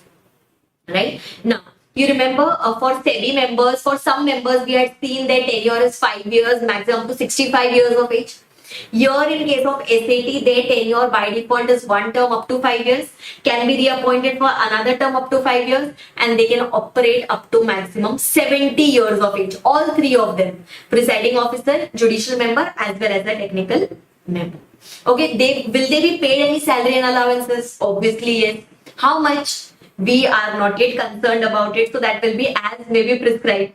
So they will be paid salary, allowances, perquisites, whatever has been agreed. If there is any vacancy in the place of presiding officer or any member, then the CG will have to fill that vacancy. And till the time the vacancy is filled, the senior most member will act as the presiding officer. Suppose if there is any vacancy in the place of presiding officer, then the senior most judicial member will act as the presiding officer till a new presiding officer is appointed in his place. Okay, then we had studied about resignation and removal of SEBI members. Similarly, resignation and removal can happen in case of SAT also. If suppose they want to resign, okay, first we are talking about resignation. If suppose they want to resign, they'll have to give 3 months notice. Means they have to stay in the company at least for a period of 3 months from the date of giving the notice. But if his tenure is going to get over early, then he can leave his office early. Or if his substitute has come in the office early, then he can leave the office early. So either 3 months, or till his tenure gets completed, or till the successor enters upon his office, whichever is early. So by default 3 months he has to stay, but if his successor comes early, he can resign early, or if his tenure is anyway going to get early, then he can leave his office early. Right? This was about resignation. Now removal.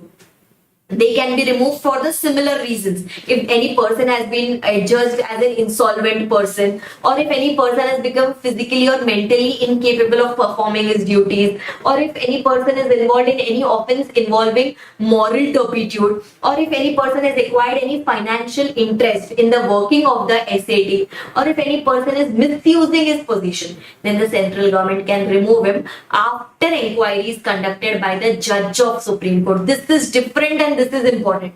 After inquiries conducted by the Judge of Supreme Court, the central government can remove them. But definitely the principle of natural justice will be applicable. That is, they should be given a reasonable opportunity of being heard before being removed. Am I very clear with this? Hey, remember earlier in SEBI, we had the option that they can be paid 3 months salary and allowances and they can be removed here. Here, we are not going to pay them any salary or allowances. They can be removed if any of these points are addressed. I hope I am very clear with this. Yes? Okay. Then next one. Suppose if any person is aggrieved by any order passed by SEBI or any order passed by the adjudicating authority in this particular chapter or in this particular law, then we can go and file an appeal before the SAT within a period of 45 days. Okay, we can go and prefer an appeal before the SAT, and if there is a sufficient cause, then SAT can condone the delay even beyond a period of 45 days. And SAT now it can pass any type of order. It can confirm, modify, set aside the previous order, and SAT will try to dispose of the case within a period of 6 months. Okay, here we are just going to have one point about appeal to SAT. 45 days, delay can be condoned. SAT will try to dispose of the appeal within a period of 6 months. Again, SAT is going to have all the powers as vested in a civil court. It is not going to be bound by those powers. It can regulate, it can make its own code also. Right? If we want to take the case before the SAT, we can appoint, on our behalf, we can appoint legal representatives who can go and fight the case on our behalf. That is totally allowed. Civil court is not going to have any jurisdiction in between. I hope you are understanding these same points we have done in PMLA also, we have done in SCRA also. Because the authorities have been designated, civil court cannot provide any decisions in between, etc. Right? If there is any mistake which has happened by these SAT members, any mistake which has happened by the presiding officer, judicial member, technical members, we cannot proceed against them. Right? We cannot file any suit against them because it is treated as if those mistakes have been done in good faith. So we cannot proceed against them. If we are not happy with the orders passed by the SAT, if we are aggrieved by the orders passed by the SAT, then we can go and file an appeal before the Supreme Court. Supreme Court, again, within how many days? Within 60 days plus maximum within another 60 days if there is a sufficient cause, and we can go only for questions of law. And we cannot tell the Supreme Court to dispose of the case within so and so time because it is the largest court in our country. I hope you are understanding all these things.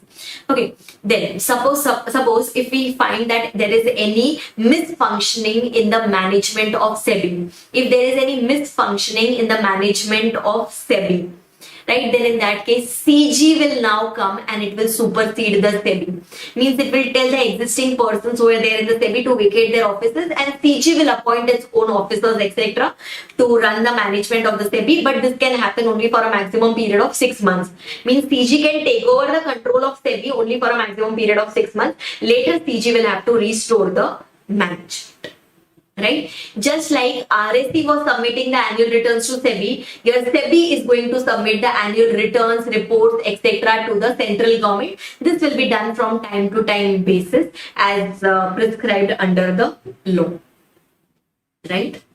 Then again the common points are coming. Suppose if any other provisions have been contravened under the SEBI Act, then that will constitute as an offence. If it is constituted as an offence, then we'll go and approach the special court. Because in case of offences, special court is going to come into picture. Special court can provide compounding of offences also. The special court is nothing but the court of session. If in a particular area we have more than one special court, then we'll go and take the help of the High Court that the case should be taken to with special court. I hope you are understanding. We have done same, as you can see here, same to same sections are coming as that we had done in our SCRA. If there is any particular offence which is done by a company, then the company plus its officers in charge would be liable. Then if the officers in charge prove that they have exercised due diligence, then they won't be liable. If the officers say that they were unaware about this offence, and then in that case they won't be liable. If we are not able to recover the amount of penalty, then we appoint a person called as recovery officer to whom we will issue a recovery certificate, who can go and attach the movable property, immovable property, freeze the bank account, arrest that particular person. All these powers are available with that recovery officer. If during all these things, if the person passes away, then in that case his legal representative will be liable. Right, his legal representative will be liable maximum up to what amount? Maximum up to the amount of estate that he has got from the deceased person. Then IFSC point, I have already told you before that SEBI does not have any powers on the exchanges established in IFSC, because that is regulated by the IFSC authority and not by the SEBI. Right? These were the most important pointers. These were the most important pointers that you have to revise when you are doing your SEBI chapter. Yes, in the time periods we have got the appeal time periods here. There was only two. One was appeal to the SAT, another one was appeal to the Supreme Court. And penalties, I had told you these 15A, B, C, 15F and 15G. Yes, insider trading, broker thing. 15F and 15G specifically super duper important. So that has to be done. And rest important pointers I have already covered here in the revision chart. You can use it. Right? With this we are done. With this we are done with the SEBI. Yes. So your securities law, that is SECRA and SEBI, is totally done till you. Hi guys, let's start with the next chapter. That is FEMA, Foreign Exchange Management Act 1999, which is applicable for both old syllabus as well as the new syllabus students. Let's start with the chapter. Chapter is very simple. In this particular chapter, as you already know, three topics were included last time. That is your external commercial borrowings, import provisions, and the ODI, overseas direct investment provisions. For these three, I have already put a separate video on YouTube. You can just find it, you can just search it, or I'll just provide the link also for that. And the rest of the topics we are going to cover up here in this particular video. Right? So let's start with the chapter, Foreign Exchange Management Act 1999. Very simple chapter. Yes, it is simple. Many of you all ask me that, ma'am, can we leave this in option? So my answer, a common answer, general answer to each and everyone here is, please do not leave. Please try that you do not leave anything in option. Suppose if by chance, if you're not able to cover anything on your own, etc., use the revision video, use this content, but make sure that at least you study it. Okay, don't give any chance to the institute to, where you can lose your marks. Please don't do that.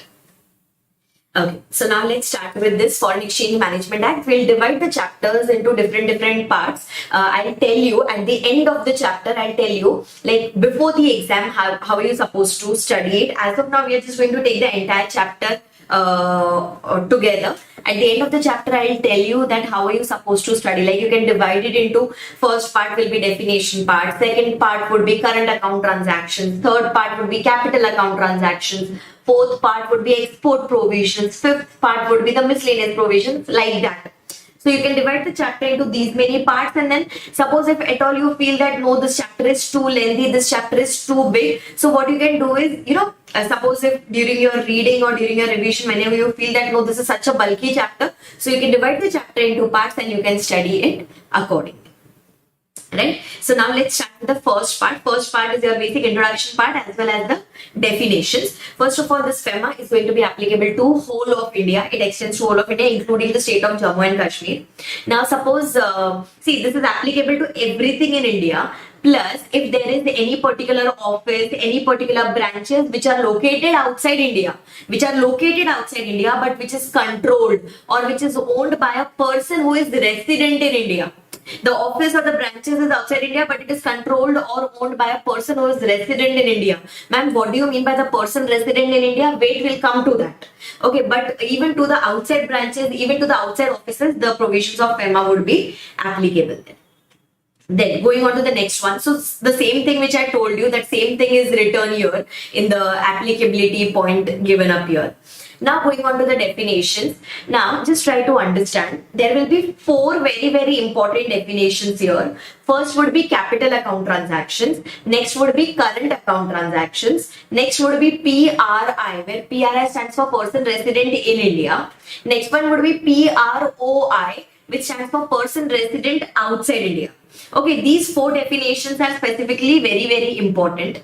Out of these, let's start with the first one. First one is talking about the capital account transactions. Okay, many a times you get a direct question here on capital account transactions. The definition part I am telling you. Now they are trying to say if there is any particular transaction which you are doing because of that particular transaction, your assets or liability is getting altered. Okay, any such transaction which alters the assets or liabilities, and liabilities including the contingent liabilities of a PRI, but the assets or liability including contingent liabilities outside India is altered. See, say for example, if I am a person who is staying here only and my Indian assets are getting altered, then there is no applicability of FEMA there. But if I am a person who is resident in India and my assets which are located outside India, there is some alteration in that, or there is some alteration in my liabilities outside India. I am an Indian person, but my assets or liability, including contingent liabilities outside India, is getting altered. Then, because the transaction because of which it is getting altered, that transaction will be called as the capital account transaction.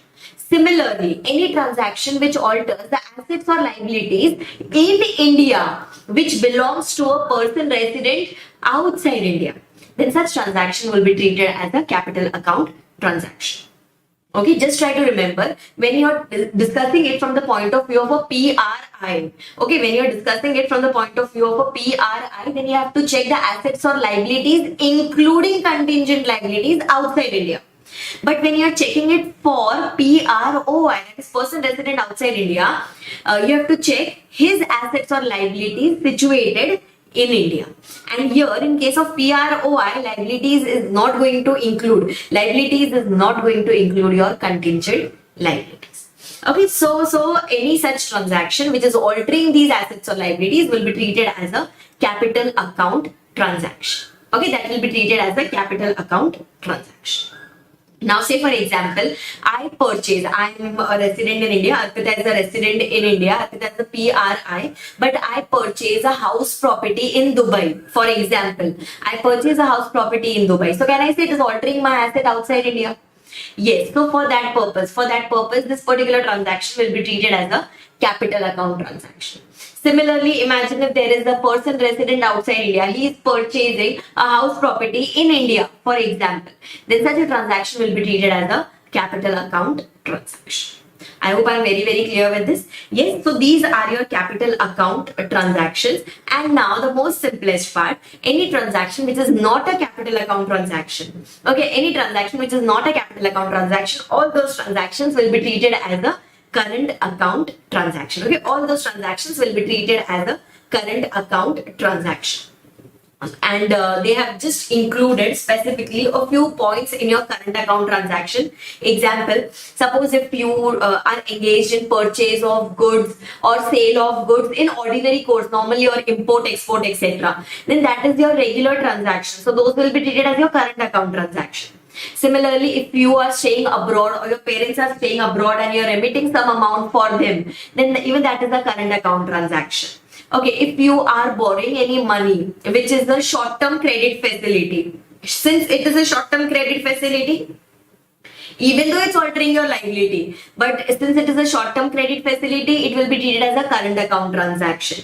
Similarly, if you're going outside India for studies, if you're going outside India for travel, vacation purpose, etc., or if you are incurring any medical expenditure, etc., then in that case, even those will be treated as your current account transactions, right? Okay, and then we have got three examples coming up here. If you want, you can just go through these examples, which will give you a better idea about capital account transactions and your current account transactions. Right. Now, say for example, I'll just give you a very simple example. Say for example, I am a person resident in India. I purchase some asset from outside India, but I have brought that asset in India. I have just purchased it from outside India. I am already a person resident in India. I have purchased that asset from outside India and I have done the payment also. Everything is done. So can I say, now, purchasing an asset from outside India, ideally, if you just steer the transaction that if you have purchased an asset from outside India, then that becomes a capital account transaction. Okay, but here it is not altering my foreign assets. My assets have been altered, no doubt, but those assets have been altered in India only. So this will not be treated as my capital account transaction. Right? But if I purchase an asset and I keep it outside India only, then yes, then that becomes my capital account transaction because it is altering my asset outside India. So you have to see whether your foreign assets or liabilities are getting altered or not in case of PRI. And in case of a PROI, you have to check whether his Indian assets or liabilities are getting altered or not. Right? So this was all about your capital account transactions as well as your current account transactions. 3 examples are given there. You can just go through those 3 examples. Now 2 more definitions which I told you. One is PRI and the other one is your PROI. Now for PRI, it is very important to understand PRI definition, and then PROI becomes very simple.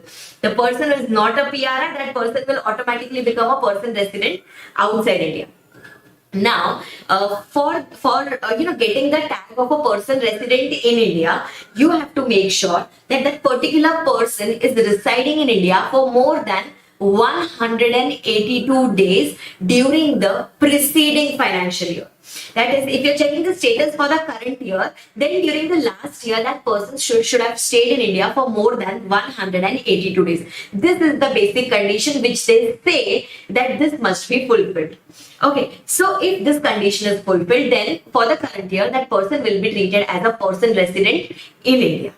Okay, but now there are a few exceptions here. That is, suppose if any person has fulfilled the basic condition, but now he has gone outside India for the purpose of employment or for the purpose of business or vocation, or any person who has gone outside India for any other purpose and for an uncertain period. See, going outside India for employment is deemed to be for a longer period. Going outside India for business or vocation is deemed to be for a longer period. Going outside India for an uncertain period, the period itself is uncertain. So in all these cases, even though he stayed in India for a period of more than 182 days in the last year, then too, if in the current year he has left India for these purpose, then the day on which he left India, from that day, he will be treated as a PROI. Okay, as per the basic condition, he was a PRI, but because of the exception, from the day he left India, he will be treated to be a PROI because he has gone outside India. He is no more a PRI now. He has gone outside India for a longer period. So let's give him the tag of a PROI. Okay, similarly, if there is any person who is coming to India for these purposes, means he is coming to India for the purpose of employment, for the purpose of business vocation, for the purpose of, for any other purpose, but for an uncertain period. Means, can I say he is coming to India for a longer period? Since he is coming to India for a longer period, let's include him in the tag of PRI. Because now he is going to be treated as a person resident in India, even though he has not fulfilled the basic condition. Then to the day when he came to India, from that day he will be treated as a PRI. I hope I am very, very clear with this. So if you're going outside India for a longer period, bye-bye. We'll call you as a PROI. If you're coming to India for a longer period, no problem. Come, welcome. We'll call you as a PRI. I hope I am very, very clear with this. Yes? Okay, now say for example, I'm going outside India for a certain period. If I'm going outside India for a certain period, then no issues. I will be still treated as a PRI only. If I'm going outside India as a tourist, then I will be treated as a PRI only, because ultimately I'm going to come back to my home country only. So that's the reason that we will be treated as a person resident in India. Right? Now, this 182 days, etc. This is applicable, can I say, only to individuals. Because we have to check the number of days for which the person stayed in India. So we'll call that particular person as a, this provision will be applicable only for an individual. But what about other persons? Example, when will a company be called as a PRI? If it is an Indian company, then it will always be treated as a PRI. Okay, but if the Indian company is having any branches outside India, or it is having any offices outside India, then can I say it is owned or controlled by a PRI? Imagine you have a head office in India That will always be treated as a PRI only. Now it has some offices or branches outside India which is controlled by this Indian head office. Since it is controlled by a PRI, even those outside India branches, etc., will be treated as a person resident in India. Similarly, imagine if there is a foreign company, then that foreign company will always be a PROI only. But that foreign company is having some office in India. If it is having some office in India, then in that case, since it is located in India, it will be treated as a PRI. So, as soon as you have some or the other Indian connection, you will be treated as a PRI. I hope I am clear till here. Yes, so this is the definition of your PRI. And any person who is not a PRI, that person will be treated to be a PROI. Okay, that person will be treated as a PROI, person resident outside. Right? These were your very four important definitions. Capital account transactions, current account transactions, person resident in India and person resident outside India. Then we have a few examples taken from your ICAI module. So what you can do is, I think 4 or 5 examples are there. You can just go through these examples where they have, discussed about the status, that is, they have given the examples and asked you whether that person is a PRI or whether that person is a PROI. So just for the purpose of practice, you can use that. Right? Now, similarly, let's go to the next part now. 2 very, very simple sections and easy sections. Section number 3, which talks about dealing in Forex. Okay, dealing in Forex, where they are telling that no person should deal in any foreign currency, foreign exchange or foreign security except with an authorized person. Means if you want to, purchase, sell your forex, then that cannot be done with some other person. Like you and me cannot enter into that transaction directly. We have to do this transaction through an authorized person. Example, if I decide to just give you $1,000 and you pay me the amount as per the current rates. So no, that is not allowed. If you want to do this exchange thing, please go through an authorized person. Authorized person is nothing but your money changer. Similarly, no person should do the payment on behalf of a non-resident person. Imagine there is a non-resident person who is outside India. He wants to do some payment in India to Mr. X. He tells you, please do the payment on my behalf. So you are not allowed to do that. Payment has to be done through an authorized person only. Right. Similarly, if you want to receive certain amount, example, I am providing. Say I have a student in Dubai and I tell him that you have to give me, say for example, 100 dirhams or 1000 dirhams fees to me. So I cannot directly accept foreign currency from that particular person. If I want to accept it, it has to be through an authorized person.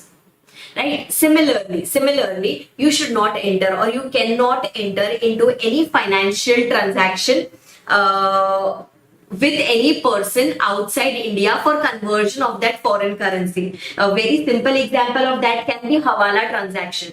Example, I want to go outside India. Say for example, I want to go to Dubai for just for vacation purpose, etc. And I don't want to carry heavy currencies from here. So what I do is I go outside India. I have a friend. I go to Dubai. I have a friend there. I take the money from my friend there and I spend it. And that friend's family is staying here in India. So I pay him cash in India, Indian rupees in India. So this is not allowed. Okay, this is not allowed. So what did I do? I utilized, instead of, ideally what I should have done was I should have gone to a money changer. I should have given Indian rupees and I would have purchased dollars or dirhams, whatever.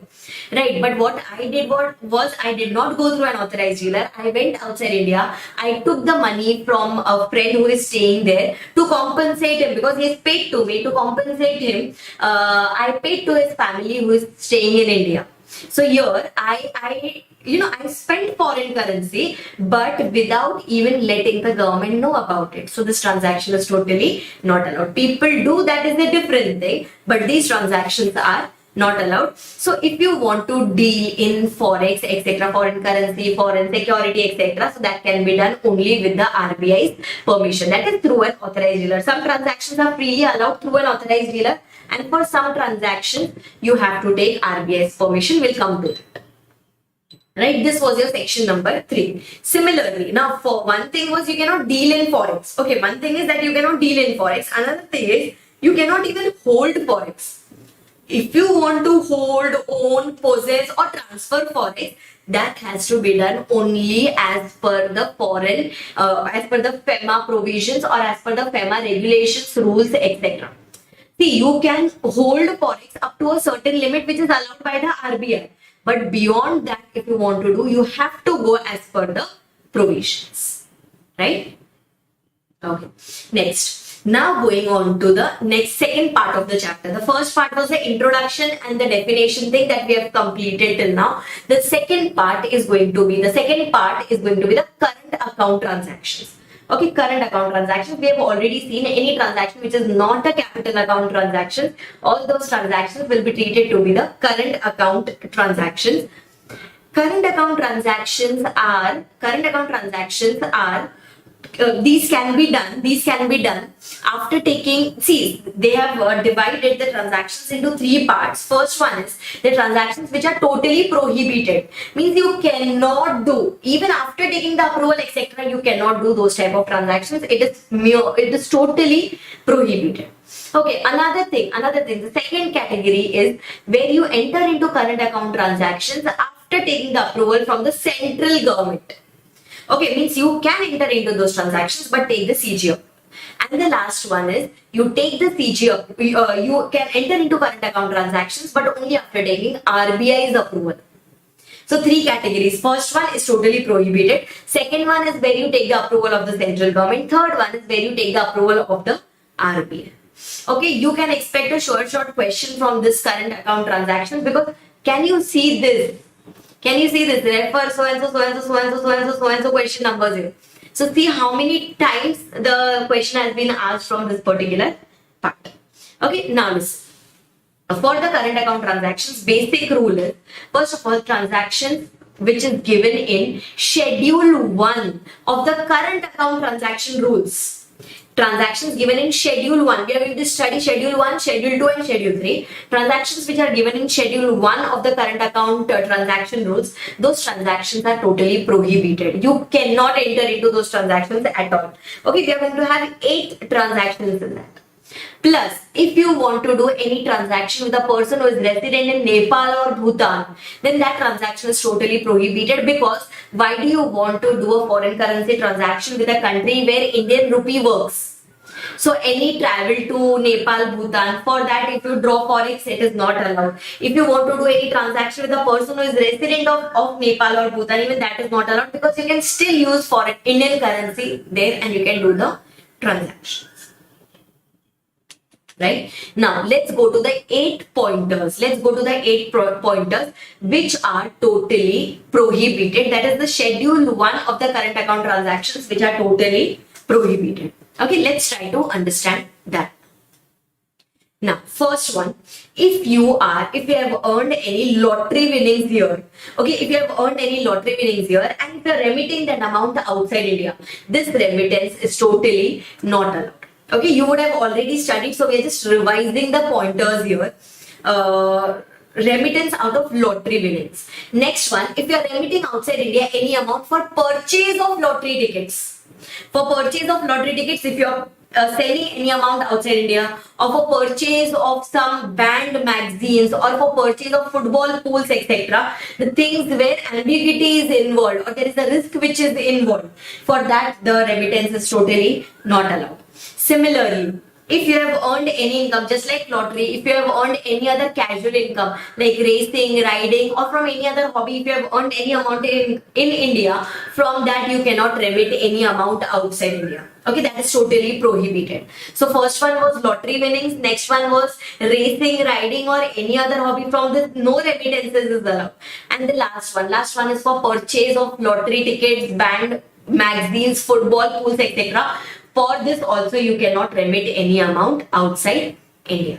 Okay, similarly, say for example, if you have done any export outside India, obviously, if you have done any export outside India towards equity investment, means you have exported goods in lieu of investment in joint ventures or wholly owned subsidiaries abroad of Indian companies. Means there is an Indian company, its joint venture is there outside India, or its wholly owned subsidiary is there outside India. In that, if you wanted to do some investment, instead of passing the money, if you have exported certain goods, then you cannot pay any export commission. You cannot incur any export commission on such export. So payment of export commission on such transaction is totally prohibited. Similarly, payment of export commission on rupee state credit route transactions. You must have studied about this, the transaction which happens with Russia. The transaction which had happened with Russia, where we had exported the goods to reduce our debt. On those transactions also, export commission is totally not allowed, except in case of tea and tobacco, commission up to 10% of the invoice value is allowed. Okay, so 5 points done till here. First one was remittance out of lottery winnings, then remittance out of racing, riding or any other hobby, remittance for purchase of lottery tickets, football pools, magazines, etc. Then payment for commission on export of goods towards equity investment, or payment of export commission in case of rupee state credit route, but in that tea and tobacco is allowed up to 10%. Then after that, remittance of dividend in case of dividend balancing system. In case of dividend balancing system, where we used to balance the amount of dividend paid along with the foreign exchange earnings. Okay, there was a concept, right, where if you are earning X amount from a country, then to that country you can pay a dividend maximum up to that extent, because of the just to maintain the balance of payments, or just to maintain your foreign currency reserves. Whatever benefit you are getting from the other country, that much amount of dividend only you can pay to the other country, because it has done the investment in your country. So remittance of excessive dividend in case of dividend balancing system, that is totally prohibited. And then payment for callback services. Payment for callback services is totally not allowed now. And payment of remittance of interest income, which the non-resident, which we have earned from the non-resident special rupee scheme account. This account is maintained in India. On this balance, the bank pays you interest. This interest cannot be remitted outside India. So this way we have got 8 pointers which are coming up there, which is totally prohibited. First one, remittance out of lottery winnings, remittance out of racing, riding or any other hobby, remittance for purchase of lottery tickets, football pools, band magazines, etc. Then remittance for payment of dividend under dividend balancing system. Then export commission in lieu of equity investment, export commission in case of rupee state credit route, but in that tea and tobacco is allowed up to 10% of the invoice value. Then callback services, payment for callback services, and the last one is remittance of interest income out of non-resident special rupee scheme account. Right, so these 8 transactions plus Nepal Bhutan, we can say that way. So 8 transactions plus Nepal Bhutan is totally not allowed there. That is, it is totally prohibited. Okay, how do you get questions on that? They'll simply give you, state whether the following current account transactions are allowed or not. First one, payment for callback services. So you just have to recorrect that. Yes, payment for callback services had come in schedule number 1 of the Foreign Exchange Management current account rules. So because it is falling under schedule 1, therefore this transaction is totally prohibited. Right? Okay, next. Okay, so then let's go to the second schedule, that is schedule 2 of the Foreign Exchange Management current account transactions. I had already told you in schedule 2, they have given you list of transactions where we require the prior approval of the central government. Schedule 1 was such where the transactions were totally restricted, the transactions were totally prohibited, and in schedule 2 it is going to be the transactions where we require the prior approval of the central government. Okay, the students who have already studied from me, or if you have studied from the book, you must be already knowing. For the schedule 2 transactions, we have got a story code to remember the entire answer. Maybe this is going to help you to remember these 9 points in a simpler manner. So the story code, I'll just show it to you on the board also for the students who do not have this book or the students who haven't studied this. As you can see your story code to remember the answer of schedule 2. So I went for a cultural tour. You have to pay attention on the words which are written in red on the board. Okay, I wanted to go for a cultural tour for which I saw an advertisement. Okay, so 2 points done. Cultural tour for which I saw an advertisement, but since the traveling was too costly, so I decided to go by freight vessel, that is cargo, etc. Okay, for which, since I wanted to go through a cargo, so for that I contacted an ocean transport agent.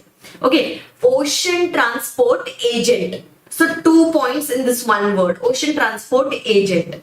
Okay, then he allowed us to go for this particular by this particular cargo, but while traveling our container was detained. So container detention charges point is going to come up here. Our container got detained, but because I wanted to get my container released, so I tried to send some signals through the transponders. Okay, through the transponders. So transponders is the next thing. Then someone came for our help and asked for the prize money. Okay, prize money. And then I paid it for my protection. I paid it for my protection. So these 9 points, I hope you have understood the story code at least here. And now these 9 points, these are the 9 points for which if you are doing any payment, example, if you are making any payment for cultural tours, if you are making payment for advertisement outside India in foreign print media, etc. Then if you're making the payment for a freight vessel, or if you're making the payment to agents, or if you're making the payment for container detention charges, or if you're making the payment for hiring of transponders, or if you're making the payment for for some sponsorship or for some prize money, or you're making some payment for protection and indemnity club, then all those things are going to fall in schedule 2. And whenever you are doing any payment like relating to schedule 2, you're supposed to take the approval of central government. Okay, you're supposed to take the prior approval of central government. Now one task which is there with you is now say for example the first point was cultural tours. Since the first point was cultural tours, you require the approval from central government. That is okay. But which ministry from the central government, that you have to study, which is given here. That is Ministry of HRD. Okay, Ministry of Human Resource, and in that also there is a department called as Department of Education and Culture. So from this particular department or from this particular ministry, you are supposed to take the prior approval. Similarly, when you are paying for advertisement in foreign print media and the payment is done by state government and its undertakings, exceeding, this permission is required only if it exceeds 10,000 USD. Then in that case, you have to take the approval of MOF, Department of Economic Affairs. That way. So similarly, when you are remitting any amount for freight vessel, then in that case, Ministry of Surface Transport. If you are making the payment for goods which are imported through ocean transport, again same ministry, Ministry of Surface Transport. So this way, they have given you the transactions on the left hand side and whose approval is required, that is given on the right hand side. Okay, in this also you get a direct question. Example, payment done for cultural tours. Is it allowed or not allowed? So the answer is yes, it is allowed, subjected to the approval of central government. In central government, we are going to take the approval of Ministry of HRD, that is Department of Education and Culture. That way. I hope I am very, very clear with this. Yes, so this way the 9 points are going to come up here. Just try to, just read the second point and the 8th point in detail, because you have got certain limits here which can be tested. So this advertisement point will be applicable only if it is exceeding 10,000 USD. Similarly, that remittance of prize money will be applicable only if the amount involved exceeds 1 lakh USD.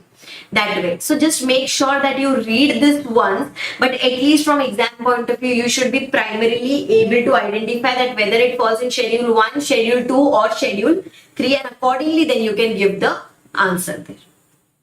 Right?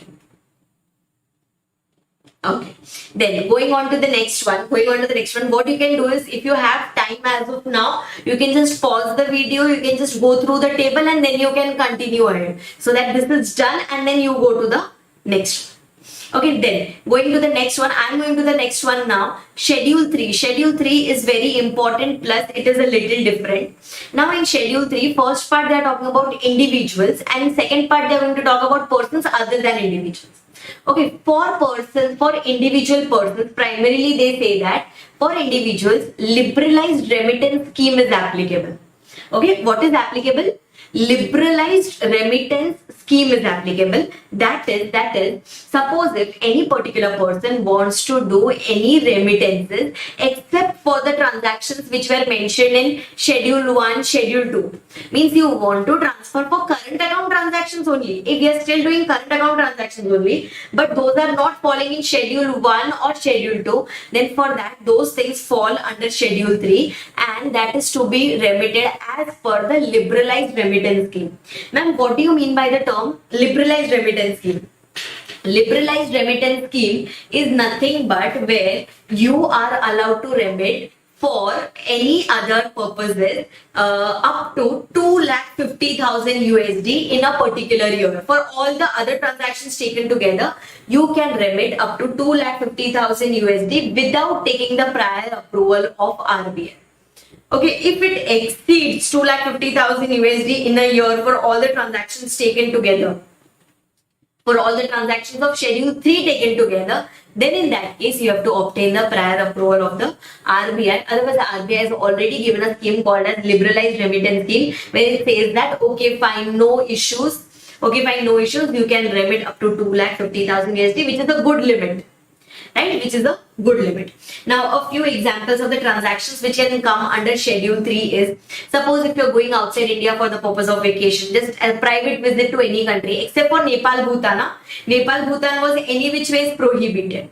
Then after that, if you are remitting any amount as gift or donation, if you are using the amount for emigration, if you are remitting any amount outside India for medical purposes, if you are remitting any amount outside India for studies purposes, if you are remitting any amount outside India when you're going outside India for employment purposes, if you are remitting any amount for some relatives who are staying abroad, etc. Or any other transactions which are not written in Schedule 1 and Schedule 2. For all these taken together, not for each transaction, for all these taken together, you can remit up to 250,000 USD. I hope I am very, very clear with this. Okay, and this 250,000 USD is per person per year for all the Schedule 3 current account transactions taken together. Right now, see, initially I had told you that this is applicable only for individuals. Okay, this is applicable only for individuals. Then in the note they say that even any person other than individual can avail this liberalized remittance scheme. So in short, liberalized remittance scheme is applicable for individuals also, and it is applicable for other than individuals also. Right now, for persons other than individuals, a few pointers have been specifically given. Okay, few pointers, 4 pointers have been specifically given. Example, if you are remitting any amount outside India as donation, okay, for getting a position in any university, college, institution, etc., or if you are donating any amount in the field in which you are working. Suppose if I am into the teaching industry, and if relating to this, if I want to donate any particular amount, then there is a particular limit. Okay, the limit is 1% of the foreign exchange earnings in the last 3 years, or 50 lakh USD, whichever is lower. Okay, 1% of my foreign exchange earnings done during the last 3 years total into 1%, or 50 lakh USD, whichever is low. Right? What up to this amount, if you want to donate, you can, no issues in that. You need not even take the approval of the RBI. Only when your remittance exceeds this limit. Okay, only when your remittance exceeds this limit, then only you are supposed to take the prior approval of the RBI. Okay, this is for the donation. This is for a specific donation which you have done for obtaining position in good education institution, for to relating to your educational institution fund, or if you are doing it to an institute or body in the field of activity of the donor company, relating to my field, if I am doing some donation, then this is the limit applicable. Right. Similarly, if you are paying some commission to agents outside India for sale of properties in India, if you're making any payment to agents outside India, then in that case, how much can be done? 25,000 USD or 5% of the sale consideration. That agent has helped you to sell some property in India. So whatever is the inward remittance, sale proceeds from sale of that particular property into 5% or 25,000 USD, whichever is higher. Okay, you'll get a particular amount. If your remittance exceeds this, then you're supposed to take the prior approval of RBI. Otherwise, there is no approval of RBI which is required. Right. Similarly, if you are obtaining or if you are availing some consultancy services from outside India, then can I still have to do some remittances for their fees? If that consultancy services relates to infrastructure projects, then if you are remitting any amount more than 1 crore USD, or if you are remitting for any other consultancy projects, then if your limit exceeds 10 lakh USD, only then you are supposed to take the approval of the RBI. Means only when your limit is exceeded, then only you are supposed to take the RBI approval. Otherwise, there is no approval of RBI which is required. And the last one is, suppose if there was any person who had incurred the pre-incorporation expenses for your company and now you are reimbursing these pre-incorporation expenses, then they say that whatever amount of investment that person has brought into India into 5% or 1 lakh USD, whichever is higher. Okay, so 5% of the amount brought into India by that person who has incurred your pre-incorporation expenses or 1 lakh USD, whichever is higher. If you want to remit more than this limit, then you have to take the approval of the RBI. Otherwise RBI approval is not at all required. So for these specific 4 points, in case of persons other than individual, you have to check these limits. Apart from this, you can simply utilize your liberalized remittance scheme for other Schedule 3 transactions. I hope I am very clear with this. Achha, if there is any particular transaction which is not listed in Schedule 1, Schedule 2, Schedule 3, then it is deemed that it by default falls under Schedule 3 and therefore it gets covered under your liberalized remittance scheme. Right? Okay. Fine. So these were some important points which were coming from Schedule 1, Schedule 2, Schedule 3. Schedule 1 has those 8 transactions plus restriction on Nepal Bhutan transaction. Schedule 2 has that story code 9 pointers where we are supposed to take the prior approval of the central government. And Schedule 3 is mainly talking about the liberalized remittance scheme where you are allowed to remit up to 2,50,000 USD. I hope I am very clear till here. So we are done with our basics introduction plus the definition part and the second part, that is our current account transactions. Right? Okay. So now I think we can go to our capital account transactions. Okay. So then let's start with the next part, that is your capital account transactions.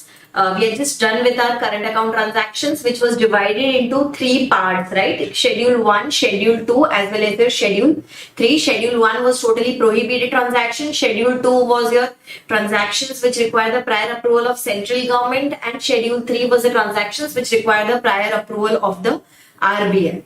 Right, now let's go to the next type of transactions, that is your capital account transactions. The import part is there in your book, which I have already told you at the beginning of the chapter, that you can refer the separate video which is already there on YouTube about this import, ECB, ODI, etc. I have directly come to the capital account transactions now. Capital account transaction, the scope of capital account transactions or the coverage in our particular syllabus is very restricted for the purpose of paper 4 capital account transactions. We have already studied the definition of capital account transaction, where the transaction was altering the assets or liabilities, including contingent liabilities of a PRI outside India, or the transaction which was altering the assets or liabilities of a PROI in India. Right? All those transactions were treated as capital account transactions. Now what they have done is, for capital account transactions, the central government along with RBI, or the RBI along with consultation of the central government, they have specified that these all transactions will be treated as your capital account transaction. How much of what value you can enter into the transactions, what are the conditions that you have to fulfill before entering into those transactions, what are the restrictions, like which transactions are totally prohibited, which transactions are freely allowed. They have already given you the entire list of these capital account transactions, the limit up to which you can draw forex for the purpose of capital account transactions. Everything has been specified by the RBI by way of regulations. Okay, by way of regulations, all these things have been specified, and thankfully for our syllabus, we do not have these regulations. Okay, whenever later, whenever you have some free time, you can just go to the website of RBI. You'll find the regulations coming up there. That is, for each type of capital account transaction, you have got a regulation. Example, if I want to purchase an immovable property outside India, then for that I have got a regulation. I can read the regulations, I'll come to know about the restrictions, and accordingly I can enter into the transaction. Same way, if I want to do any other investment in foreign securities outside India, then in that case, for that also we have got a separate regulation. Read those regulations, do the transaction according to that. So all these have already been specified by the RBI after consultation with the central. Okay, two specific points which are coming up here is, now say for example, if there is a PRI, okay, so suppose if Arpita is there, there is a PRI, and before becoming a PRI in India, I was a PROI. Okay, and today as of now I am a PRI. Imagine few years back I was a PROI. If I was a PROI, then I would be having some assets, foreign securities, etc. located outside India. Right, I would be having some foreign assets with me, but now I have become a PRI. So can I continue to hold my foreign assets? The answer is yes. Similarly, vice versa scenario. Imagine today I am a PRI. Okay, imagine today I am a PRI. I have purchased some assets in India. Like after 2 years, I am going to become a PROI. Can I continue to hold the Indian assets? The answer is yes. Right, so all these things have been specified here in the capital account transactions. The thing which I told you now is written here in 4th and the 5th point. Now they have just given you the capital account transactions here, and they have divided it into 2 schedules. Okay, please do not by heart it. I'm just telling you, they have just divided into 2 schedules, Schedule 1 and Schedule 2. Schedule 1 are those transactions which are done by the PRI, and Schedule 2 are those transactions which are done by the PROI. Okay, normal transactions like a PRI is investing in the foreign securities, is taking foreign currency loans, is purchasing some immovable property from outside India, is issuing some guarantees, is borrowing some amount from a means we are doing some transaction outside India, and that transaction is a capital account transaction. So that is permissible transaction, but again subjected to the regulations. Like I told you, for each transaction there is going to be a regulation. Right. Similarly, when we talk about a PROI, in case of a PROI, he is purchasing some immovable property in India, he is borrowing some amount in Indian currency, he is opening some currency accounts in India, or any such type of transaction which is a capital account transaction and he is doing in India, then in that case, even those transactions are permissible, subjected to the regulations. So we don't have to study what provisions are given in the regulations, etc. No, all these transactions are permissible but subjected to the regulations. Right? Now there are only 2 such transactions which are freely allowed. Which are freely allowed means, for that you are not supposed to go and even check the regulation, because in the law itself they have given for these 2 transactions you need not take any approval. Okay, first one is for amortization of loan. That is, if you have taken any loan for its repayment. See, for taking the loan you would have already followed the regulation. So while repaying of that loan, you need not take any approval. So for that repayment, no regulation, no approval, nothing is required. And second one, for depreciation of direct investments. For depreciation of direct investments in ordinary course of business. Many a times it happens that whenever you are doing cross-country investments, you are supposed to maintain a minimum amount of investment. Okay, so just to keep the level maintained, if you are doing any amount of investments, for that purpose. See, for first time investment, you would have already taken the approvals or you would have already followed the regulation. Now, to maintain that particular level of investment, you need not take any approval. So these are the two transactions. This is important. These are the two transactions for which no restrictions are applicable. That is, these transactions are freely allowed. I hope I am very, very clear with this. Yes. Okay. Now, there are 5 such transactions. Okay, there are 5 such transactions which are totally prohibited. Okay, there are 5 such capital account transactions. Just like in current account transactions, you remember Schedule 1, 8 transactions plus Nepal, Bhutan was prohibited.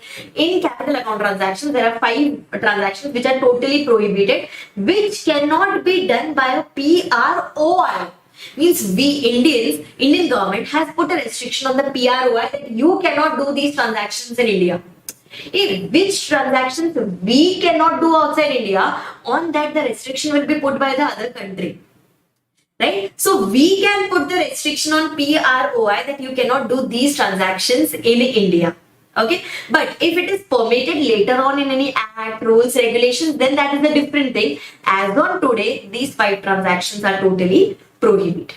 Okay, first one. Suppose if any investment, suppose if PROI wants to do any investment in chit fund business, they say it is not allowed. If the PROI wants to do investment in Nidhi company, that is totally not allowed.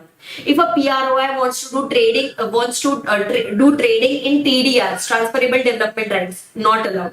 If they want to do some investments in real estate business or construction of farmhouses, specifically farmhouses, real estate construction, etc., does not include your normal townships, construction of roads, commercial premises.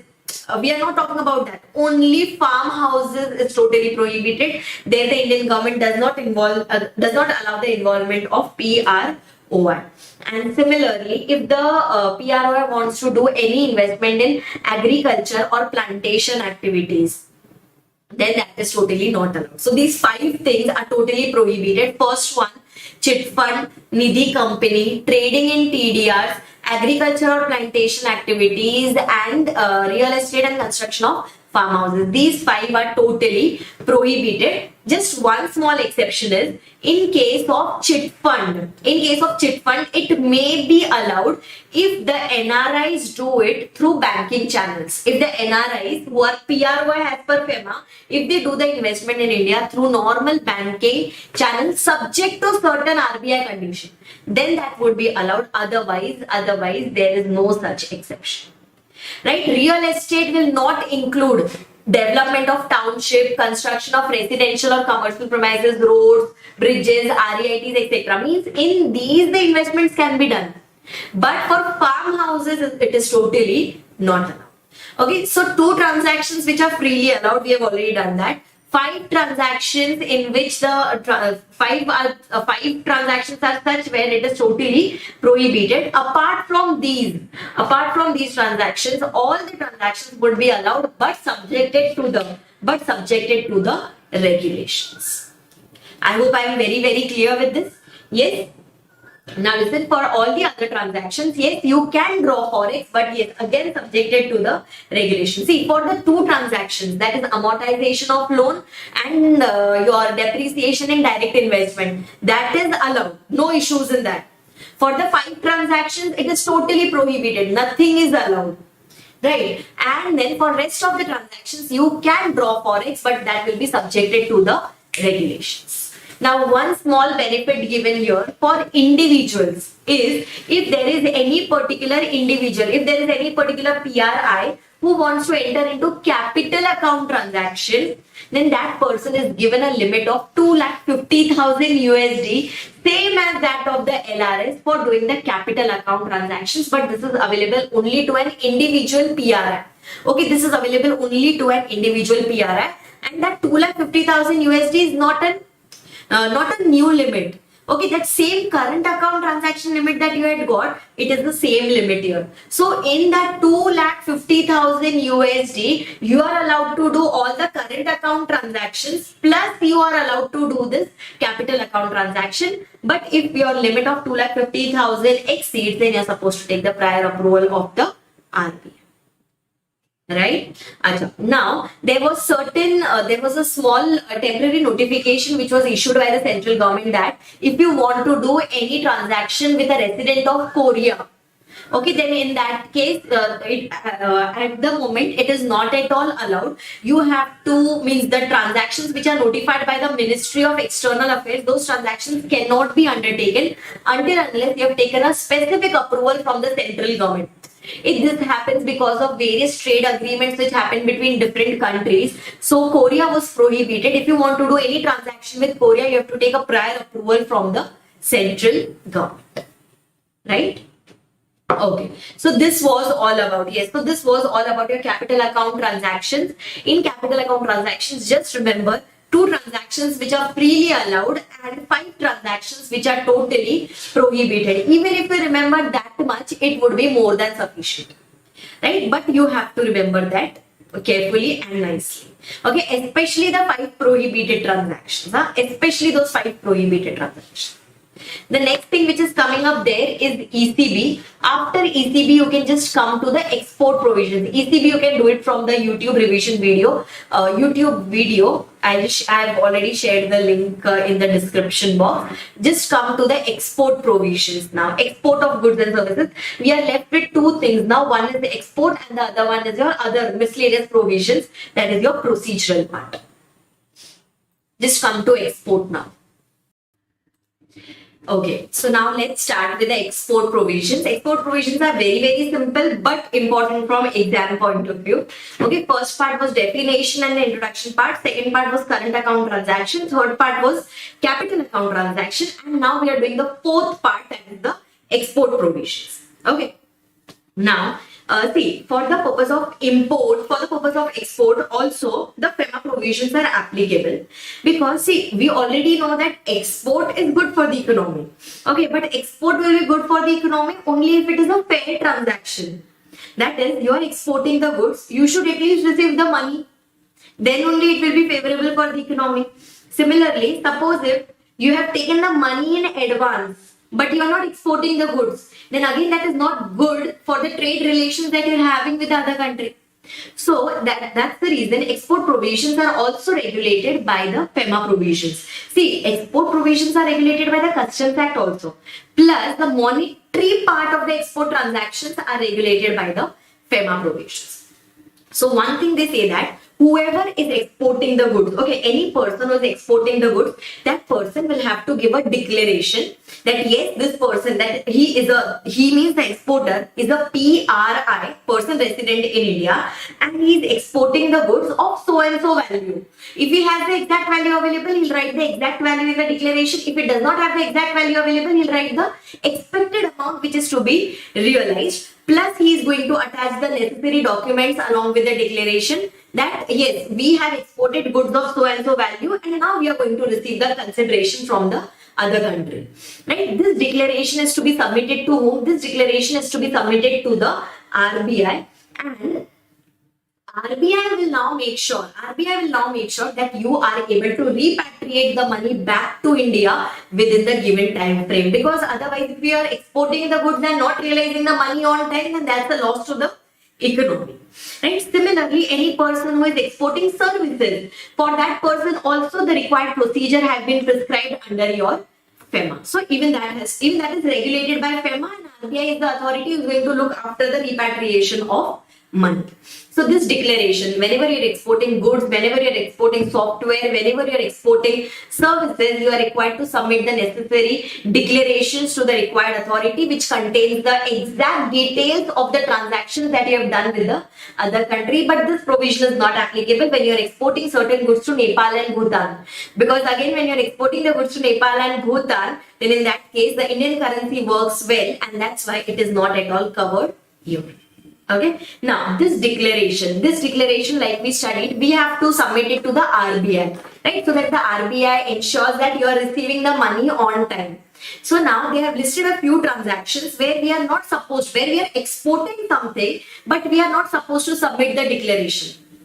Right? Now say for example, if you're exporting certain goods as free samples to the other country, you're not going to get any money back.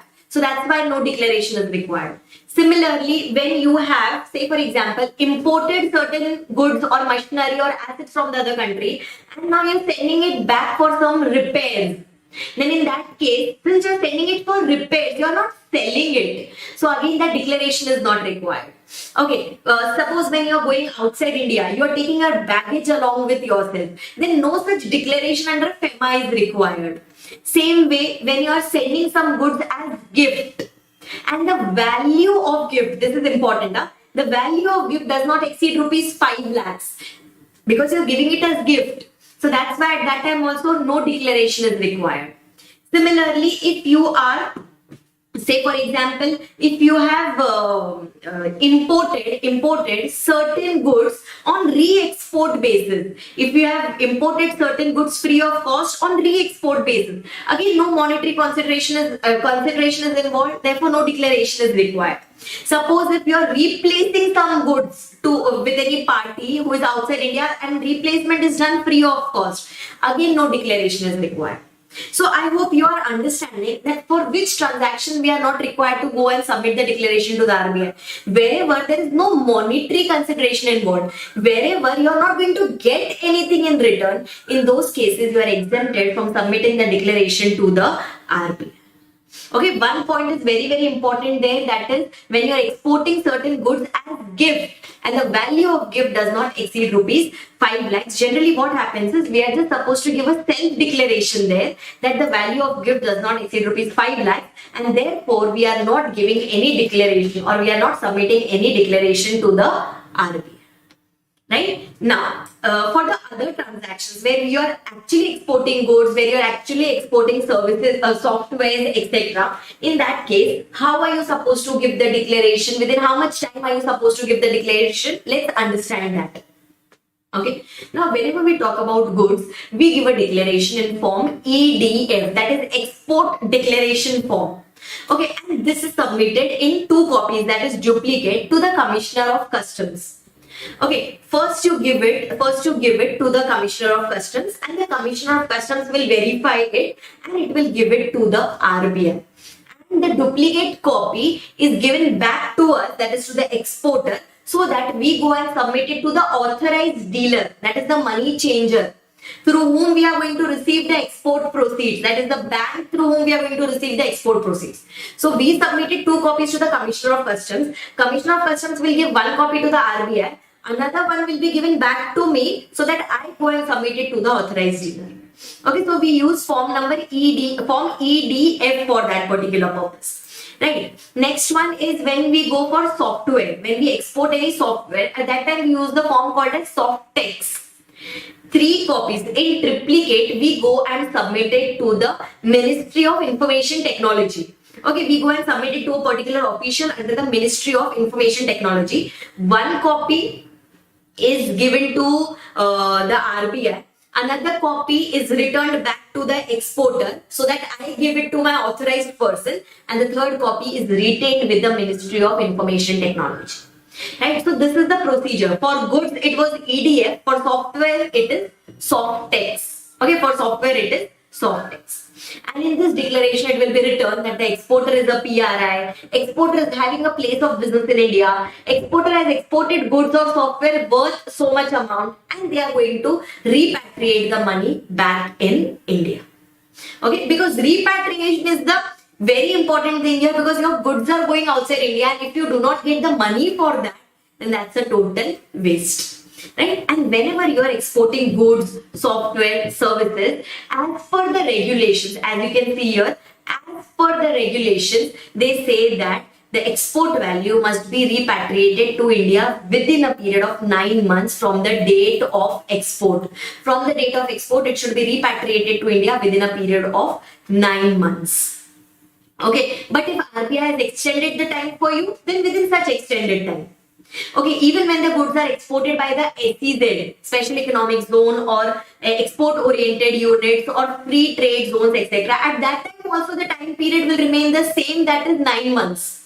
So even if it is exported by a normal person or if it is exported by units established in SEZ, the time period would be 9 months or the extended time as provided by the RBI. But if you are exporting the goods to the warehouse outside India, where we are first going to store the goods and then we are going to send it to the customers, in that case, you are given extra time period. That is, the money can be brought to India or the money can be repatriated to India within a period of 15 months from the date of shipment instead of 9 months.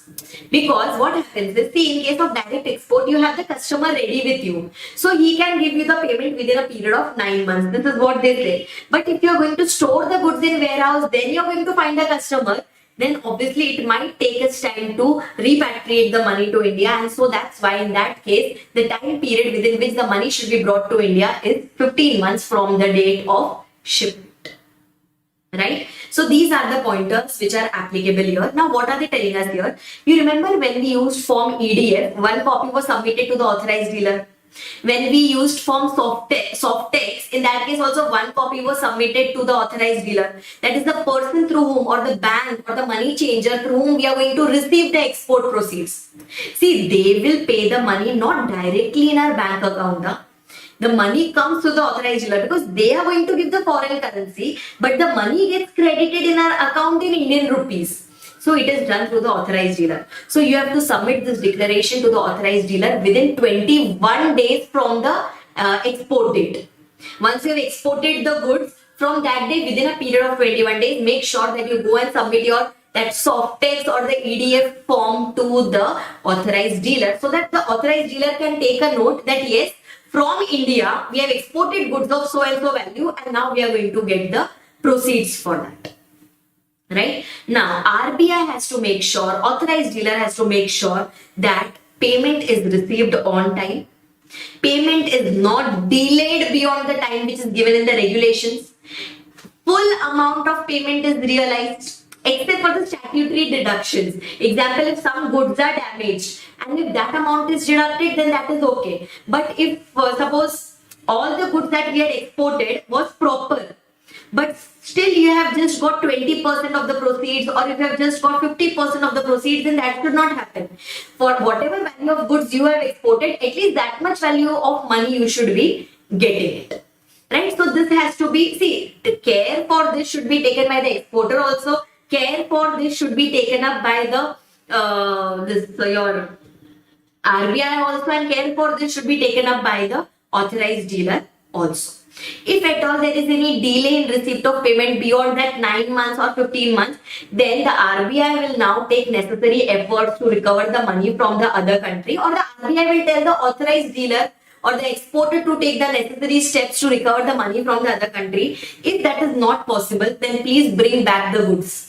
If the goods are lying unsold, then instead of taking the money, if you are not able to recover the money, at least bring back those goods in India. Because it should not cause a loss to the Indian economy. It should not happen that your goods are also gone and your money is also you are not able to recover. So that should not happen. Okay. Now, to safeguard yourself in this payment case, one more type of transaction is possible, that is, you can take advance payment against export. Okay, you can take advance payment against export, means before exporting the goods, you can take the advance payment. Okay, that is allowed. But for that also they have made the regulations. They say that if you are taking the advance money, make sure that you export the goods at least within 1 year from the date of receipt.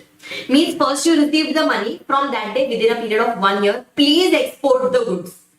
But if the agreement provides a period beyond 1 year, suppose if the importer himself says that please export this to me after 2 years, then that is okay. But at least within 1 year you should export the goods. Okay, if there is a delay, if at all there is a delay, then you will be liable to pay interest. Okay, you will be liable to pay interest after taking RBI's approval, because first you'll have to satisfy RBI that why there was a delay in exporting the goods.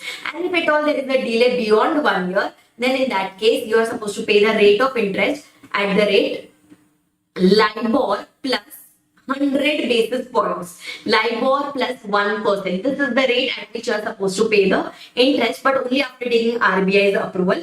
And you have to intimate the authorized dealer that, sir, I had received so and so amount of advance payment through your bank, and now see I am exporting the goods. Now suppose if you are exporting the goods within a period of 1 year or something, you have to communicate it to the authorized dealer that the money which I had received through you, I have now exported the goods for the equivalent value. So the chapter gets closed with the authorized dealer that yes, we received so and so amount and the goods have been exported of so and so.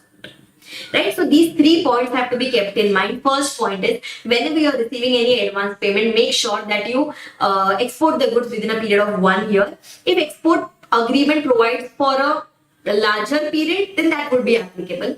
If that is not done, then you're supposed to pay interest at LIBOR plus 100 basis points. This is the maximum interest that would be payable after RBI's approval. And the last one, the documents must be routed through the same authorized dealer through whom you received the advance. Means first you received the advance through a particular money changer. Now when you are exporting the goods, please make sure that you intimate about all the documents that sir, we have exported the goods of so and so. Right? So this was all about your export provisions. Okay, this was all about your export provisions. Right? So we are done with that. Now let's go to the next one. Let's go to the last part, that is repatriation of forex and the other miscellaneous provisions. Now, one thing that they are telling us here is whenever there is a PRI who has earned some forex or who has got some forex or who is holding some forex, can we hold, if I as a PRI, can I hold forex of any amount?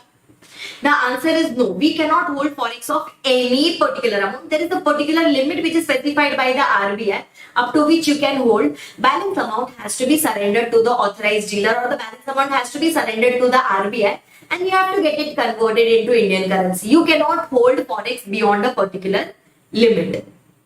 Right? Now for that they are telling us that foreign currency coins. Okay, foreign coins basically can be held up to any amount by us, by persons. Authorized dealer can hold coins, currency of any amount as specified by the RBI.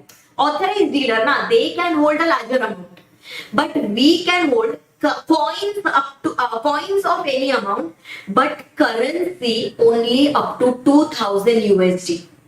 See, we'll divide into 2 parts. First part is authorized dealer. Authorized dealer can hold whatever amount as specified by the RBI. When you talk about persons, people like us, we can hold coins of any amount, but currency only up to 2000 USD and the balance amount has to be surrendered and you have to get it converted into the Indian currency. Okay, for certain amounts that you are holding since long, that is which you had received before 8th July 1947, you can hold that amount only after taking RBI's permission. Earlier, there was certain different law according to which you had brought foreign currency into India. If you want to hold that huge amount now, you have to take the RBI's approval. Otherwise, the by default rule is that people like us can hold foreign currency coins of any amount, but currency notes only up to equivalent up to 2000 USD. Okay, rest of the amount has to be surrendered. Right?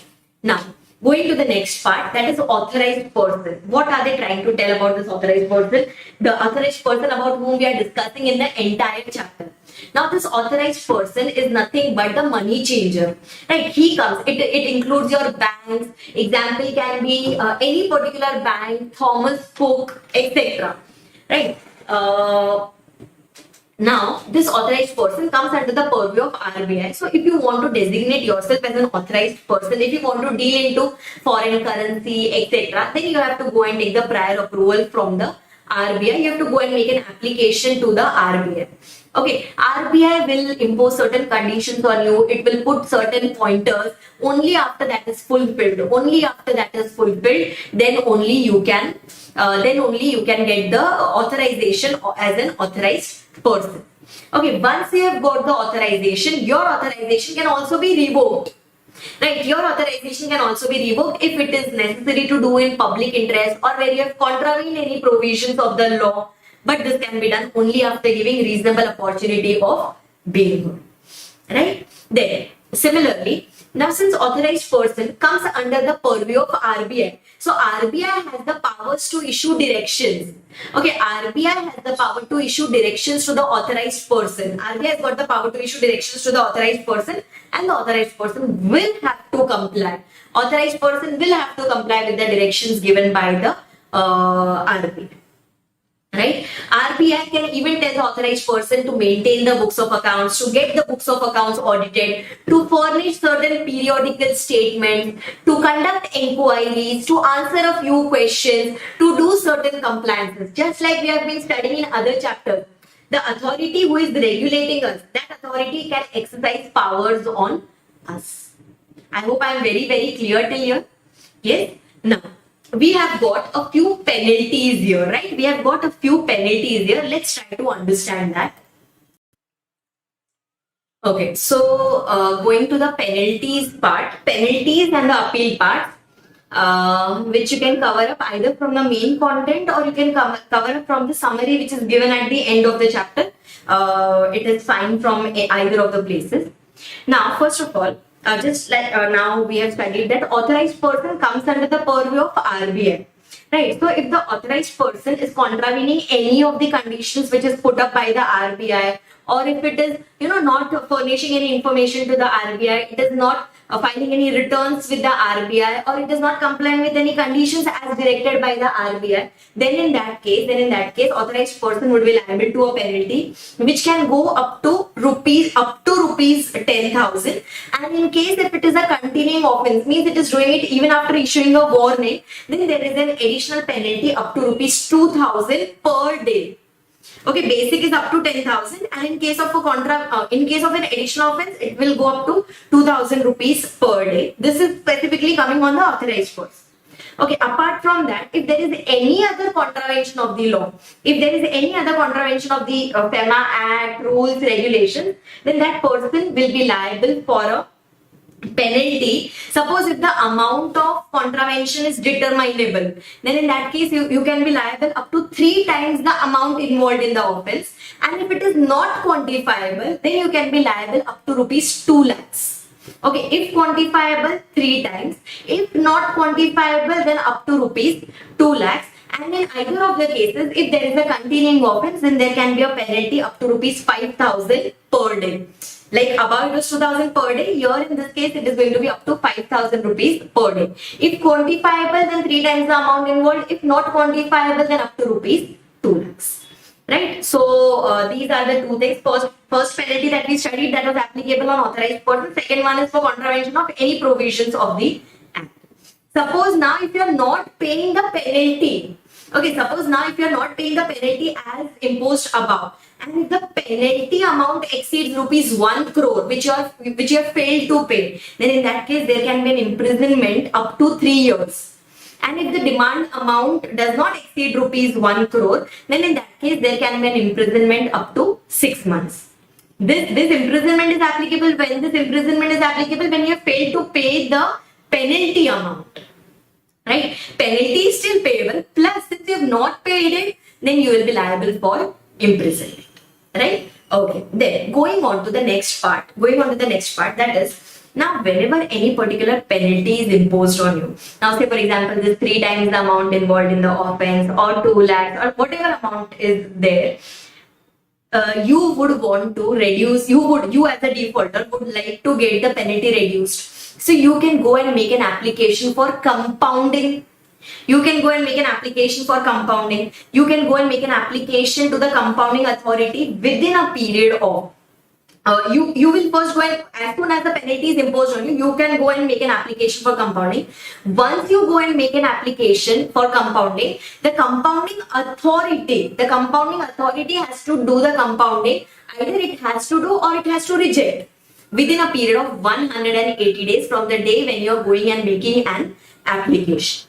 Okay, see, the authority won't do the compounding suo moto. You will have to go and make an application, and as soon as you go and make an application, within a period of 180 days, the authority will have to do the compounding. Okay, now who are these compounding authorities? These are nothing but from the RBI officers or from the Enforcement Directorate officers.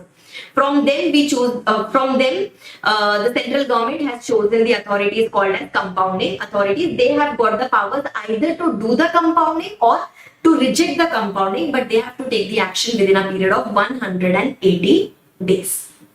Right? This was about the compounding part. Now, whenever any particular FEMA officer, that is your Enforcement Directorate officer who is working on the ground level, if he comes to know about any particular contravention, then in that case, the complaint is filed by this ground level officer to the adjudicating authority. See, the Enforcement Directorate, just like PMLA, here also the authorities who look after the provisions of FEMA is the Enforcement Directorate. So once the officers come to know that so-and-so person has contravened the provision of FEMA, they have to go and file the complaint with the Adjudicating Authority. Adjudicating Authority is the authority who determines the amount of default. Right. So he goes to the adjudicating authority. Adjudicating authority has to take up the complaint and has to close down the complaint within a period of 1 year from the date of receipt of complaint. Means the ground level officer goes to the AA and then AA will have to determine whether there is a default or not, how much penalty should be imposed or not within a period of 1 year. Means the authority who finally issues the penalty order is the adjudicating authority. If we are aggrieved with the order which is passed by the adjudicating authority, we can go and file a complaint. Okay, I'll just show you the chart so that you can do it along with me. Yes, if we are aggrieved by the order which is passed by the adjudicating authority, we can go and file an appeal to the Special Director of Appeals within a period of 45 days of receipt of the AA's order. As soon as we receive AA's order from that day, within 45 days, we can go to the Special Director of Appeals. If there is a sufficient cause, then this delay can be condoned. Now the order will be passed by the Special Director of Appeals. If we are again aggrieved, if any person is again aggrieved by the order which is passed by the Special Director of Appeals, we can go and file an appeal to the Appellate Tribunal again within a period of 45 days. Okay, Appellate Tribunal will try to dispose of this appeal within a period of 180 days. It will try to dispose of the appeal within a period of 180 days. We went and filed an appeal within 45 days. They tried to dispose of the appeal within a period of 180 days. Once the Appellate Tribunal disposes of, if either of the parties are aggrieved, then we can, then we can go and file an appeal to the High Court again within 60 plus 60 days. Remember that 60 plus 60 days on question of law. So first level was Special Director of Appeals, 45 days. Next was Appellate Tribunal, 45 days, and it has to try to dispose it of within 180 days. And last one is High Court within 60 plus 60 days, and we cannot tell the High Court to dispose of the case within so and so time. I hope I am very, very clear with this. Yes? Okay. So these are the pointers with regards to penalties and with regards to appeals. Then a few miscellaneous provisions. Now, say for example, if FEMA authorities come to your premises, the enforcement officers or the enforcement directorate come to your officers to your offices for doing search and seizure, etc. They have got those powers. Okay, there is an authority at the level of assistant director. Okay, the authority not below the rank of assistant director. This is written in this paragraph called as powers of search and seizure. The authority not below the rank of assistant director. Okay, these authorities have the power to do search and seizure, and then they can levy penalty, etc. on you. If they find out any documents, any things in your premises, then it is deemed that it belongs to you. Okay, there is a by default presumption. That whatever is found in your premises belongs to you unless you prove it to the contrary. If I am able to prove very nicely that this belongs to some other person, then that's a different thing. Otherwise, there is a by default presumption that all the documents or whatever things have been found in your premises, that belongs to you. Okay. Now, this FEMA is a central act. Right, so this FEMA is regulated by the central government. So anytime, whenever the central government thinks that there should be some changes in the law, or there should be some restrictions which should be imposed under FEMA, or there should be some permissions which should be granted under FEMA, then the powers to do the changes in the law, power to suspend the operations of the act, etc. This power is available with the central government, and central government can do this by passing a notification in the official gazette, and that notification has to be laid down before each houses of parliament. Okay, in case of authorized person, I had told you the hierarchy. Authorized person was there. Authorized person was regulated by the RBI, and RBI is regulated by the central government. So central government can issue directions to the RBI, and RBI can issue directions to the authorized person. So this is the hierarchy.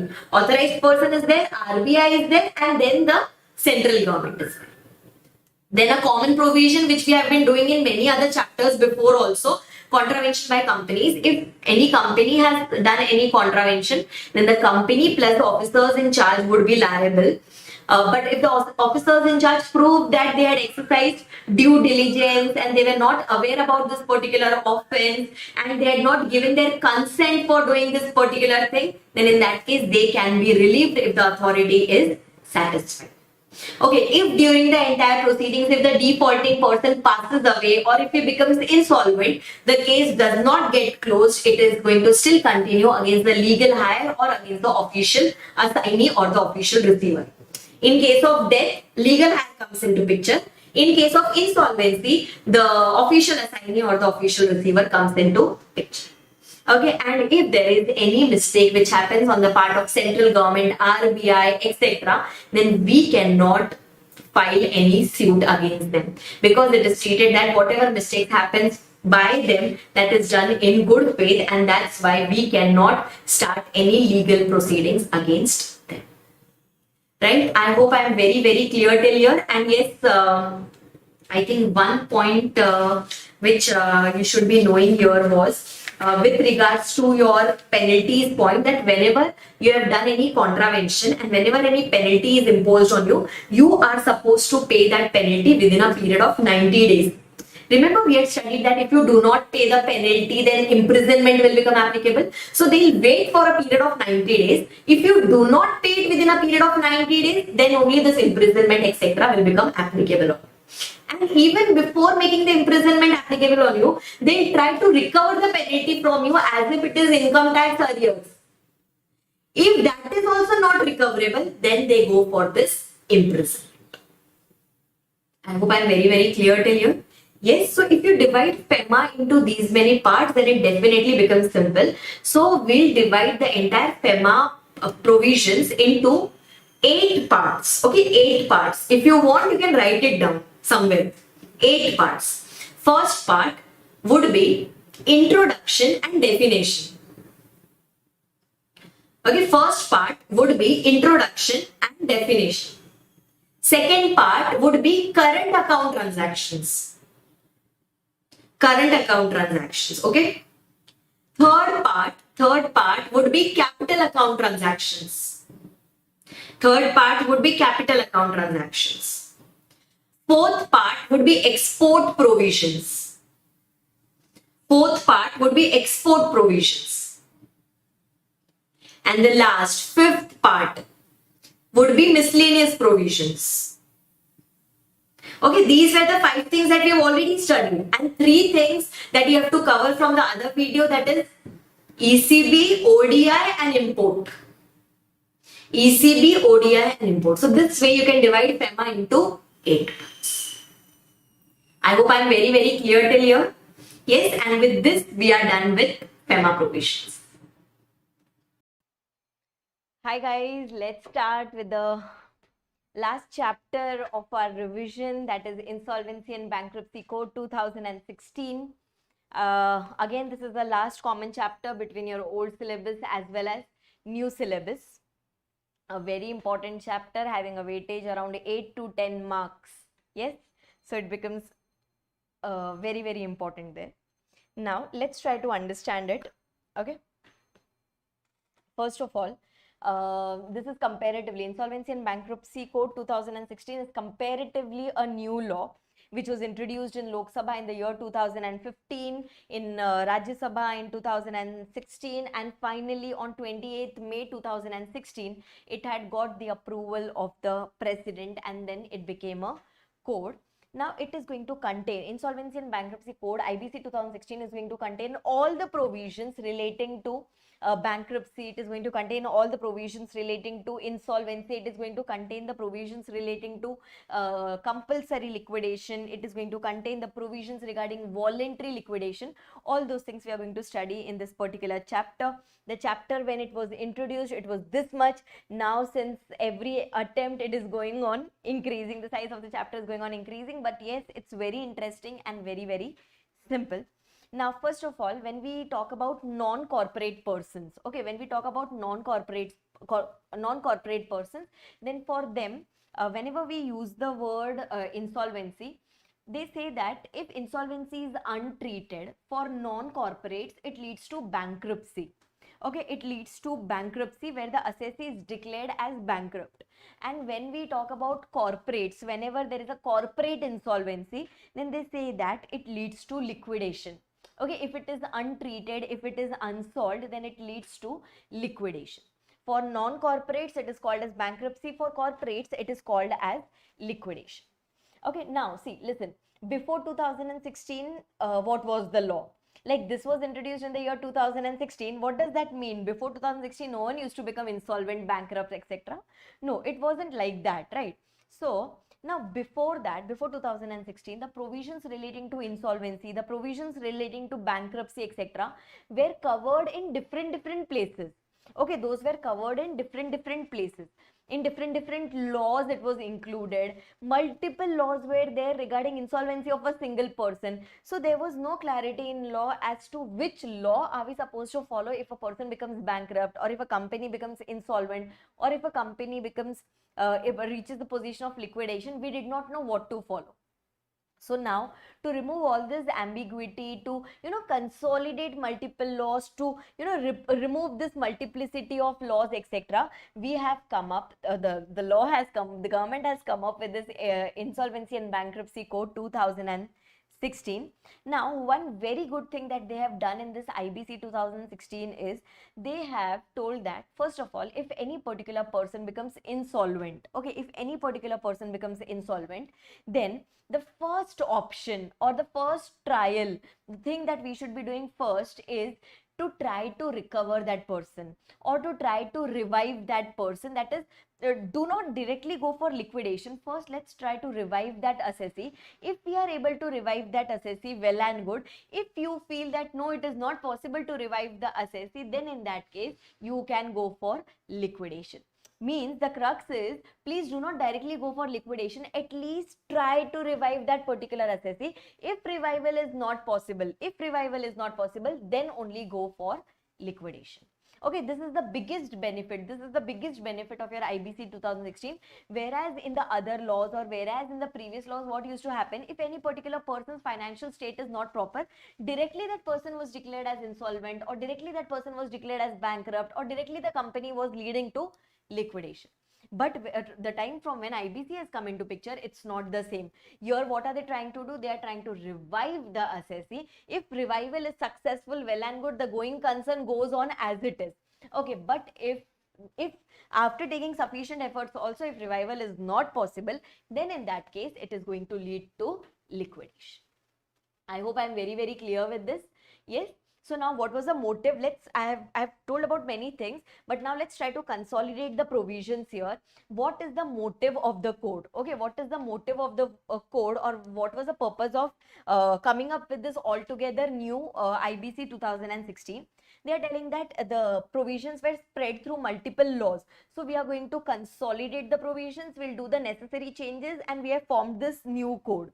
Okay, the biggest issue that happens in India is the time period within which a case should get over. So IBC has set up a fixed period within which the case should get over, because of which the ultimate sufferers, example, let's take the example of a company. In company, the ultimate sufferers would be the shareholders, because if something goes wrong, then ultimately the shareholders lose their money. So we are trying to increase the value of the shareholders, right? Then similarly they are trying to say because of this, can I say if bad debts are less, or if the company is going on smoothly, then can I say more money would be available in the market, the bank would be in a position to advance good money. If the demand, if the supply is good, then automatically the interest rates would be decent.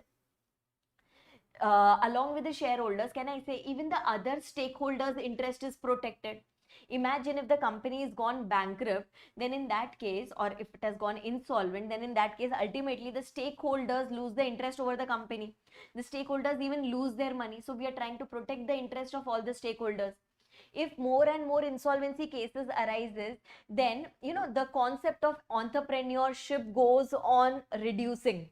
The concept of entrepreneurship goes on reducing. So to promote entrepreneurship, to promote people to start their own business, we need to have such good laws, right? And to regulate everything, now they are going to establish a, I mean they have already done, but the motive of this law was to establish a new authority called as IBBI, which stands for Insolvency and Bankruptcy Board of India. This is the new regulatory body which is going to look over the entire provisions of the insolvency and bankruptcy. So this was the basic purpose, to protect the interest of the stakeholders, to promote entrepreneurship, to make sure that the credit remains available, to remove the multiplicity of laws, to consolidate all the provisions. These were the purpose of enactment of this particular code. Okay, now what is so special about IBC which was not there in the old laws? What was the need of coming up with this new one? So in this new one, basically, you do not have multiple authorities. You have a single chain of authority. You have one window clearance. That is, if any particular person has become bankrupt, if any particular person has become insolvent, you need not search that to whom are we supposed to go and intimate. They have already given one chain of authority. First this person, next this person, third this person. So they have already given you the chain of authority to whom you are supposed to go and approach. Okay, so you don't have to go to multiple persons. So therefore we can also say that this is going to be a one window clearance. You go to a single person, the matter will be closed. Okay, a new authority has come into picture, like I have already told you, that is the IBBI. We are going to maintain a data bank which is going to contain all the details about the defaulters, so that if at all you wish to do any transaction with any defaulting person, you can first come and check with the information utility that what was the past records of these particular person. Right. Similarly, all the insolvency relating provisions, okay, all the insolvency relating provisions from different laws have been removed from various laws, and they have been put together in this particular IBC, because of which multiple laws have withered away. Means those have been, we have got rid of those multiple laws, and all the provisions relating to insolvency has been combined at one place. Okay, very importantly here, as per IBC, we are going to protect the interest of workmen and employees. Okay, we are going to protect the interest of workmen and employees, because when we study later on, okay, later on when we'll study that in what sequence are we supposed to discharge the liabilities. So in that, priority has been given to workmen and employees. If you remember in IPCC, you would have studied that initially we used to pay the preferential creditors, that is the government taxes, etc. But now the preference has been given under IBC, the preference has been given to workmen and employees. Okay, there is a clarity in the entire process. What are you supposed to do? How are you supposed to do? When are you supposed to do? There is a perfect clarity in the entire process, and the biggest benefit of this IBC is the fixed time period, as we had studied in the past last answer also, that is in the lowest possible time we are going to revive that particular assessment. I hope I am very clear with this. Yes, so these are the benefits, these are the distinguishing features of this particular code, that is your IBC. Now IBC, in our syllabus we have got the provisions only relating to corporates, that is companies and the LLPs. We do not have the insolvency process for individuals, partnerships, etc. It's not that the law does not contain it, it's just that we do not have it in our syllabus. So we are going to mainly study about the corporate insolvency, that is insolvency process of the corporates, that is your companies as well as the LLPs, right? Okay, now another thing is a few authorities who are going to come. Okay, a few authorities who are going to be there under IBC. The most important regulatory authority about whom we have already studied is IBBI. Do you recollect that? Yes, IBBI. IBBI is Insolvency and Bankruptcy Board of India. This is the main authority. Okay, this is the main authority who is going to regulate the entire code. Okay, now I'm just going to tell you a few things about IBBI. Then we'll go into the detail, who all are going to come under the purview of IBBI, and then individually we are going to see their importances. Okay, first of all, the most important authority here is the IBBI. Now IBBI is nothing but just like for securities market we have SEBI. Similarly for IBC we have got IBBI. Right, this IBBI is in form of a corporate, body corporate, therefore it has its perpetual succession, then it can hold assets in its own name, it can sue any other person or be sued by any other person. Its head office is as usual at New Delhi, and it was formed in the year 2016 on 1st of October. Right, this is basically the introduction part of the IBBI. Now the composition of the IBBI means who all are going to sit in the IBBI. Just like you remember in SEBI we had done 1215, something like that we had done when we were doing our SEBI, right? So now here we have got 1315. Okay, 1315. What do you mean by that? 1315. First one is going to stand for the chairperson. Next, 133 means from the office of the central government, from the Ministry of Finance, Ministry of Corporate Affairs, and Ministry of Law. 3 persons would be there from there. 1 person would be there from the RBI officials, as we had done it in SEBI. And then the last 5 other members, out of which at least 3 of them should be whole time. Okay, so this is going to be the composition. This is going to be the composition of your IBBI, which is going to overlook the entire insolvency and bankruptcy code. Now, IBBI first of all establishes an institute called as Insolvency Professional Agencies. Okay, this is just just for understanding, I'm telling you, you can relate this to ICAI. Okay, it is nothing but an institute which is going to enroll the insolvency professional as its members. Insolvency professionals are the persons who are going to take up this case of IBC, and they'll try to resolve the case, they'll try to revive the assessee, etc. So this particular insolvency professional agencies is going to enroll the IPs, it is going to provide them the registration, it is going to provide them the membership certificate, etc. So for that, first we'll have to establish something called as Insolvency Professional Agency. Since it is an institute, it is going to work for its members. Okay, it is going to see the professional development of its members. It is going to see the ethics to be followed by its members. It is going to see whether it itself as an institute or as an agency, is it growing? What steps can it take to, grow its own agencies, etc. So it is going to come. So it is going to come under the purview of this IBBI. Okay, Insolvency Professional Agencies is going to come under the purview of IBBI. Now, IPA is going to enroll IPs as its members. Okay, IPs are supposed to clear this IBBI examination, and then they can go and obtain the membership of the insolvency professional agencies, right? It is going to obtain their membership. So the main person who is going to do the groundwork, okay, the main person who is going to do the groundwork is the insolvency professionals. These people will take the case in their hand, they will understand the case, they will try to revive the defaulting persons. If revival is not possible, they'll proceed for liquidation. So the actual groundwork is done by the insolvency professionals. Okay, they verify whose money is left, whose money is yet due, how to run the business of this defaulter, how to act as a liquidator, what work to be done as a liquidator, etc. These are the persons, these are the insolvency professionals, are the person who actually do the groundwork in the entire IBC 2016. Right? Now, similarly, one more person is going to come under the control of IBBI is the information utility. Okay, information utility is nothing but the data bank. Information utility is nothing but the data bank. That is, it is going to contain the details of all the defaulters. Okay, it is going to contain the details of all the defaulters, so that in future, say for example, if XYZ and company is treated as a defaulter, and if I wish to do any transaction with XYZ and company, I can go and check his past records with the information utility, and accordingly I can decide whether I want to proceed with this XYZ company or not. So information utility is a centralized database which is going to contain all the details about the defaulters.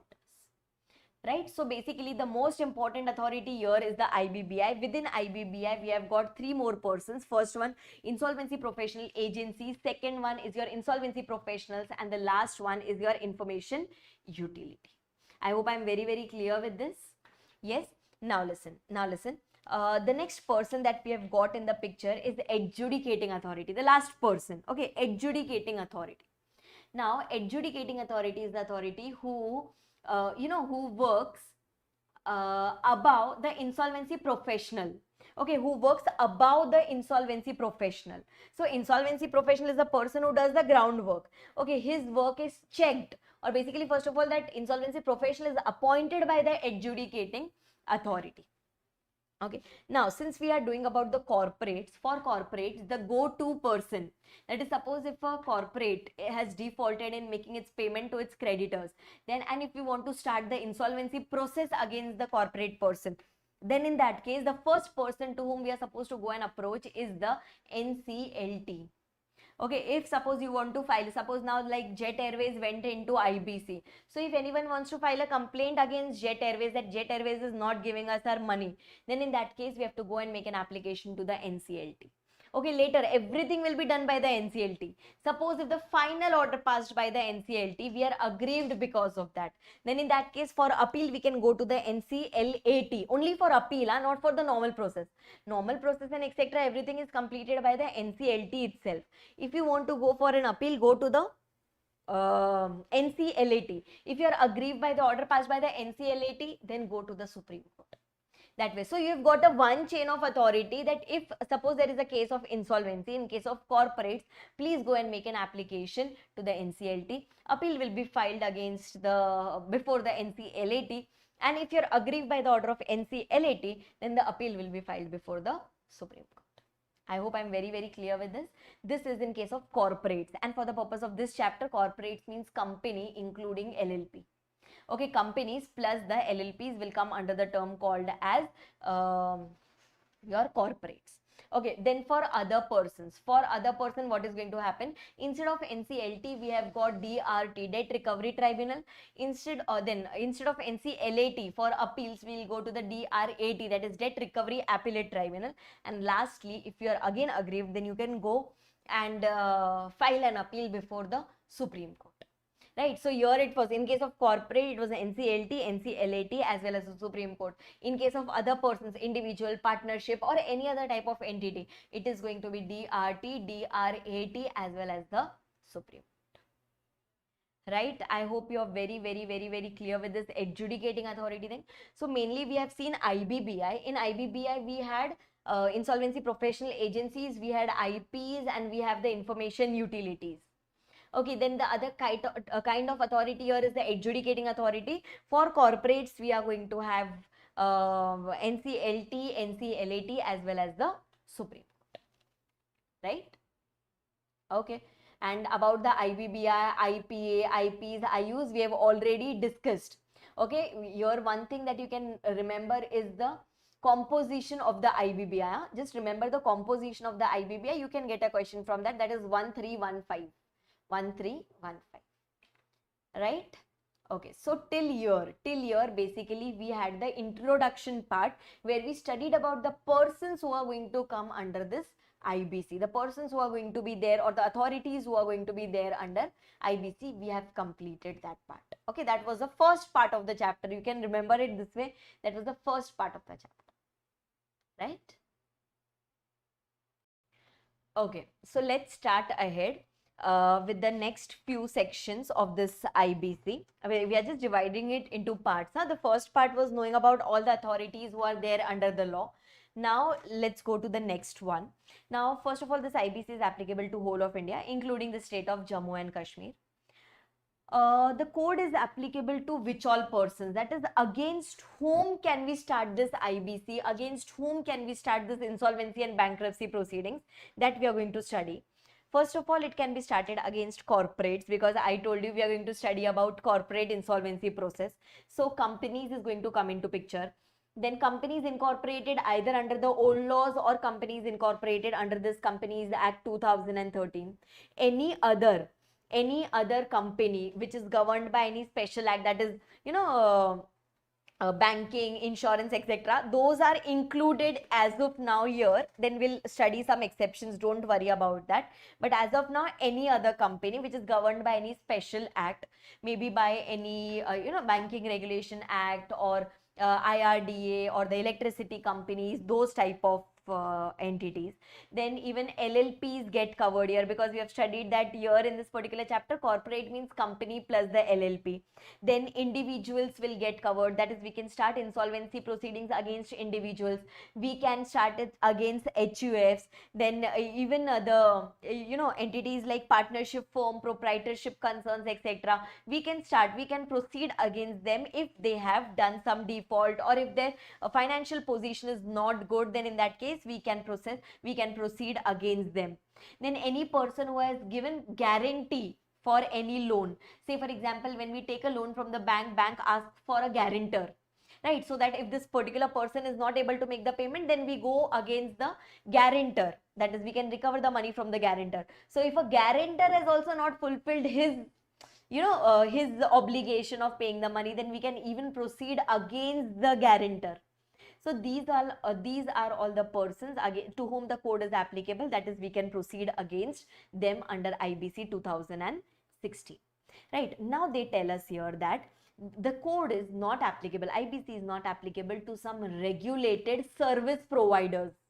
Okay, regulated service providers like mutual fund companies, okay, like banks, like insurance companies, like pension funds, like asset reconstruction companies. The code is not applicable to them. Okay, so even though it is a company which was covered or which was regulated by a special act, even though it was applicable to them, but now they are telling that any entities which are regulated service providers, to them the code is not at all applicable. Right, similarly when they talk about NBFCs. Okay, now initially there was a case law which was talking about applicability of code to the NBFCs. Okay, there was a case law called as Jindal Saxena Financial Services, which was talking about application of the code to the NBFCs, whether applicable or not. But in somewhere in November 2019, central government had come up with a clarification that we can proceed against NBFCs. Okay, we can proceed against NBFCs, including housing finance companies whose asset size is more than or equal to 500 crore rupees. Means NBFC, even though it is a service provider, we can proceed against it. Means if any NBFC has done any default, then we can start a CIRP, or we can start a corporate insolvency resolution process against that particular NBFC, only if it is a bigger one, that is, its asset size is more than or equal to 500 crore rupees. Right, this is given in the 6th edition book. This is given on page number 174. I'll just show it to you. It is given on page number 174, as you can see here. Okay, it is given here. So the code is applicable to the NBFC only if it is a bigger one. NBFC, which includes housing finance companies. Right, so I hope you're clear with the applicability of the code to the NBFCs. Right, now before we get into the procedure starts from section number 7. Okay, the procedure starts from section number 7. So before we start with the procedures, let's try to understand that the code, see, now we have seen the code is applicable to whom. So if a company does the default, it can be taken into insolvency. If a partnership does default, it can be taken into IBC. If proprietorship, partnership, HUF, personal guarantors, etc., if they do default, then we can proceed against them also. Okay, we have understood that. But if we want to proceed against them, or if we want to drag them into IBC, then there should be a minimum amount of default of at least rupees 1 lakh. Means they should have done a default of at least rupees 1 lakh, so that we can take them into IBC. From the point of view of, see, the defaulter in this particular chapter is called as a corporate debtor. The person who has defaulted, that person is called as a corporate debtor in the chapter. So if the corporate debtor has done a default of more than or equal to rupees 1 lakh, then in that case we can proceed for IBC against that corporate debtor. Central government has the power that it can increase this 1 lakh limit to rupees 1 crore. Means see, 1 lakh in today's world, default amount of 1 lakh is a very small thing. So if at all they feel that the number of cases are too much or something like that, then in that case they can increase this 1 lakh to any amount up to rupees 1 crore. Right? Then when this COVID thing had started on somewhere around March 2020, so on 24th March 2020 they had come up with a notification that as of now the minimum amount of default is going to be rupees 1 crore, because they knew that since we had already projected that there is going to be a what do you say, a slowdown in the economy because of all these things, as we had seen the process of the other countries. So they had beforehand itself they had increased the amount of default limit to rupees 1 crore. Okay, fine. So now so basically there should be a default of at least rupees 1 lakh so that we can take that person into insolvency. Now, who can start or who can drag these people into insolvency? Okay, now say for example, if I am one such person who is yet to receive some amount from a corporate person. Okay, if I am such a person who is yet to receive some amount from a corporate person, means I can be a financial creditor. Right? Example, imagine I have taken a loan from bank. Okay, imagine I have taken a loan from bank and I am not able to repay it to the bank. So can the bank proceed against me? Answer is yes. Bank is called as what? Bank will be called as a financial creditor. Okay, suppose if my employee is not paid salary and wages, if I am not paying salary and wages to my employee, then in that case my employee can proceed against me. That employee is called as an operational creditor. Operational creditor means the person who is involved in day-to-day activities. Financial creditor means who has financed me something. So banks, debenture holders, these are called as financial creditors. Employees, sundry creditors, these are called as the operational creditors. So financial creditors, operational creditors can proceed against the defaulter. They can proceed against the corporate debtor and they can start this insolvency process. Similarly, the corporate debtor himself can also initiate an insolvency process against himself. If he feels that his own financial position is bad, then in that case, even he can proceed against himself. He can go and surrender himself to the authority. Sir, please try to revive me. Okay, my financial position is bad. Please try to revive. Right? So basically, a financial creditor, operational creditor and corporate debtor himself can proceed for this insolvency and bankruptcy process. Okay, and the day when we go and make an application to the adjudicating authority in case of corporate was the NCLT. The day when we go and make an application, that is called the initiation date. And the day when the application is accepted by the adjudicating authority, that date is called as insolvency commencement date. Means the day when the adjudicating authority says that yes, your application is perfect and we should take this particular person into IBC, that date is called as the insolvency commencement date. I hope I am very, very clear with this. Yes. So this was till here basically, till these were the preliminary sections. These were not the procedures, these were the preliminary sections, that is against whom we can go, who all can start the insolvency process, what should be the amount of default, etc. All these things we have done till here. Right? Now from section number 7 onwards, section 7, 8, 9, 10. Okay, 7, 8, 9, 10. Yes, these are the 4 most important sections which is going to talk about the procedures. That if a bank proceeds against my company, then what is the process to be followed? If my employees come against me, what is the procedure? If I go against myself, then what is the procedure? That way. Okay, so that we are going to start from section number 7 and onwards. Okay, so let's start with section number 7 now. Like I told you, we are going to have 4 procedural sections, 7, 8, 9, 10. Okay, first one is section number 7. If you understand section number 7, that forms the basis for the next few sections. In section number 7, the CIRP is going to be started. Like we studied, CIRP can be initiated by financial creditor, operational creditor, or by the corporate debtor, that is the defaulter himself. right? Now suppose when a financial creditor is initiating, what is the process for that? Okay, a financial creditor can go and make an application to the adjudicating authority, either himself or jointly with other financial creditors.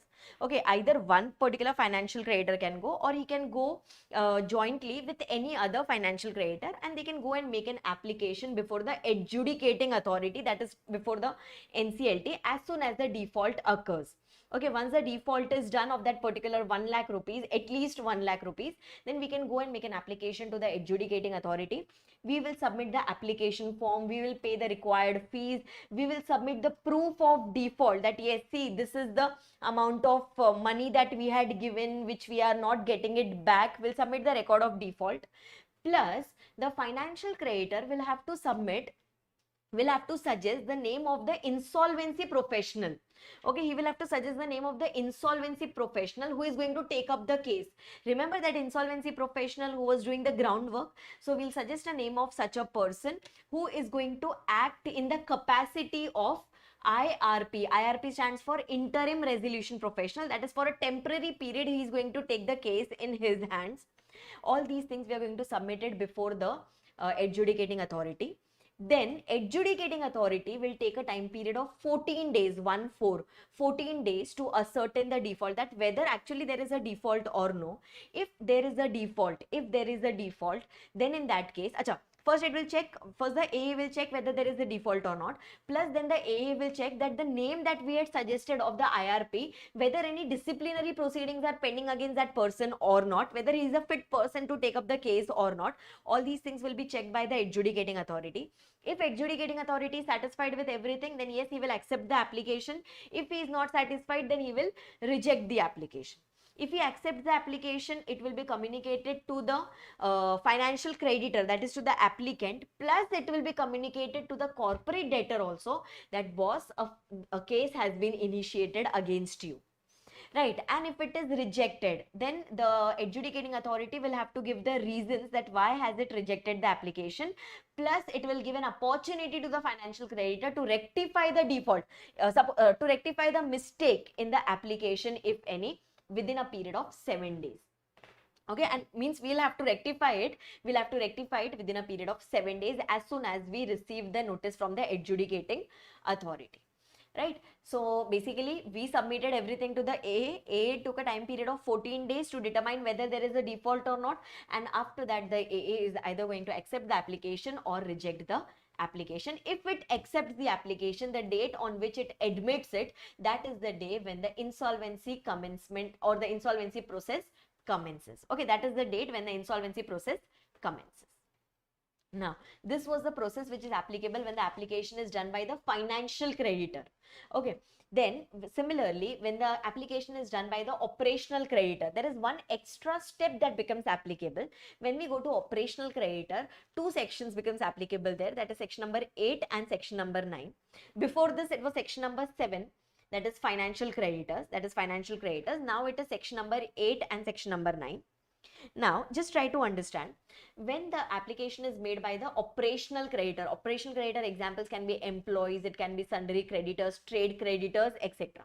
Now, if they have not received their money from this particular defaulting company or the defaulter corporate debtor, then operational creditor is required to send a demand notice to the corporate debtor first. Means before going to the adjudicating authority, there is one extra step that is applicable. Please submit a notice of demand to the operational creditor, to the corporate debtor, that is to the defaulter, that we give you 10 days time to pay the amount. Okay, who is giving this warning to whom? Operational creditor is giving this warning to the corporate debtor that I am giving you a demand notice of 10 days. Please make the above payment within a period of 10 days. Okay, if the corporate debtor pays the amount, the case gets closed as it is. Right, if the payment is done, then the case gets closed. If it does not do the payment, if it does not reply at all, then the operational creditor, now it can proceed for making an application before the adjudicating authority. See, if we are not receiving any reply if we are not receiving the payment also, plus we are not receiving any reply also, then in that case, it is very much clear that the corporate debtor is not willing to pay the amount. So the matter goes before the this adjudicating authority. But if the corporate debtor says that no, this amount is disputed, okay, or the corporate debtor says that no, the case is already pending before arbitration. Why are you initiating a new case under IBC? The case is already going on under arbitration, or the amount is disputed. Then in that case, we cannot proceed for adjudicating authority. First, either solve the dispute, clear that what is the actual amount of dispute or the actual amount of default, or close the case under arbitration. Then only you can go before the adjudicating authority. Now let's imagine we have not received the payment from the corporate debtor, neither there is a dispute nor the case is going on under arbitration. Then definitely, if no payment is received within a period of 10 days, then the operational creditor will proceed for filing an application before the adjudicating authority. So again, we go and submit the application form, we go and submit the fees, we go and submit the proof of default, we go and submit the proof that, see, we had served 10 days notice of demand to the corporate debtor, we give that. Then we show a proof from the information utility that we haven't received any payment. We show a proof from the banks or the financial institutions, if available, that we haven't received any payment from the corporate debtor. If possible, then we will suggest the name of the interim resolution professional. Okay, when we were doing the last section, that is financial creditor, it was mandatory to suggest the name of the insolvency professional. But here it is not mandatory. If you want, then you can suggest the name of the insolvency professional. Okay, all these data goes before whom? All this data goes before the adjudicating authority. Adjudicating authority takes a time period of 14 days to determine whether there is a default or not. Then after a period of 14 days, or within this period of 14 days, either it will accept the application or it will reject it. Before final rejection, it will give a 7 days opportunity to rectify the application if there is any mistake in that, or otherwise it will totally reject it or it will accept it. If accepted, it will be communicated to two of them. One is to the operational creditor that your application has been accepted, and other one is the corporate debtor that, boss, a case is going to start against you. Acha, and if it is rejected now, in the previous section also and in this section also, if it is rejected, if the application is rejected, then it will be communicated only to the applicant. That is, in the previous section number 7, it will be communicated to the financial creditor that your application has been rejected. In this particular section, it will be communicated to the operational creditor that yes, it has been finally rejected. Right? So this is the process. In operational creditor, we have just got one extra step, that before going to the adjudicating authority, you give one more try, you give a last notice of demand to the corporate debtor that if you wish to make the payment, then you can make the payment within a period of 10 days. That is the extra step that has become applicable there. Right? This was in case of operational creditors. Now, the last one, that is when the application is done by the corporate debtor himself. That is, when the corporate debtor himself thinks that he has achieved that level of insolvency, now his financial state is really very, very bad. So now in that case, this particular corporate debtor will go and make an application to the adjudicating authority. He will submit his financial statements. He will pass, means the company, not he, it will pass a special resolution, or if it is a LLP, then it should be approved by 3/4 of the total number of partners that yes, we are willing to go for insolvency. We will submit the financial showing that our financial position is bad. We will suggest the name of insolvency professional who is going to take the case ahead. So in financial creditors and in case of corporate debtors, it is mandatory to suggest the name of the insolvency professional. In case of operational creditor, it was not mandatory to suggest the name of the insolvency professional. Now again, the matter goes before the adjudicating authority. Adjudicating authority will take a time period of 14 days to determine whether there is a default or not. If there is a default, then yes, the application gets admitted, and from that day the insolvency commencement process starts, or the insolvency process starts. If it gets rejected, then the AA will give one chance to the corporate debtor to rectify any mistakes in the application within a period of 7 days. After that, it will decide whether to accept it or to reject it. Right? So basically, this was the process by which the application at least reaches the adjudicating authority, and finally either the application is totally rejected or the insolvency process commences. Okay, the date on which the AA admits the application, that is the day when the insolvency process commences. Okay, now listen, during this COVID, there was an amendment that had happened that you remember we had studied the minimum amount of default was 1 lakh, which was increased to 1 crore from 25th of March, 25th of March 2020, it was increased. 24th of March 2020, it was increased to rupees 1 crore. Then from the very next day, they came up with a new notification that section number 7, section number 9 and section number 10 will be totally suspended. Means no new case by financial creditor, no new case by the operational creditor, no new case by the corporate debtor can start for a period of 6 months, which can be further extended by another 6 months. So gradually it was made applicable for 1 full year that no new case can start under IBC, because during that times bad debts happened, during that times the financial position went bad, etc. So they had to temporarily suspend the applicability of the of these sections of the IBC. Okay, but anyway, from this was valid from 25th March 2020 to 24th March 2021. Later on, this notification was not extended. Okay, later on this was not extended, so this was valid only for that period, and it was applicable only for the new cases. The old cases which were already there under IBC, those will continue as it is. Are you very clear till here? Yes. So importantly, we have done section number 7, 8, 9, 10. Okay, and this suspension of these 3 sections was section number 10A. Right, now let's go to the next section, section number 11. This was an important section because it has got amendment also. Persons, means it had got amendment, not for your attempt specifically, it was amended before itself. Section number 11, which says that, which used to say that some persons were not allowed to make an application. Means you cannot go and start CIRP, you cannot go and start the corporate insolvency resolution process. Now, if there is a corporate debtor means defaulter. Okay, if there is a defaulter who was already undergoing, whose CIRP was going on, he cannot go and start a CIRP against someone else.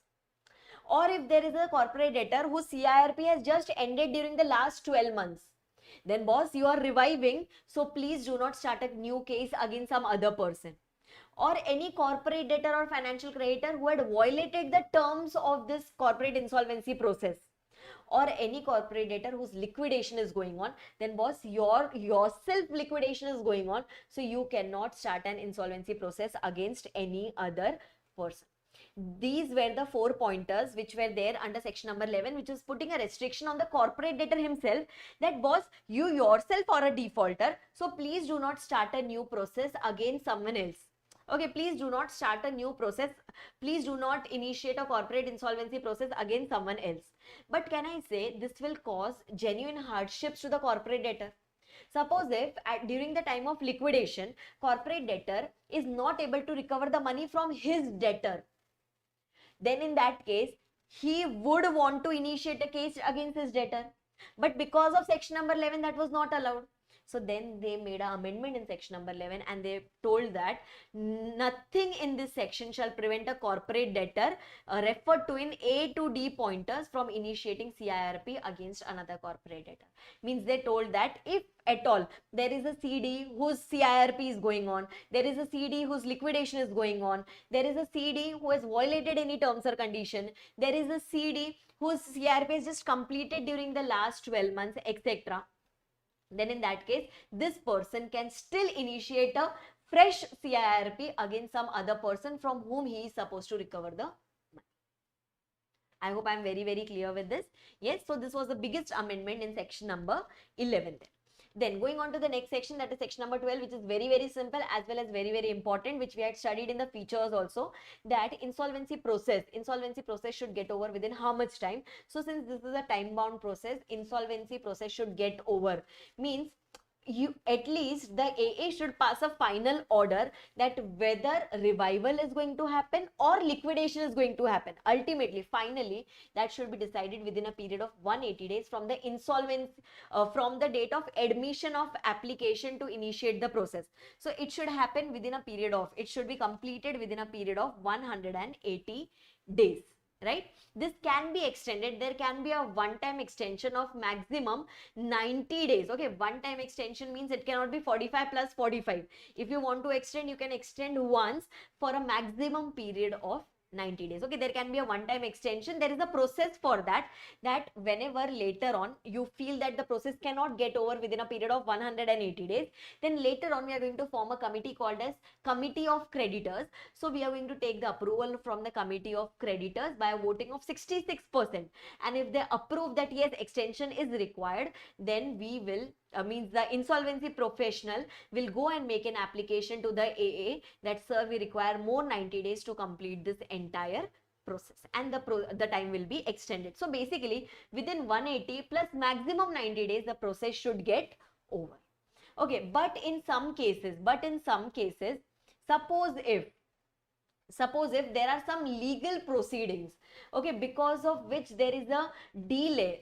Suppose if some legal proceedings were already going on against the corporate debtor, and to close down those legal proceedings or to get a stay on those legal proceedings, suppose we are wasting some time, then in that case they are telling that forget about 180 plus 90 days, you get a flat 330 days to complete the entire process.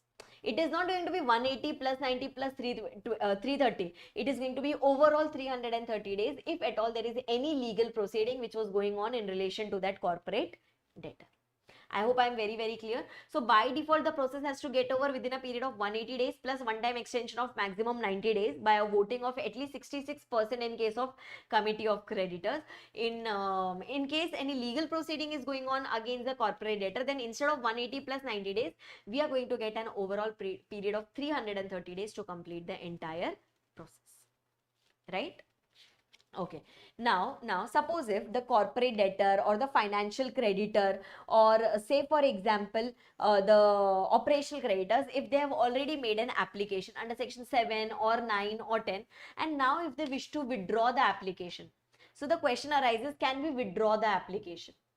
So the answer is yes, these people can withdraw the application, but only after the COC is formed and by taking a 90% approval from the COC. If 90% of the members sitting in the COC approves that yes, the application must be withdrawn, only then the application can be withdrawn from the adjudicating authority, not otherwise. Right? Okay, so now till now we have just come to know the date when the insolvency process starts. The day when the application is admitted by the adjudicating authority is the day when the process starts. Right? As soon as the process starts, we are going to appoint, that is the adjudicating authority is going to appoint the IRP. Okay, we are going to appoint the IRP, plus we are going to declare something called as moratorium. Moratorium is nothing but a calm period. Okay, a calm period where everything will come to an halt except for the business of the corporate debtor. Means the supply of goods and services will go on as it is, but apart from that, dealing in any assets, all the legal suits, legal cases, everything will come to an halt. Okay, so as soon as the insolvency process starts, the adjudicating authority is going to declare the moratorium. Adjudicating authority is going to appoint the IRP. How is it going to appoint the IRP? It is going to appoint the IRP as per section number 16. Okay, remember in case of financial creditor and in case of corporate debtor, they had suggested the name of the interim resolution professional. Yes, so if no disciplinary proceedings are pending against him, then we will appoint the same person. But in case of operational creditor, he might have submitted the name of the IRP or he would not have submitted. If he has suggested, then we can appoint the same person if no disciplinary proceedings are going on against him. If he had not suggested any name, then the adjudicating authority will take the name reference from the IBBI that sir, please suggest us a name of IRP against whom no disciplinary proceedings are pending, and IBBI is going to suggest the name within a period of 10 days and we are going to appoint that particular person as IRP. Okay, so in case of FC and in case of CD, their choice person can be appointed, and in case of OC where no name was suggested, we are going to take the name recommendation. We are going to take the name recommendation from the IBBI. I hope I am very, very clear with this. Yes? Okay. Now listen, just try to understand. we have appointed the IRP. IRP is appointed on the same day itself, like immediately as soon as the process starts, we appoint that particular IRP. We have declared moratorium. Now, ma'am, what happens in case of moratorium? Moratorium is such a thing. Moratorium is such a thing where there is a calm period of 180 days that is declared. That is all the legal suits, proceedings, legal cases, etc. Everything comes to an halt. We give basically a time period to the corporate debtor to, resolve his status. Okay, but the business goes on. You cannot stop the supply of goods and services. The business goes on. We put a restriction on the assets of the assessee that you cannot sell it. Okay, you cannot sell it. You cannot deal in any assets. Everything comes to an halt. Okay, the banks etc. cannot enforce your security. They cannot sell off your asset. If you are working from a rented premises, the owner of the premises cannot ask you to vacate the premises, etc. All those things. Okay, so everything is prohibited. Okay, acha, suppose if you have got any licenses or any registration from the government etc., even that will remain as it is, provided you have paid the fees of that. Okay, if you have not paid the fees, then anyway it is going to get cancelled, but otherwise because of moratorium it is not going to get cancelled. Okay, electricity supply to your premises, or say for example essential services to your premises, supply of essential goods and services to your premises, that won't get affected. Example, water, electricity etc., these things will still be supplied to you if it is essential for your business. But if you have not done the payment to them, then that's a different thing. Okay, but because of moratorium, just because you have gone into IBC, these services won't be terminated. I hope I'm very, very clear with this. Yes, so all these things happen during moratorium. So a moratorium is declared. Then after that, the next thing that happens is IRP has already come into picture. As soon as the IRP comes into picture, he is going to give a public announcement. Okay, this is very, very important. He is going to give the public announcement from within 3 days from the date of appointment of IRP. Okay, 3 days from the date of appointment of IRP, he is going to give a public announcement. Okay, public announcement regarding what? Public announcement regarding that CIRP is going to start against this particular person. Okay, CIRP is going to start against this particular person. So he will publish it in the newspapers, etc. He is going to put it on the website of the corporate debtor. The details of the corporate debtor, the details of himself, the details of the IRP. Then he is going to invite claims from the creditors. Who all money is due, please come and submit the claims. Plus he will also state a fact that if you are submitting false claims, then penalty will be applicable on you. What is the last date of submitting the claims? What is the last date, tentative date of completion of the CIRP? All these things will be written in the public announcement. Okay, and the expenses of this public announcement will be borne by the applicant, the person because of whom the case started. Okay, the person because of whom the case started, that person is initially going to bear the expenses of public announcement, and later on this can be ratified and reimbursed by the COC, that is Committee of Creditors, but initially it will be borne by the applicant only. Right, so basically the first thing that happened was moratorium was declared. Then we appointed the IRP. Then maximum within a period of 3 days from appointment of IRP, your public announcement was done. I hope I'm very, very clear with this. Okay, now listen, this IRP is appointed in the picture. The tenure of the interim resolution professional. This interim means for a temporary period. So his tenure will be till we appoint a final resolution professional. Means a permanent resolution professional. Till the time we don't appoint him, he is going to continue. Okay, what is the work of this IRP? So he came into picture. He gave a public announcement. He is going to manage the affairs of the corporate debtors. He is going to, replace the management. That is, he is going to remove the existing management. He is going to take the control of the existing management. He is going to do the reporting to the officers. He will tell the officers, etc., to do the reporting to him. Initially, the officers, managers, etc., would be doing the reporting to the management. Now, the reporting, etc., will be done to the IRP. Right, so now he is going to take the control of all the affairs of the corporate debtors. He has access to all the books of accounts. He can take the help of chartered accountant. He can take the help of company secretary. He can, he can execute deeds, documents, etc. on behalf of corporate debtors. So basically now he has taken over the control. right? He has taken over the control, and it is the responsibility of everyone in the organization. Okay, it is the responsibility of everyone in the organization to help the IRP, because IRP is a new person in the company altogether. He is going to take over the control, so he is going to need the support from the promoters, managers, employees, staff, personnel, etc., and it is their duty to help the IRP, because now IRP is going to try to continue, IRP is going to try to protect the interest of the corporate debtor, is going to try to continue as a going concern, etc. Right? Now, what to do next? Okay, how to start the process? Now he has taken everything into his custody. He has started doing all the things.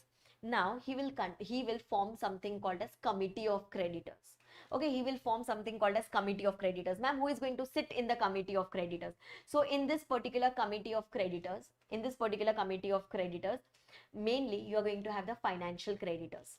Okay, more importance is given to the financial creditors. So we are going to have financial creditors. All the financial creditors of the corporate debtor will form part of the committee of creditors except any related parties. Okay, if there is any particular financial creditor who is a related party to the corporate debtor, he will not form part of COC. Okay, suppose if there are no financial creditors at all, or suppose if all the financial creditors are related parties, then in that case we'll move on to the operational creditors. That is, one person representing the employees, one person representing the workmen, and 18 largest operational creditors. As per value, these people will come and sit in the COC. Generally, we do not give importance of participation by the operational creditors, but if at all there are no financial creditors at all, or if all the financial creditors are related parties, then in that case we'll have to involve these people in the committee of creditors. 18 largest operational creditors plus one person representing the employee plus one person representing the workman, right? Acha, suppose it can so happen that a single person is an operational creditor also and a single person is the financial creditor also. Means same person is a FC also, same person is an OC also. So he can sit in the committee of creditors, but only to the extent of his financial debt. Right? Even the operational creditors can assign their debt to the financial creditors. They can pass on their debt to the financial creditors. Means they can take the money from the FC. They can take the money from the FC and they will pass on their debt to the financial creditors, but the financial creditors will be deemed as OC only. Their status won't change. Means, suppose if I am a financial creditor, I have my own debt which is to be recovered from the corporate debtor, plus I have taken over a debt from the operational creditor. So I will be treated as FC to certain extent and I will be treated as OC to certain extent, right? So all these things are going to be there in the committee of creditors, right? So this is the way in which we form the committee of creditors, where mainly the FCs are going to sit there. If at all there are no FCs or all the FCs are related parties, then in that case operational creditors are going to come into picture. Okay, in committee of creditors, we can have the authorized representatives also. Suppose if there is a group of creditors, okay, example debenture holders, then the debenture trustee can come and sit. Okay, debenture trustee can come and sit. Suppose if there is a case of consortium financing, where group of banks have funded the corporate debtor, then those people can appoint an authorized representative to go and sit in the committee of creditors. Okay, then suppose if there is a particular class of creditors who decide to appoint an insolvency professional to represent them in the COC, then the creditors can appoint an insolvency professional, just like an authorized representative. I hope I am very, very clear with this. Yes? Okay. Now, similarly, okay, same thing is given here. Suppose if it is in form of securities and deposits, just like debenture holders, then a trustee can be appointed. Trustee can act on behalf of such financial creditors. Suppose if a class of creditors is there, say for example, there is a particular trade creditors group where there are 100 creditors, then they can appoint, the IRP himself can appoint one person to represent all the 100 creditors. That way. So in the committee of creditors, it is not necessary that the same creditor should come and sit in the picture. You can appoint an authorized representative who can represent the interest of all these creditors. Okay. Now, generally in this entire chapter, all the decisions are taken by committee of creditors by a voting of generally 66%. But if at any place, if any particular percentage is not returned, then in that case the decision is taken by a majority, that is more than or equal to 51% of the committee of creditors. You remember when we had to get the extended time period for completion of CIRP, then we went to the COC, we took the approval of 66%. When we had to withdraw the application at that time, 90% approval was required. We are going to study more places where 66% is going to come. But if there is any particular section where there is no percentage specified, then we are going to take the approval by a voting of at least 51%. Right? Okay. Now listen. Suppose if, just like I told you, suppose if the amount is due to a particular group of creditors. Example, the amount is due to 100 creditors, 100 trade creditors, say for example. Then in that case, the application can be done. Or say for example, if the debt is due to 100 banks, if the loan is due to 100 banks, then in that case, 10% of the number of creditors can come together and they can file the application for CIRP. Financial creditor application was done under section 7, right? So 10% of the total number of creditors in this particular group, they can come together and they can file an application for CIRP. Okay, in case of real estate, suppose if we have booked a flat but we are not getting the possession, then in that case we are treated as financial creditors. So there also, if suppose at least 100 of the allottees, right, either 100 allottees or 10% of the total number of allottees, whichever is lower, these people can go and make an application against the builder, right? So this is the point which is coming from amendment in section number 7. Okay, say for example, if there is a group of say 1000 creditors, then 100 creditors or 10% of 1000, whichever is less. Or say for example, there is a group of 1200 creditors, then 100 creditors or 10%. See here it's written 100 creditors or 10% of the total number of creditors, whichever is lower, can go and make a joint application. Okay, they can go and make a joint application under section number 7. Similarly, in case of builders, all the house buyers, 100 of them or 10% of all the allottees, whichever is lower, can go and make a joint application for section number 7. Right? Now listen, what is the purpose of forming this committee of creditors? Now, creditors are the persons who are the sufferers here because they are not going to get their money. They have a doubt that they are not going to get their money. So that's why we form a committee called as committee of creditors, which is formed by the IRP. Okay, this committee of creditors is formed by the IRP. Now this committee of creditors is going to take the shift of control. Means all the important decisions etc. will now be approved not by the existing management, but that will be approved by the committee of creditors. Okay, as soon as the COC is formed, within a period of 7 days, the first meeting is conducted.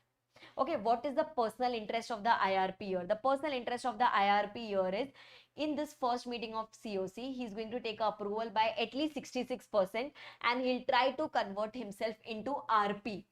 Till now he was a IRP, now he'll try to convert himself into RP. Means either you can appoint the same person as RP or you'll have to bring a new face altogether. Okay, but this we can do only after taking a written consent from the IRP that yes, is he willing to continue as a RP or not. So here in this particular meeting, he gets converted. There is a possibility that he gets converted into a new RP. Suppose if we do not want to appoint the same person as RP, then no problem. Go and take a new name recommendation from the IBBI, and the IBBI is going to give you a new name within a period of 10 days who is going to be appointed as a resolution professional. And this particular resolution professional, okay, this particular resolution professional is going to conduct the CIRP. He is the person who is going to start everything. He is the person who is going to manage all the operations of the corporate debtor. Okay, he will try that either it leads to a revival. If revival is not possible, then in that case he is going to go for this liquidation thing. Right? Now, from time to time, we will conduct the meeting of the committee of creditors because we have to take all the important decisions from the committee of creditors. Then the plans will be the plans will be decided by the committee of creditors. In this particular committee of creditors meeting, first of all, meeting notice has to be given. If you want to call the meeting of committee of creditors, we'll have to give a notice for that, right? If the notice is given, notice has to be given to all the members of committee of creditors, plus the notice will be given to large operational creditors. Large operational creditors means whose debt is more than or equal to 10% of the total debt. Such large operational creditors. See, by default in the committee of creditors we have FCs only, but the COC meeting notice will be given to the large OCs also. They can come and sit in the meeting, they cannot vote, but they have a right to participate, at least come and sit in the meeting. Okay, then the notice can be given to the will be given to the existing management also. If they want to come and sit in the meeting, even they can come and sit in the meeting, because ultimately they were only managing the company initially. So for the COC meeting, the meeting can be conducted face to face or it can be conducted by electronic means, and the notice will be given to all these people. Okay, now basically see, if you are giving the notice to FCs also, OCs also, and ex-management also, basically quorum should be fulfilled by the members of committee of creditors. OC and the ex-management, if they wish to attend the meeting, they can. Their non-attending the meeting is not going to invalidate the meeting. Right? So basically the committee of creditors members should attend the meeting, and there should be a quorum of at least 33%, which is going to come later in the chapter, but there should be a quorum of at least 33%. Okay, at least 33% of the members of the committee of creditors should be present so as to conduct a valid meeting. Okay, if quorum is not present, then the meeting gets adjourned to the next day. Okay, normally in company law it gets adjourned to the next week, but here it is going to be adjourned to the next day. On the next day, whoever are present will form the quorum. Okay, whoever is present will form the quorum and the meeting will be done. Right? Now, so this RP has come into picture. He conducts the meeting of the committee of creditors. He takes important decisions. Now, this resolution professional, okay, this RP, this resolution professional or this insolvency professional, now he will start the work. He will start taking all the assets into his custody. He will start taking the books of accounts into his custody. He will start managing the business of the corporate debtor. He can raise interim funds if at all required. He will raise claims from the creditors. He will update the list of claims. He will call for the meeting of COC. He will attend all the meetings of COC. Then he will prepare a document. He will prepare a document called as information memorandum. Okay, he will prepare a document called as information memorandum, which contains all the important information, about the corporate debtor. Okay, example, what was the financial position, what are the important transactions, what is the nature of business of the corporate debtor. All the informations in short will be put up in a document called as information memorandum. Ma'am, what are we going to do with this information memorandum? Now listen, resolution professional, this RP is going to invite revival plans from people. Okay, it is going to invite revival plans. Now it is going to give a public notice that whoever has good plans of revival, please come and submit us the plan. So imagine if you have got some revival idea, but for that you should be having some knowledge about the corporate debtors business. So that can be taken from the information memorandum. So RP, resolution professional, prepares the information memorandum. He gives it to that person and people submit resolution plans. People submit revival plans to the resolution professional. Okay, the people who submit the plans are called as resolution applicants. Okay, the people who submit the plans are called as what? They are called as resolution applicants. Means what? They are called as resolution applicants means they are the people who are willing to submit revival plans. So they submit the revival plans on the basis of, information memorandum which is submitted by the resolution professional. I hope I'm very, very clear with this. Yes, so this is the work of the resolution professional. Now listen, the COC meeting can be attended by the financial creditors or it can be attended by their authorized representatives.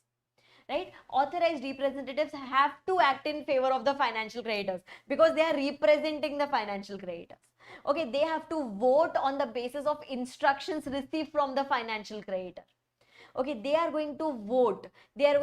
Suppose if there is one authorized representative who is appointed by many financial creditors together, then he is going to vote on behalf of each financial creditor, right? Okay, similarly, say for example, if there is a financial creditor who is appointed, if there is an authorized representative who is appointed on behalf of debenture holders, then he is going to vote according to the vote passed by more than 50% of the debenture holders. Suppose if more than 50% of the debenture holders say yes, then even this authorized representative is going to say yes. So he is going to reflect the voting done by more than 50% of the debenture holders. Right, so the meeting can be attended either directly by the financial creditors or by their authorized representative. Acha, if any time we feel that this RP is not working properly or we need to replace this RP, then that can be done. It can be done by the committee of creditors. Committee of creditors will have to take the approval by voting of 66% amongst themselves. If 66% people agree that yes, the RP should be replaced, then we will replace the RP by taking a written consent from the new RP. Okay, and then we will pass on his name to the will forward the name to the adjudicating authority. Adjudicating authority will forward it to the IBBI. We will confirm from him that no disciplinary proceedings are pending against him, and if nothing is pending against him, then in that case that new person is appointed as the resolution professional. I hope I am very clear with this. Yes. Then for all these important things,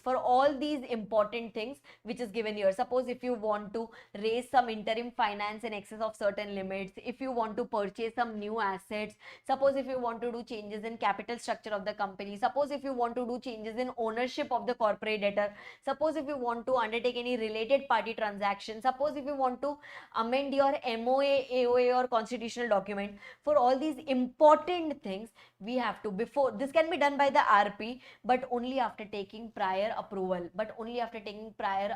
from the committee of creditors by a voting of 66%. Okay, for matters other than those listed in section number 28, for matters other than those listed in any of the sections, for that we will take 51% voting. But in this section, they have already given that we are going to take a voting of at least 66% of the committee of creditors, right? Okay, if you do not take the approval of committee of creditors, then Goa gone. Then the work done by the resolution professional will be totally void. Right? Okay, now the resolution professional's one very important duty was preparation of the information memorandum. That is, he is going to prepare the information memorandum and he is going to give it to the resolution applicant so that the resolution applicant prepares the plan out of it. Right? Okay, then next. Who can be a resolution applicant or who cannot be a resolution applicant? So initially there was a point that any person can be a resolution applicant. You, me, third party, etc. Any person, whoever has got a very good revival plan, that person can apply to become a resolution applicant and he can submit his plans to the resolution professional. But they have given certain exceptions that few people cannot be the resolution applicant.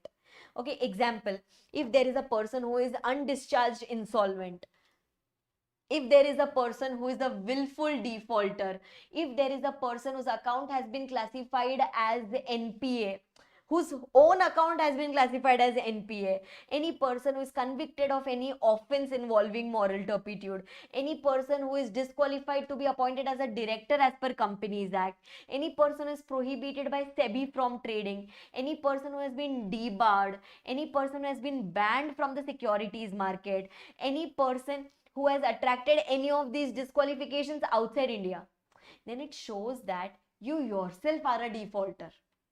Right, it shows that you yourself are a defaulter, and if you yourself are a defaulter, then you cannot be appointed as a resolution applicant. See, getting appointed as a resolution applicant means means you are trying to revive someone. But if you yourself are a defaulter, then there is no point. Then there is no point at all in becoming a resolution applicant. So these defaulting persons cannot become a resolution applicant at all. Apart from this, any particular person can become a resolution applicant. He can take the information memorandum from the RP and he can submit his plan. Okay, he will submit his plan to the resolution professional. Resolution professional will check primarily whether the plan is okay or not. Means whether the plan provides for payment to the operational creditors, whether the plan provides for proper implementation of the plan, for proper supervision of the plan, whether the plan provides for payment of insolvency process cost that we have incurred till now. All these things will be checked. Whether there is any contravention of any law while preparation of the plan, etc. The resolution applicant prepares the plan and he submits to the RP. Okay, RP checks these primary things. If RP thinks that yes, as per him everything is okay, then he presents the plan before the COC for approval. Then the COC approves it by a voting of at least 66% that yes, we agree to the plan. Okay, either they can agree by a voting of at least 66%, or they can pass a resolution by a voting of at least 66% that it should be liquidated.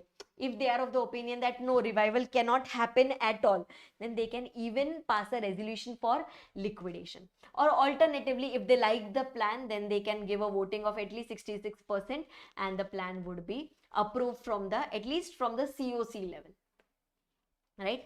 Once the plan, suppose if at any of these stages it gets rejected, then again we can invite new plans. Okay, but if say for example it is approved at the COC level, imagine it is approved at the COC level. Once it is approved at the COC level, then the RP places it before the adjudicating authority.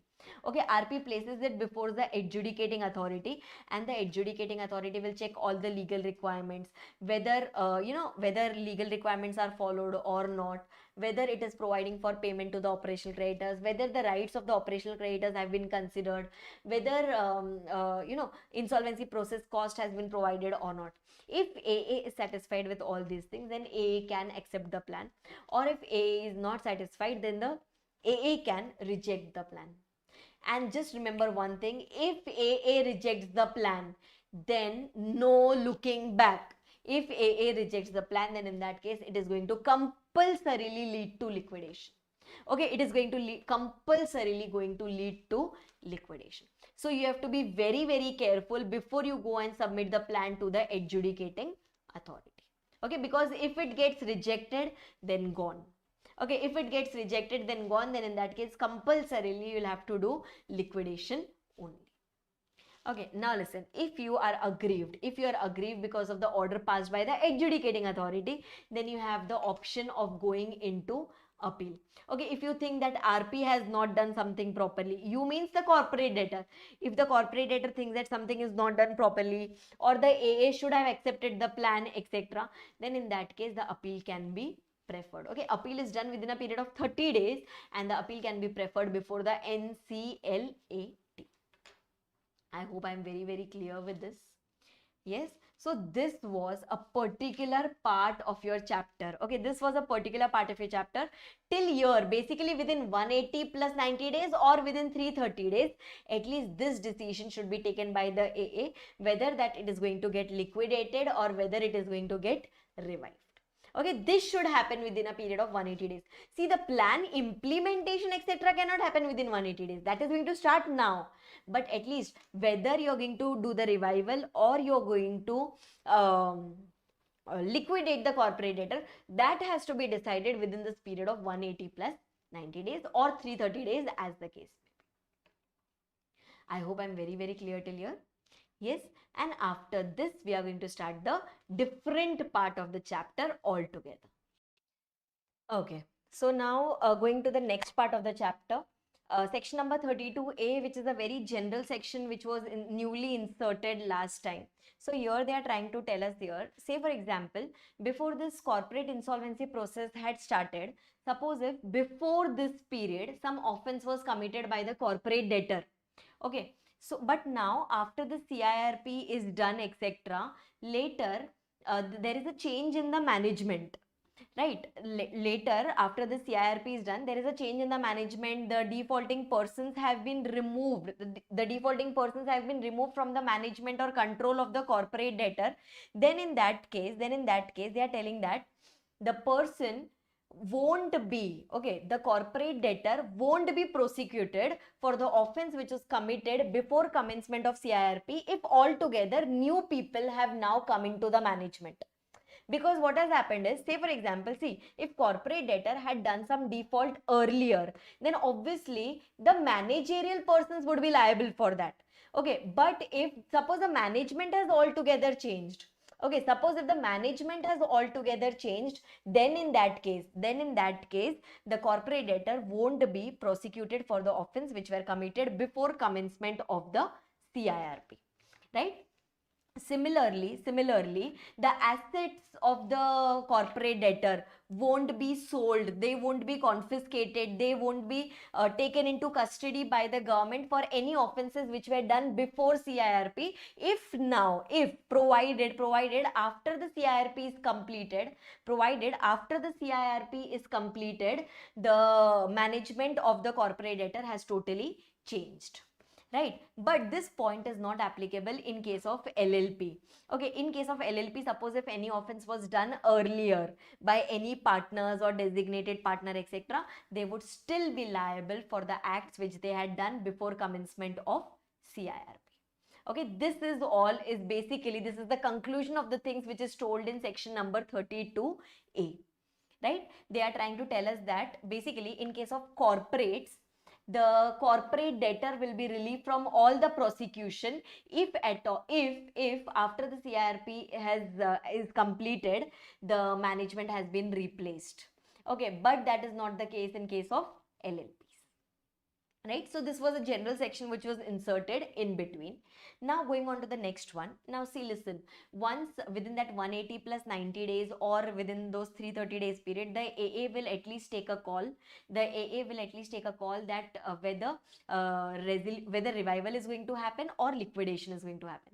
If revival is going to happen, then well and good, no issues in that, right? But if no revival is going to happen, that means it is directly going to lead to liquidation. Okay, so let's first try to understand in which all cases liquidation can happen. If suppose the AA rejects the plan, then it will lead to liquidation.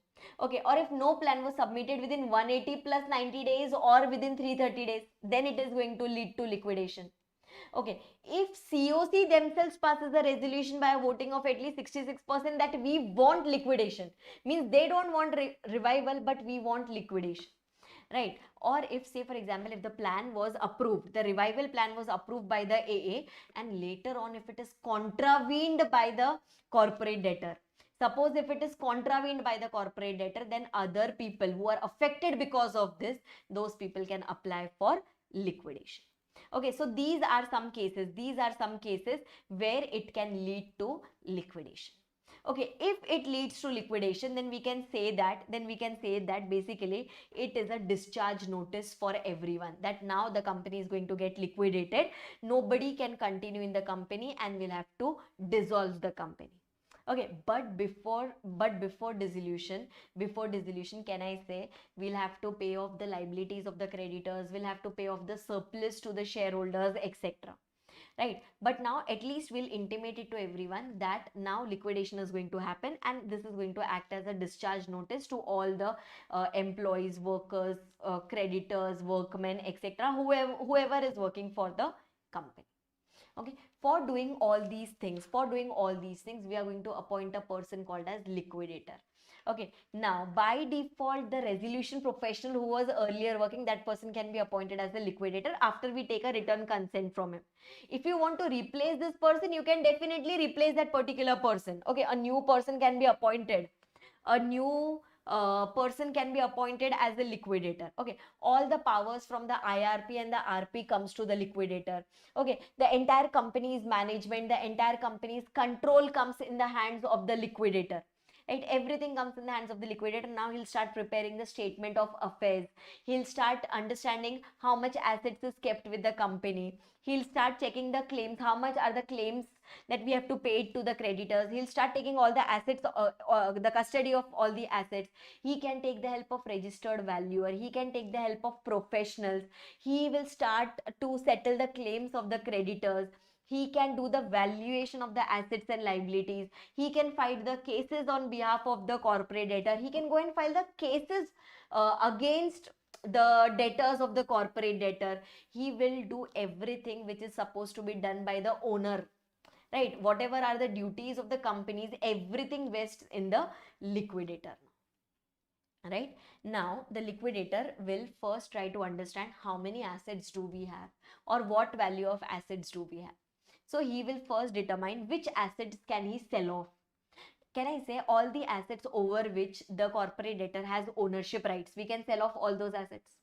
Any assets whose possession is kept with someone else, but if we have the ownership, then that can be sold, right? Any such asset which was given as security to banks, etc., as collateral, etc., those can be sold if the bank has relinquished their rights, right? Any asset which was specifically kept for a specified purpose, example, debenture redemption investments, which was kept specifically for redemption of debentures, those can be utilized because it belongs to the corporate debtor itself. All our cash balances, all our bank balances, etc., can be used for payment during liquidation, right? Which assets cannot be used? Example, any assets over which we do not have ownership rights. Any such money or any such fund created for employees' benefits, gratuity fund, provident fund, because those specifically belong to the employees, right? Personal assets of the shareholders, personal assets of the partners of the corporate debtors, bailment contracts, or any other assets of the subsidiary company, these cannot be sold because these do not belong to the corporate debtor, right? So this way we have formed something called as liquidation estate. Okay, because of by this we have formed something called as liquidation estate. That is, we have segregated amongst the asset which can be sold and the assets which cannot be sold, right? After this now the liquidator will try to gather some more information about the corporate debtor, okay, about the claims of the creditors, etc. He will take the data from the information utility. He can take the data from any other information system maintained under other laws. He can seek the information from central government, state government, or from any local authority. He can take the information from any other law. He can take the information from any other database which is maintained by the IBBI, so that he gets a full-fledged information about the corporate debtor, which is going to help him for doing this liquidation, right? Now he will start. See, now he has at least come to know that how much assets is he having, so that he can sell it off. But what will he do after selling off these assets? After selling off these assets, can I say he's going to discharge the liabilities, right? He's going to discharge the liabilities after selling off these assets. So he will now start collecting the claims. Once he starts, as soon as the liquidation process commences, from that day, within a period of 30 days, he will collect the claims. He will verify the claims whether the creditors have put in the correct claims or not. If any creditor wants to withdraw his claims, then they can do it within a period of 14 days of submission. As soon as it's submitted, within 14 days, they can withdraw it. Okay, then after that, liquidator will give his final verdict whether we have accepted the claim or we have rejected it. That he is going to give it within a period of 7 days. And then suppose if any creditor is not happy with the liquidator's verdict, then he can go and file an appeal before the adjudicating authority that, sir, liquidator is not accepting my claim. So till now we have come to know how much value of assets do we have and how much is the liability that we are supposed to discharge. Now we will start the final process of disbursing. Okay, now we will start the final process of disbursing. In this final process, just try to understand. First of all, we are doing a specific section about secured creditor. Okay, we are doing a specific section about secured creditor. Now, secured creditor is such a person who is having some security interest of the company. So we give him two options. Either you relinquish your security interest and we will give you the money. Okay, or alternatively, you can sell off the security asset, and either if you get any surplus, please pay it back to the company. If you have any deficit, then we will give you the deficit. Okay, this option we give it to the secured creditor for realizing the value. Okay, if suppose he decides to sell off, suppose if he decides to sell the asset, and if he gets any surplus, then he's supposed to hand over the surplus to the liquidator. But if there is any deficit, then we will pay him the differential amount, right? Okay, now once this is done, now we are ready to do the takeoff, right? Example, now suppose if we have decided that, okay, let's start paying off the amount. Okay, let's start paying off the amount. Then there is a particular sequence which is to be followed for payment. Okay, there is a particular sequence that we have to follow for payment in case of IBC, and this is applicable only in case of IBC, not in case of company law. Okay, first thing that we have to pay is the process cost. I'm not talking about the remuneration. We are talking about the process cost, insolvency. I'm not talking about liquidator's remuneration. I'm talking about all the other expenses which was incurred during insolvency also, and the other expenses incurred during liquidation also. We are talking about that. So that will be paid in full first. Then on the second level, two people will be paid equally. One is the workman dues for the last 24 months. Okay, and then the next one would be the secured creditor's debt who has relinquished their security, who did not realize anything, will pay to them equally at the second level. Okay, first one was the process cost and the liquidation expenses. Second one, two things coming together. One is workman dues for the last 24 months, and the next one is your secured creditor's debt who has relinquished their securities. Right. Third one is other wages for the last 12 months before this liquidation. Okay, fourth one would be all the debts owed to unsecured financial creditors. Secured we have taken care of. So now unsecured but financial creditors only. Those will be paid at the fourth level. Fifth level, again two people are going to come there. First one, any amount due to the government during the last 2 years. Okay, and deficit in case of secured creditors who had realized their security. The deficit amount that will be paid here. Right, then sixth one, we are going to pay to all the other left out creditors. Seventh point would be preference shareholders. Eighth point would be equity shareholders. This is the sequence of payment which is to be done in case of IBC. Remember, the sequence cannot be changed. Okay, we have to strictly follow this particular sequence. And what about, ma'am, then what about liquidator's remuneration? Liquidator remuneration will be paid at each stage, whatever is the agreement between the company and the liquidator. Example, liquidator says I will take 5% of the amount paid to the equity shareholders. So when you are paying it to the equity shareholders, at that time you will pay the liquidator's remuneration. That way. Right, once this disbursement etc is done, the balancing amount is paid to the shareholders, rest everything is done. Now nothing doing, you have to close down the company, you have to dissolve the company. So once all the assets have been totally liquidated, then the liquidator is going to make an application to the adjudicating authority that, sir, my work is done. And the liquidator, the adjudicating authority passes the final order. That date is treated as the date of dissolution. Then we go to the ROC, we tell to the ROC, sir, see, this is the dissolution order, the dissolution is done, so please remove the name from the register of companies, and then this will be done. Like the going to the ROC is done within a period of 7 days. The day when the dissolution order is passed, from that day within a period of 7 days, we go to the respective authority with whom we are registered. Since we are talking about company, I took the example of ROC, and then we request to the ROC that, sir, you can remove the name of this particular corporate debtor from the register of company. And this way the entire process of liquidation comes to an end. I hope I'm very, very clear with this. Yes, two more concepts that we are going to do now. One is fast track CIRP and the other one is voluntary liquidation. Okay, both are very, very important, and that's why I'm covering up in the revision video, super quick revision video also here. Fast track CIRP. Fast track CIRP means, see, again here it is a CIRP, but which is going to be completed in a more faster manner. It is basically applicable to small defaulters. Okay, the amount is not small, but the size of the defaulter is small. So in that case, you can go and make an application for fast track CIRP. Fast track CIRP can be done in case of a small company. Means if the corporate debtor is a small company as per the Companies Act, or if it is a startup other than a partnership firm, because we are talking about the CD, so that's why partnership firm is excluded. So a startup company or a startup LLP comes into picture, or any other unlisted company whose asset does not exceed rupees 1 crore as per the latest financial statements of the previous year. So these are very, very small defaulter companies. So in these cases, we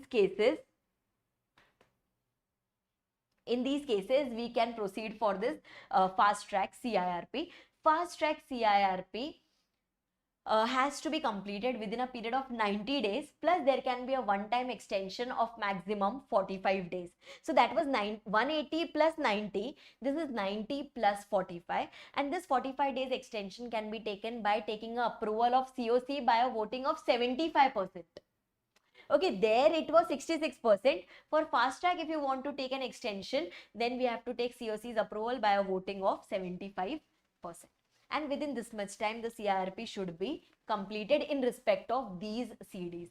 And it is not mandatory. It is not mandatory to go for the fast track CIRP. Okay, it is just a choice that if you want to complete the this thing in a faster manner, then you can opt for this fast track CIRP. Again, the application, etc., everything goes to the adjudicating authority, proof of default, etc., everything goes. And FC, OC, CD, anyone can initiate this CIRP. The difference is it is completed in a shorter period, that is 90 days plus 45 days. Voting of 75% is required if you want an extension, and CD should be a small person, that is either a small company or a startup other than a partnership firm, or an unlisted company whose assets does not exceed rupees 1 crore. I hope I am very, very, very, very clear with this. Yes? Okay.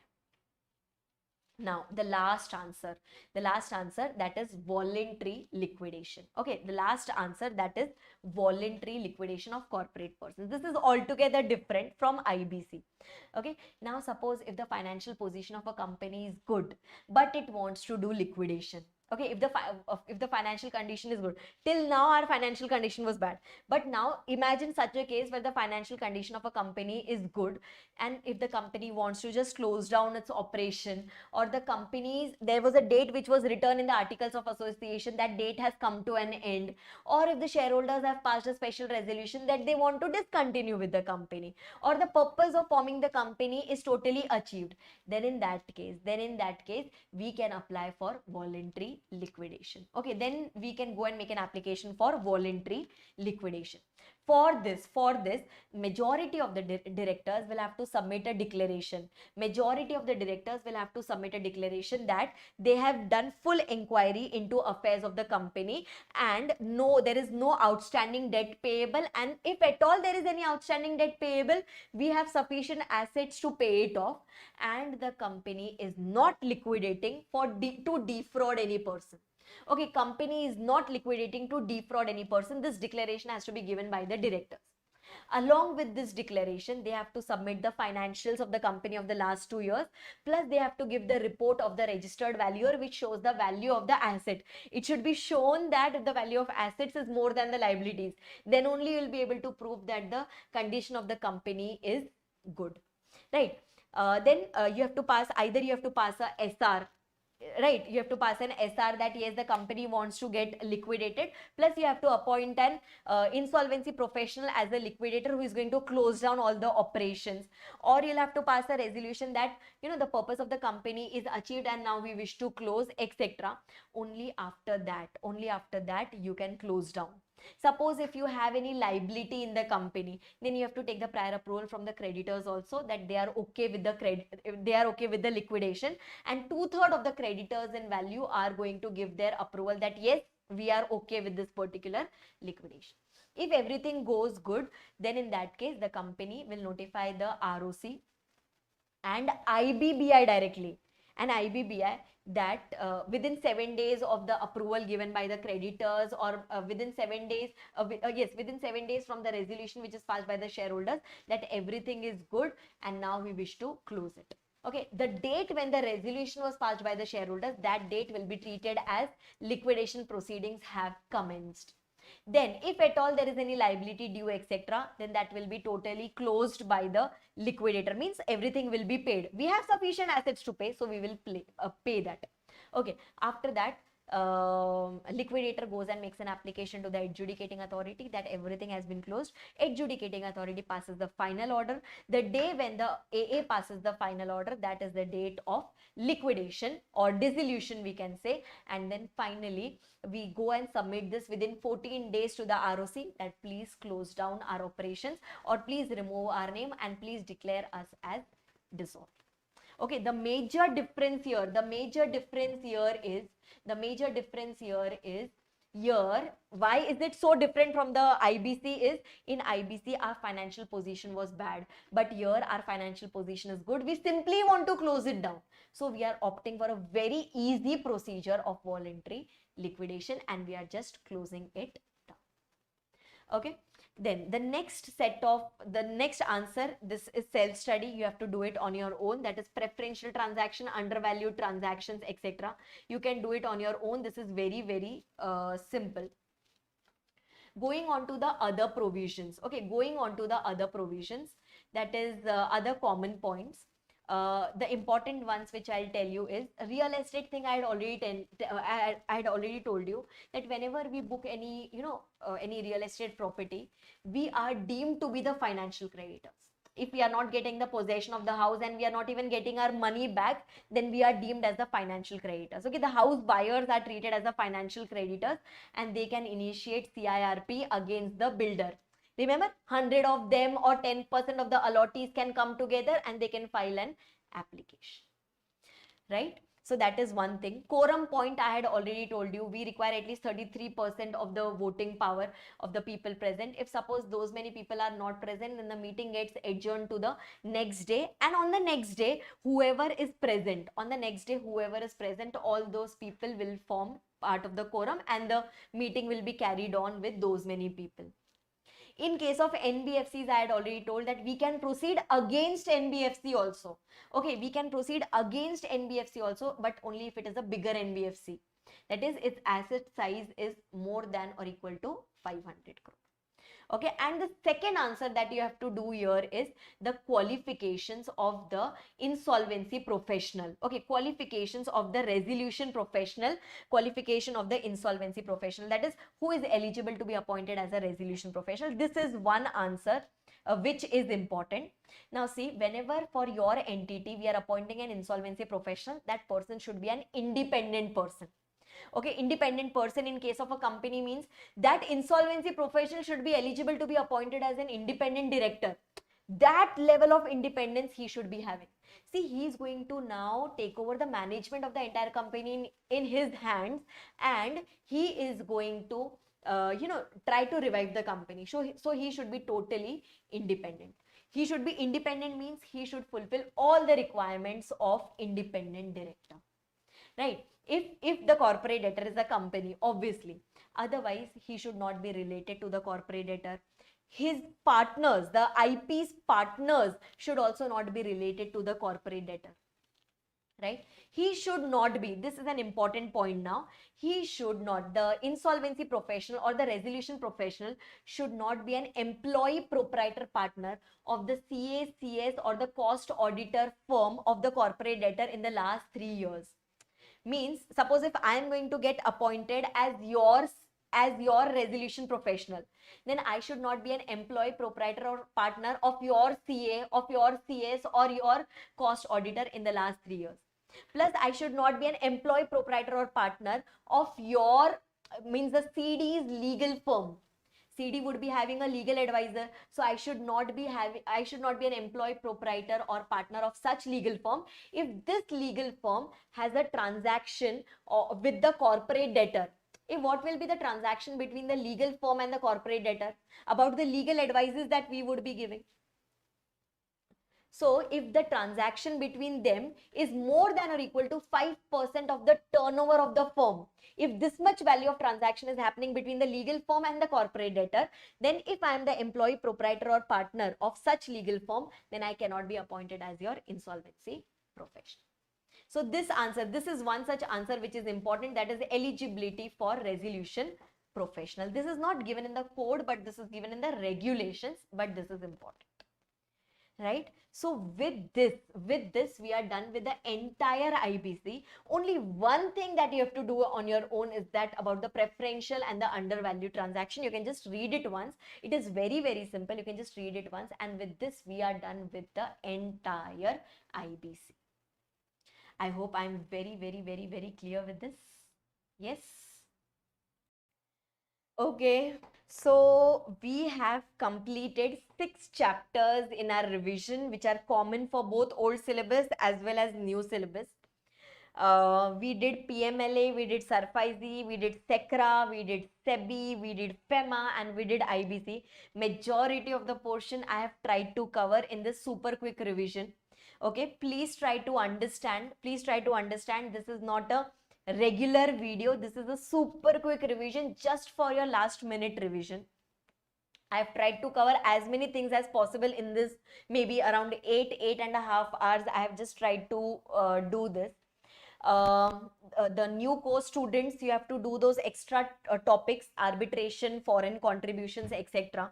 What you can do is you can use the last attempts video. In arbitration, as such, there is no change. In foreign contribution, yes, amendments are there, so you can use the last attempts video, which is already there on YouTube.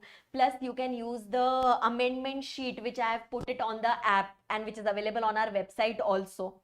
So those who are not aware, the amendment sheet for the 6th edition for the May 21 examination is already available on our app, that is Commerce EduWorld. You can simply download it from the Play Store, or you can go to our website arpitatulsyan.com, and in that free note section you'll find the amendment notes. So first you can cover up the revision lecture from the last attempts video for this arbitration and foreign contribution, and then you can refer the amendment sheet. For rest of the chapters I have already covered. Okay, for rest of the chapters I have already covered the amendments here in the revision video, so you need not worry about the amendments of that at all. I hope this revision video was a little helpful for you. I could add up something to your knowledge. If yes, then do like the video, do share it with your friends, do comment. I love to read comments. If at all it helped you, do let me know, guys. Thank you so much. I wish you all the very best, and I would be waiting for all your exemptions in the upcoming examinations. Thank you so much for all the love. Bye. All the best.